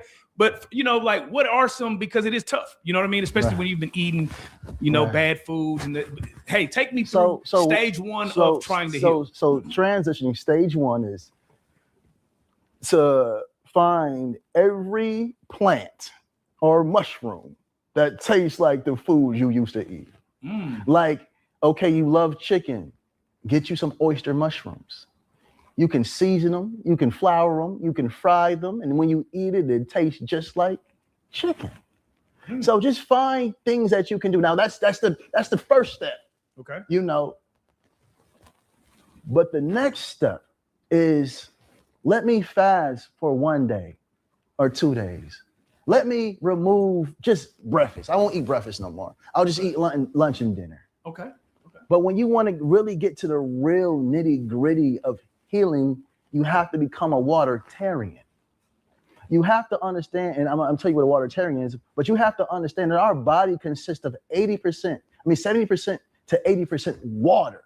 Right. So we have to eat food with high water content so we can get the minerals, the hydration, and the vitamins. And when I say a watertarian, that's fruits with high water content and vegetables with high water content. Okay. No frying, no baking, because it takes the moisture out of it, the hydration from it, and just boil. Like if you want to, I just can't eat fruits and veg. I can't just eat fruits. Oh man, these salads are killing me. Man, go make you some quinoa. Go get you some wild rice. These things go with your genetics. It feeds you. We have to understand that fake food gives our body inflammation, which is followed by disease. Real food gives your body information. It feeds your cells. It tells your cells how to behave. So we just got to get it right, man. And I love you. I've watched men lose limbs behind food, man. Limbs. This brother had diabetes. He couldn't stop eating. Now he don't got no legs. And I know a lot of you probably seen the same thing or missing toes. Or we've seen our parents eat themselves into cancer. And they told us, it's just hereditary. No, it's not. Because if it was hereditary, that means the first man and woman to ever walk this earth had every disease known to man. Every time they put a new chemical in the food, every time they introduce us to a new chemical, they're introducing us to a new disease. And that's why new diseases keep coming out. How is this possible? Damn, boy, that's okay. You said something. Yes. Take out breakfast, right? Yes. Can a diabetic take out breakfast? Is that possible for a diabetic? It depends. It depends. If you're suffering with diabetes, you have an insulin problem. So you got to make sure that you're eating the right things to nurture your body on a cellular level. I've watched diabetics go low and drink a soda. I've watched diabetics get low and eat chocolate, candy bars. This is destroying you even more. If you want to be the best version of yourself, you have to put your whole being into what God stands on. And God creates things wholly. It's whole. It has every mineral and every vitamin that the body needs. But when we run to men, Oh, I'm gonna eat this. I got diabetes. I'm gonna drink this Coca-Cola. I got diabetes. I'm gonna eat this chocolate. No, you're just a glutton. Now you're just a glutton. So those that do have diabetes are battling with diabetes. If you start to fall low, eat some dates. It will help you, and it's great for your genetics. It goes with your biochemistry. We have to unlearn the ways they taught us and relearn the ways of God. We have forgotten the ways of God, and the further we get, the sicker we get. In the chat, they're going back and forth about the best water to drink. What do you say? What is the best water? Natural spring water. Somebody said that in the chat. Natural spring water. So and then hold on. But the question is, why natural spring water? Yes, why? Because it has a natural pH of alkaline. That means alkaline on the pH scale. pH means power of hydrogen. If alkaline is 7 and above, as acid is below 7, and neutral is just, yes, sister? I love you, sister. I was letting you finish. No. I love you. So I see you grab the mic. I just want to make sure we locked in. But yeah, so when we understand water, we're going with God because our body is created to consume alkaline, but it does perform in acidic ways. That's why we have stomach acid to be able to break things down. So it's alkaline by nature, but acidic by function. So we have to make sure that we're drinking water with a pH above 7, but not over 9. Because when you start to get up in the pH, you have bleach. Bleach is about 11 and 14. And I know ain't nobody gonna be drinking bleach because it'll kill you. So just make sure you pay attention. And then when you do get the water, make sure they don't have nothing added to it, because it'll be like added electrolytes or added minerals. No, we don't want that. We just want natural spring water. So Yolanda asked, is coconut water better than water? Than spring water? No. Okay.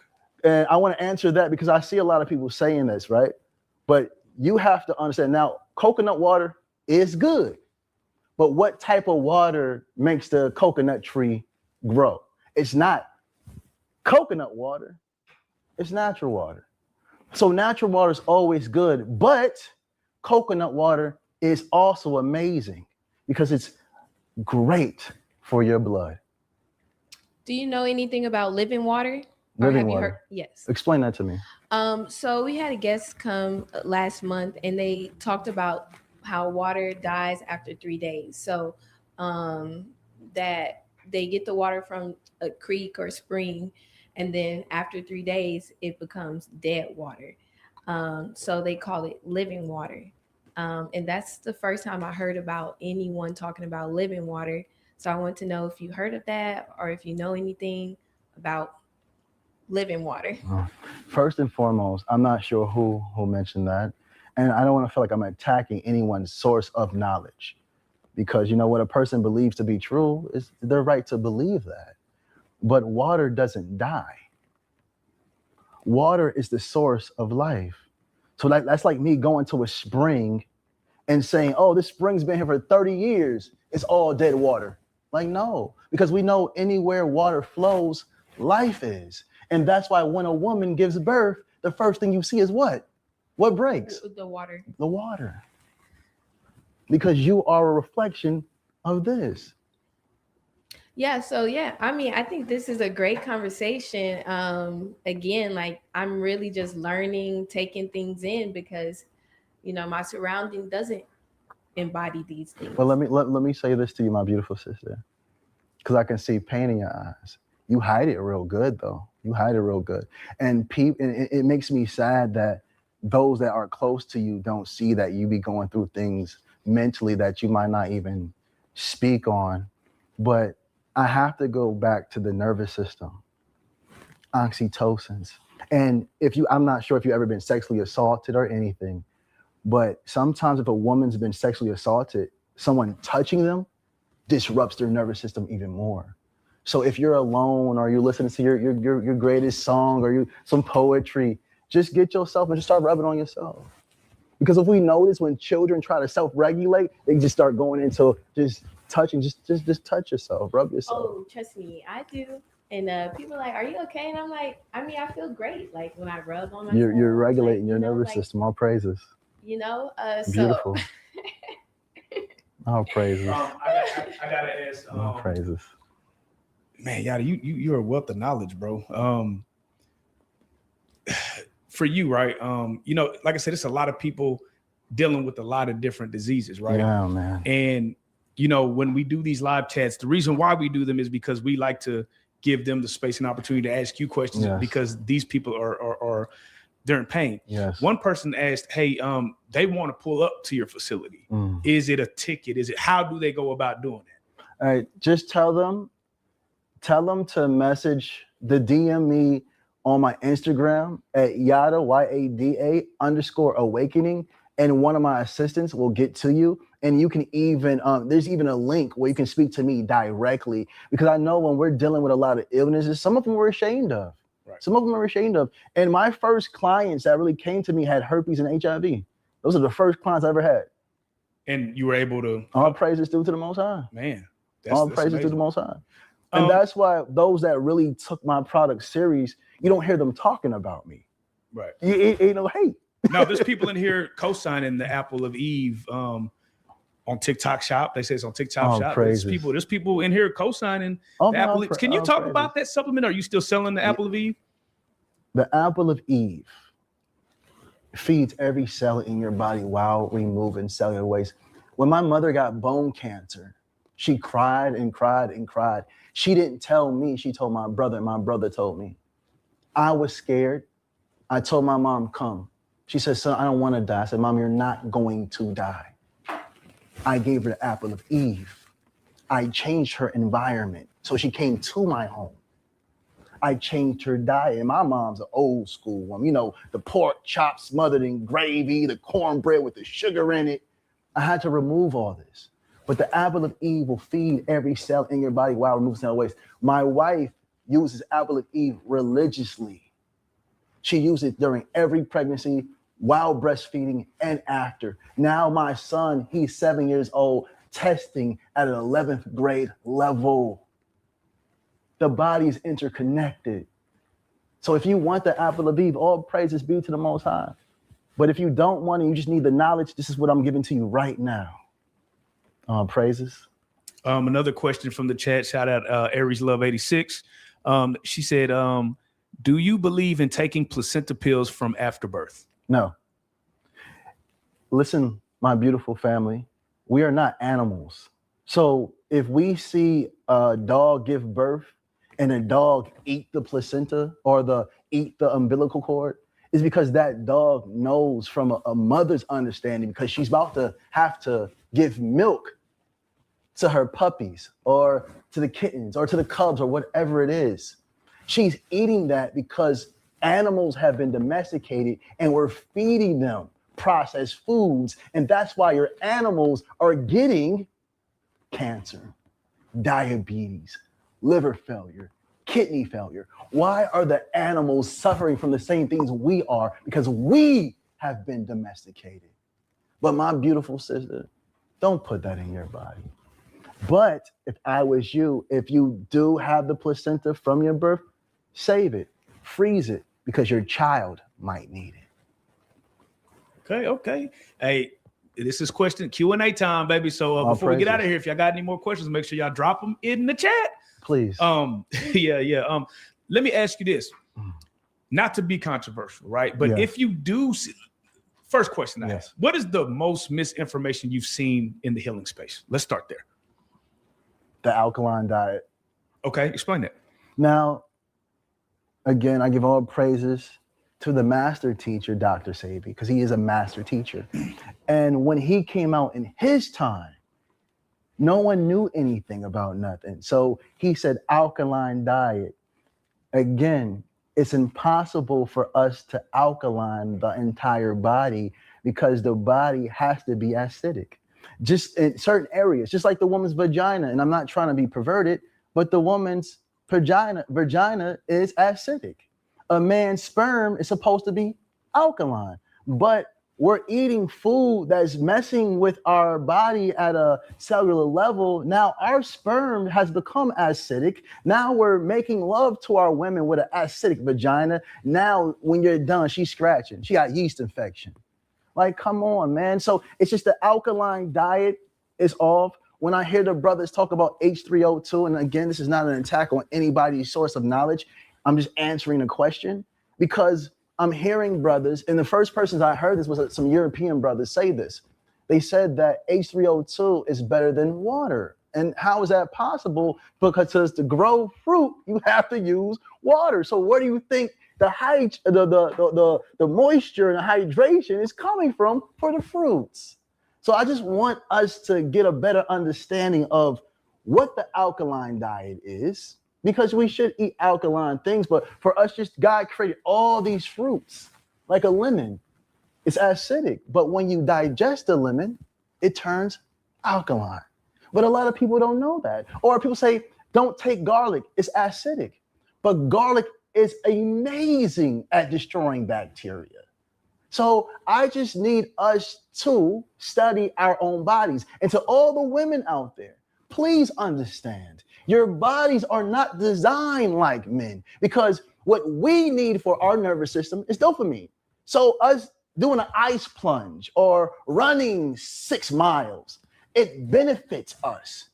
It destroys you because you've been taught to move like a man, and heal like a man, and think like a man, and act like a man, and work like a man, yet they still demand you to be soft and feminine. Let me shout out. Diamond says, ask him who he considers God, the man or the woman, because we was programmed to believe it's a man.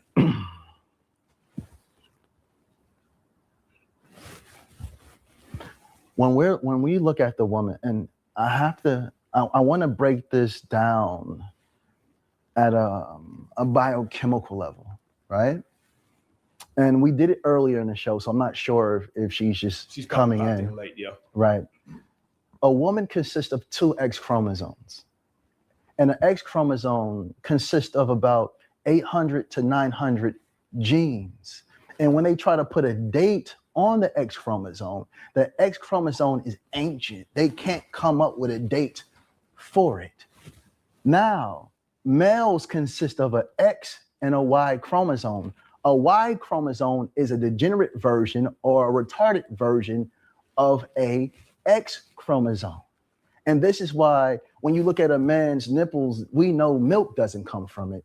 Or when you look at a male's penis, we understand that's the oversized clitoris. Or when we look at a man's testes, we understand that these are the walls of a woman's vagina. See, we have to understand that everyone starts off as a female inside the womb until testosterone kicks in. So man came from woman. And I'm not trying to attack no one's spiritual beliefs, because I love all religions. But when you look at the woman in physical form, you're looking at God in a complete state in the physical form. But God itself is a divine feminine energy that only speaks in the language of frequency, energy, and vibration. Shout out Aries Love 86 back again. She says, my son has sickle cell disease and just tested positive for COVID. Any advice? COVID is still around? They still playing with COVID? Yeah. They still passing that out? Yeah.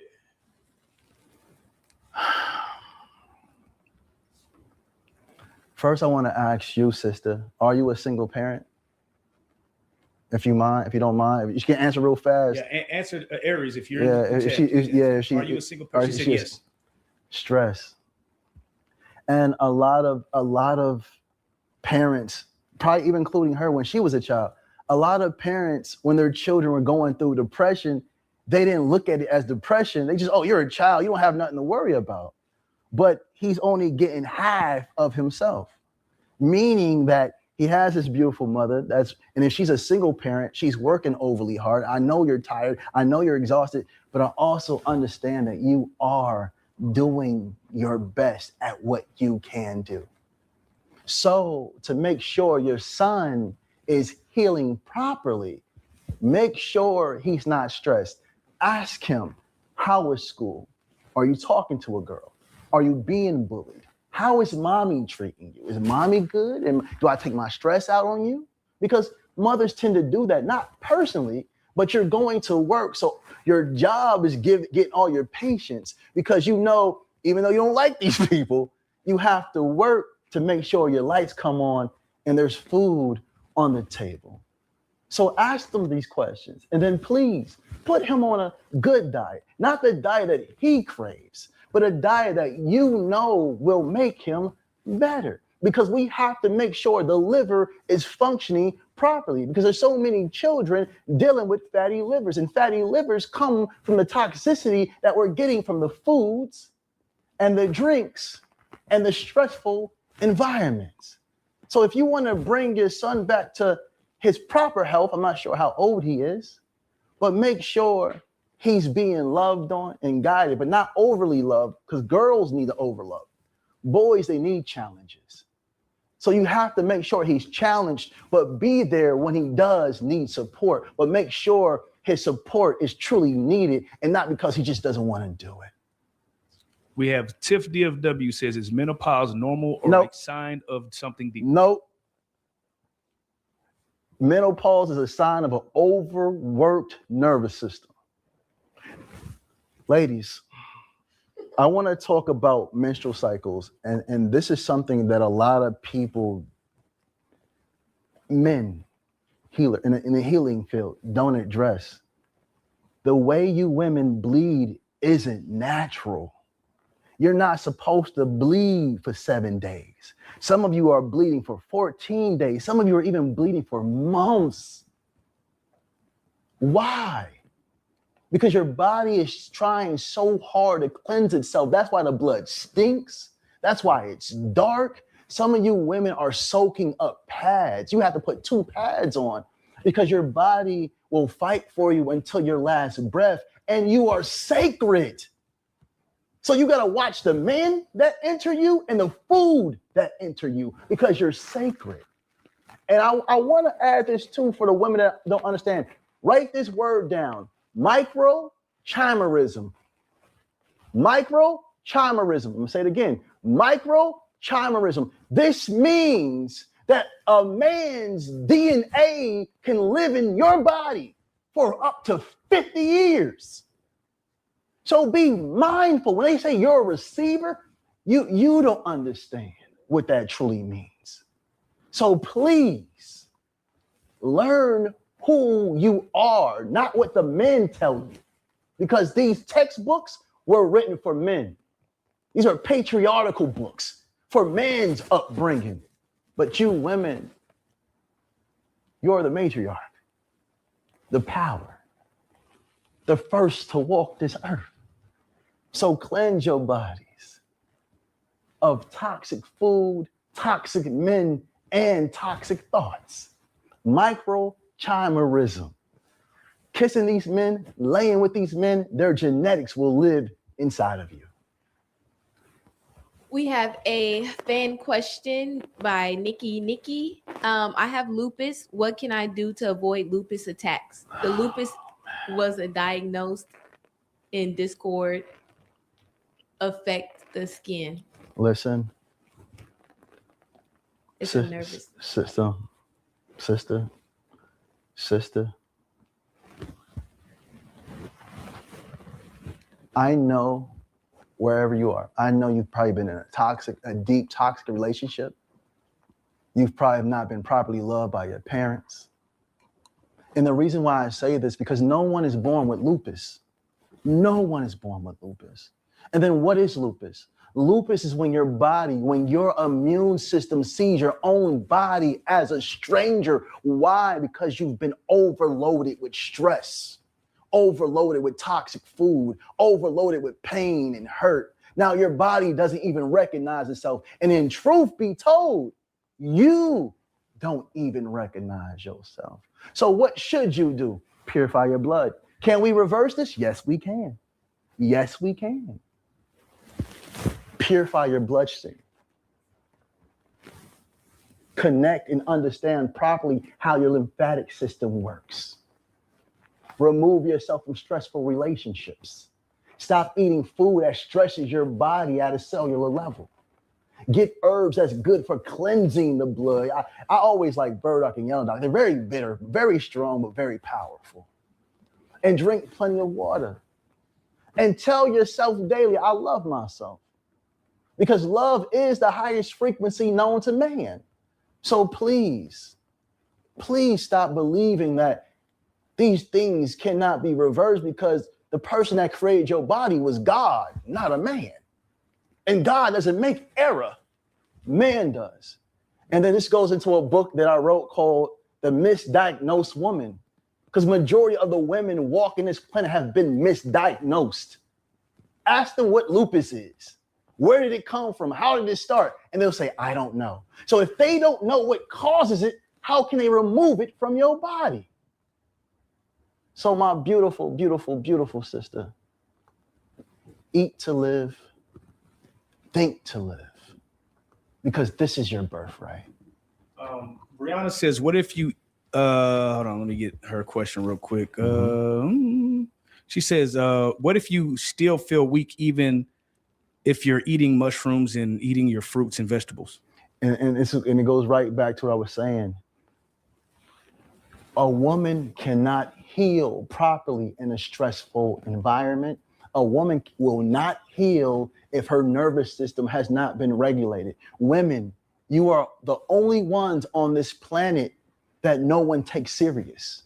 Not the doctors, not the school systems, not your men. So who do you turn to? You have to lean on God. And how do you lean on God? Is it just, oh, let me read some scriptures? That's not leaning on God. I mean, putting your complete faith. I'm going to eat this. I'm going to drink this. I'm going to think this. And any problem or stress that I have, I'm giving to God. God, remove this from my life. And when God removes it, stop bringing it back into your life. Because sometimes you'll get out of a toxic relationship and then bring the toxic person right back to you. This is the reason that you're suffering. Ladies, why is autoimmune diseases 80% higher in women than men? Why are you leading in every disease known to man? Because no one understands how your body functions. So I'm telling you, if you want to heal and become the greatest version of yourself, your nervous system, you haven't been loved, you haven't been respected, you haven't been adored. Who have truly supported you without wanting something from you or taking something from you? Understand who you are. You are the greatest manifestation of God in physical form. I want you to touch on this because you just said it takes how long for semen to get out of a woman's body? No. Oh, not semen. Oh, but a man's genetics. His DNA. Got you. So my question is, what harm are men doing to women if they're having multiple spouses? I'm just curious about that. Like if a woman is having multiple men going in them raw and stuff like that, what damage are they doing to themselves? They're walking around with the demons of all these men. That's why when a woman lays with a lazy man, she becomes lazy. She takes on the characteristics of this male. Any woman that has been with a man that wasn't as motivated to move, if you make love to this man, if you kiss this man, if you stay around this man for too long, you start to become just like this man because you are a receiver. This is how God speaks to you. That's why the intuition in a woman is louder than anything else. That's the voice of God. That's why you know when someone's doing wrong to you without you even being in the room, because that's God speaking through you. Now, you don't just give birth to flesh and bone and blood. Souls come through you. You bring souls into this world. You stand close to death just to walk back with life. Never lower your standard, not with men, not with food, not even with the way you treat yourself.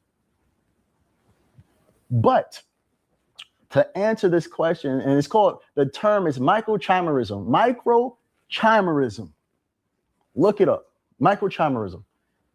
Ladies, this is why detoxing is vital. You want to know why you can't get over that man and you know he's no good for you? Because he's living in you. Literally. Is there yeah. Is there an order or like to focus on when it comes to detoxing, like blood first, lymphatic? Keep going. Lymphatic, parasite. Is there a certain order that people should follow, or especially women? Is there Yes. something they should And focus on? brothers, I love you, but right now it's the healing of the woman, because the woman's been waiting to be healed for thousands of years. I'm gonna repeat this again, and that was a beautiful question. I'm gonna repeat this again. Ladies, your bodies aren't the same. Stop allowing these men to medicate your bodies like they're medicating men's. The first thing a woman must do is regulate her nervous system. Yada, how do I do that? Remove anything that does not bring you peace and stability. Your nervous system thrives in stability. Why? Because it needs oxytocins to flourish. Oxytocins to flourish. And how do you release this? By bonding with a person that truly cares about your well-being. Mothers, holding your child, breastfeeding your child releases oxytocins. Mothers, holding your child and looking your child in the eyes releases oxytocins. That regulates your nervous system. If you've ever been sexually assaulted, you can't just go hug on somebody.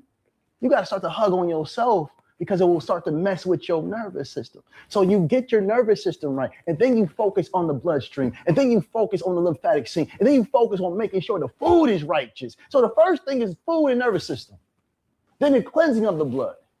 And like I said, I love burdock and yellow dock because it's blood purifiers. There's so many more, but those bitters are so powerful and so amazing when you mix them together. Now you focus on the lymphatic system. The lymphatic system is the sewage system of the body, removing the toxins.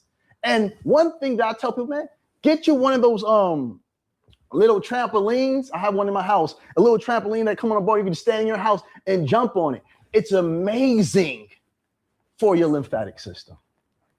So ladies, for you to remove the toxicity out of your system of these males, you must make sure that you're properly regulated with your nervous system. You're purifying your blood, because the blood is the river of life inside the body. Making sure your lymphatic system is functioning correctly, and make sure you're not constipated, because a lot of diseases start in the colon.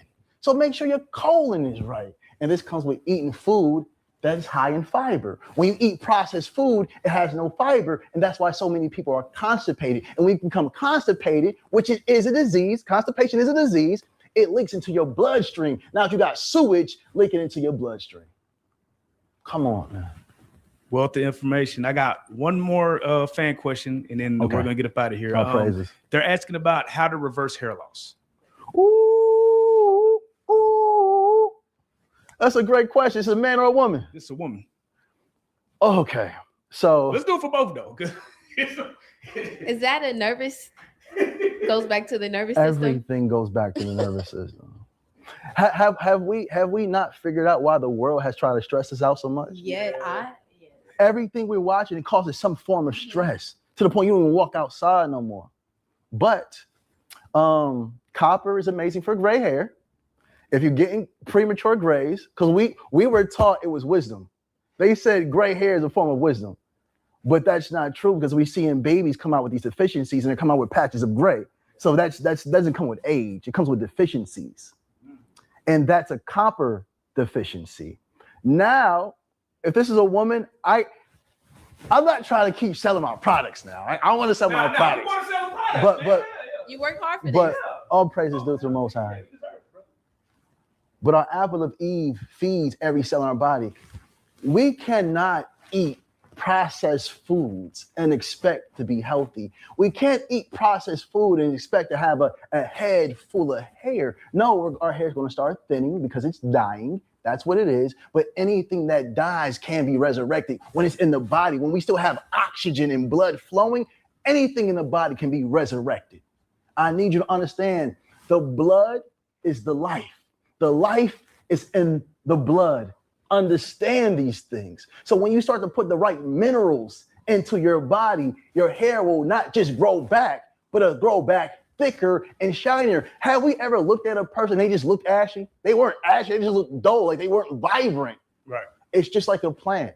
Our body needs the same things that plants need. And what is that? Vitamins, minerals, oxygen, water, and sunlight. If we maneuver like that, we'll be great because we are God's plants. No one's understanding this. We are plants.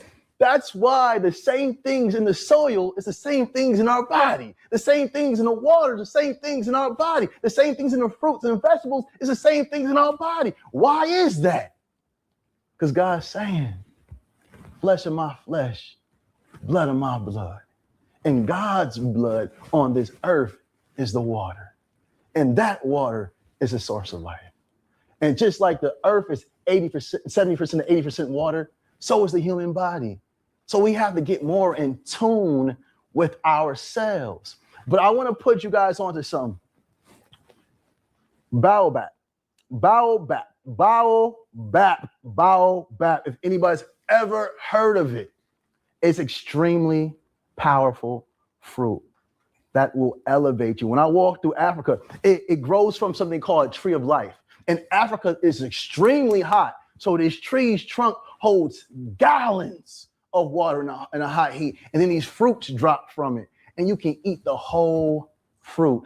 Now, for hair too, start to boil avocado seeds. Peel it, boil it, eat it. Don't just eat the what's inside of it, the green part. No, eat the seed too. Blend the seed if you don't want to eat it. Rub it all over your hair. Listen to me, family. Get you some coconut oil. I can't give you all the game. I'm over here like, man, hey, a wealth of knowledge, man. A wealth of knowledge. Yeah. Hey, man, but I just want to say to the audience, it's a blessing for you guys to be here. And I know I was speaking to someone's soul. I know someone is going through it mentally, emotionally, and spiritually, and they're trying to fight to find themselves. But I'm telling you, you don't have to fight to find yourself. You've been with yourself your whole life. You've been with yourself your whole life. All you have to do is look inward. And to my Christians, and I got to keep saying that, Jesus said, the kingdom of God is in you. So why are you searching outside yourself for peace, happiness, and joy? No, these are states of being. And when you be peace, can't no one take it. When you be joy, can't no one take it. When you be happiness, can't nobody take it. What's more powerful, what's more amazing, and what's more beautiful than you? Nothing. All praises due to the Most High. All praises. Real quick before we get out of here, your wife did answer this question, but you have a lot of people intrigued on how can they get into this event. You got them inspired. Okay. They turn. We haven't seen retention like this. Tell them, man. My wife's going to tell you everything. She's the brains behind the event. I'm just the face. I pinned it, y'all. For anybody in the chat, I pinned her. And it's gonna be in Atlanta. We're offering like 250 seats, but I do plan on doing a nationwide tour. Gotcha. California, maybe Texas, Miami, New York, where a lot of my followers are. But ladies, it's time for you to rise. Yeah. It's time for you to rise. No nation rises higher than their women.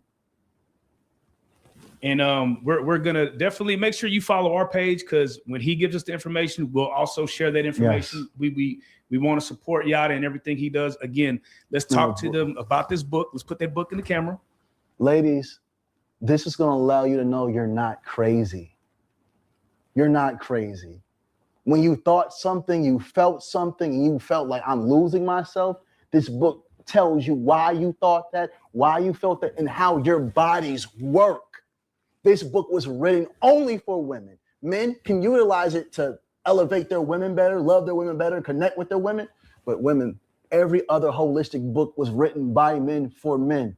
Your biology is not the same as men. Your nervous system is not the same as men. Your nervous system thrives off oxytocins. A male's nervous system thrives off dopamine. We're not the same. You are givers of life, and you should be protected at all times, even from the lowest parts of a man. And the name again is called Protected Woman. The Protected Woman. For those in the chat that want to get to that book. Again, man, Yada, man. Hey, we've been rocking for 2 hours. I feel like we can rock for 24 years. So much of what the Hey, but I would like to say he brought a beautiful sister with a great spirit absolutely into the room. You know, Jeff, that's my guy. You know how Jeff do it. But all praises. Gotta have a woman around, man. And she's dope with the healing, man. Praises. And again, I just want to thank you for coming to the platform, spreading that knowledge, man. Again, we look forward to these type of interviews. I just want to be the conduit to my people to get this information. And thank you again for spreading this information. And to anybody that if my knowledge disagrees with your knowledge, it doesn't mean my knowledge is more superior or your knowledge is more superior. It just means we have two different perspectives on healing. And if what you're doing is helping people, all praise is due to the Most High. But I want to tell the female healers, ladies, your body is complex. I mean, it's a masterpiece. It's so complex that when they try to study your body, they said, nah, we're just going to study the man's because the man's body is more simpler. Your body comes in cycles. Every month you have 4 different cycles. And I'm not just talking about the menstrual cycle. 1 minute you'll have an emotional cycle when you just feel emotional and you don't know why. This is you connecting to all things around you. You're a receiver. That's why when you walk in a room, you can tell something is off. And then you have the cycle of when you're just happy and joyful and everything's great. You have these cycles. Why? Because the earth has these same 4 cycles. You have to rest. It's a time for rest. It's a time for play. It's a time to rise, and it's a time to work. These are times that you have to understand. So when your body says rest, it's not you being lazy. And I know a lot of you women have been conditioned to work as hard as a man. You're not wired to be a man. So please respect your bodies and love yourselves, because if you don't, no one else will. All praise is due to the Most High. Man. And on that note, man, Yada, is there anything that you want to leave them with? Did we get everything? Did we touch on everything? I'm gonna leave them with this. Yeah. And we've been saying it all night. Yeah. The nervous system. The nervous system. Now, hold on, let me break this down. Yeah. So women, you're supposed to dwell in the parasympathetic nervous system. Ladies, remember this. Parasympathetic nervous system. This is what you dwell, and oxytocin feeds that. That's relaxing, that's calming, that's cooling. Men, you're supposed to dwell in the sympathetic nervous system. And that's more like, challenges and battles. And, that releases dopamine. Your body thrives off that. So please understand that men and women aren't created equal at all. We are different, and that's okay. And if you have a woman, love your woman, protect your woman, guide your woman, even from the lowest parts of you. Oh, praises be to the Most High. Oh, praises. Man. And on that note, you already know, Yada Awakening, you are a real life street star. Yeah. Oh, praises. Yeah. Real life.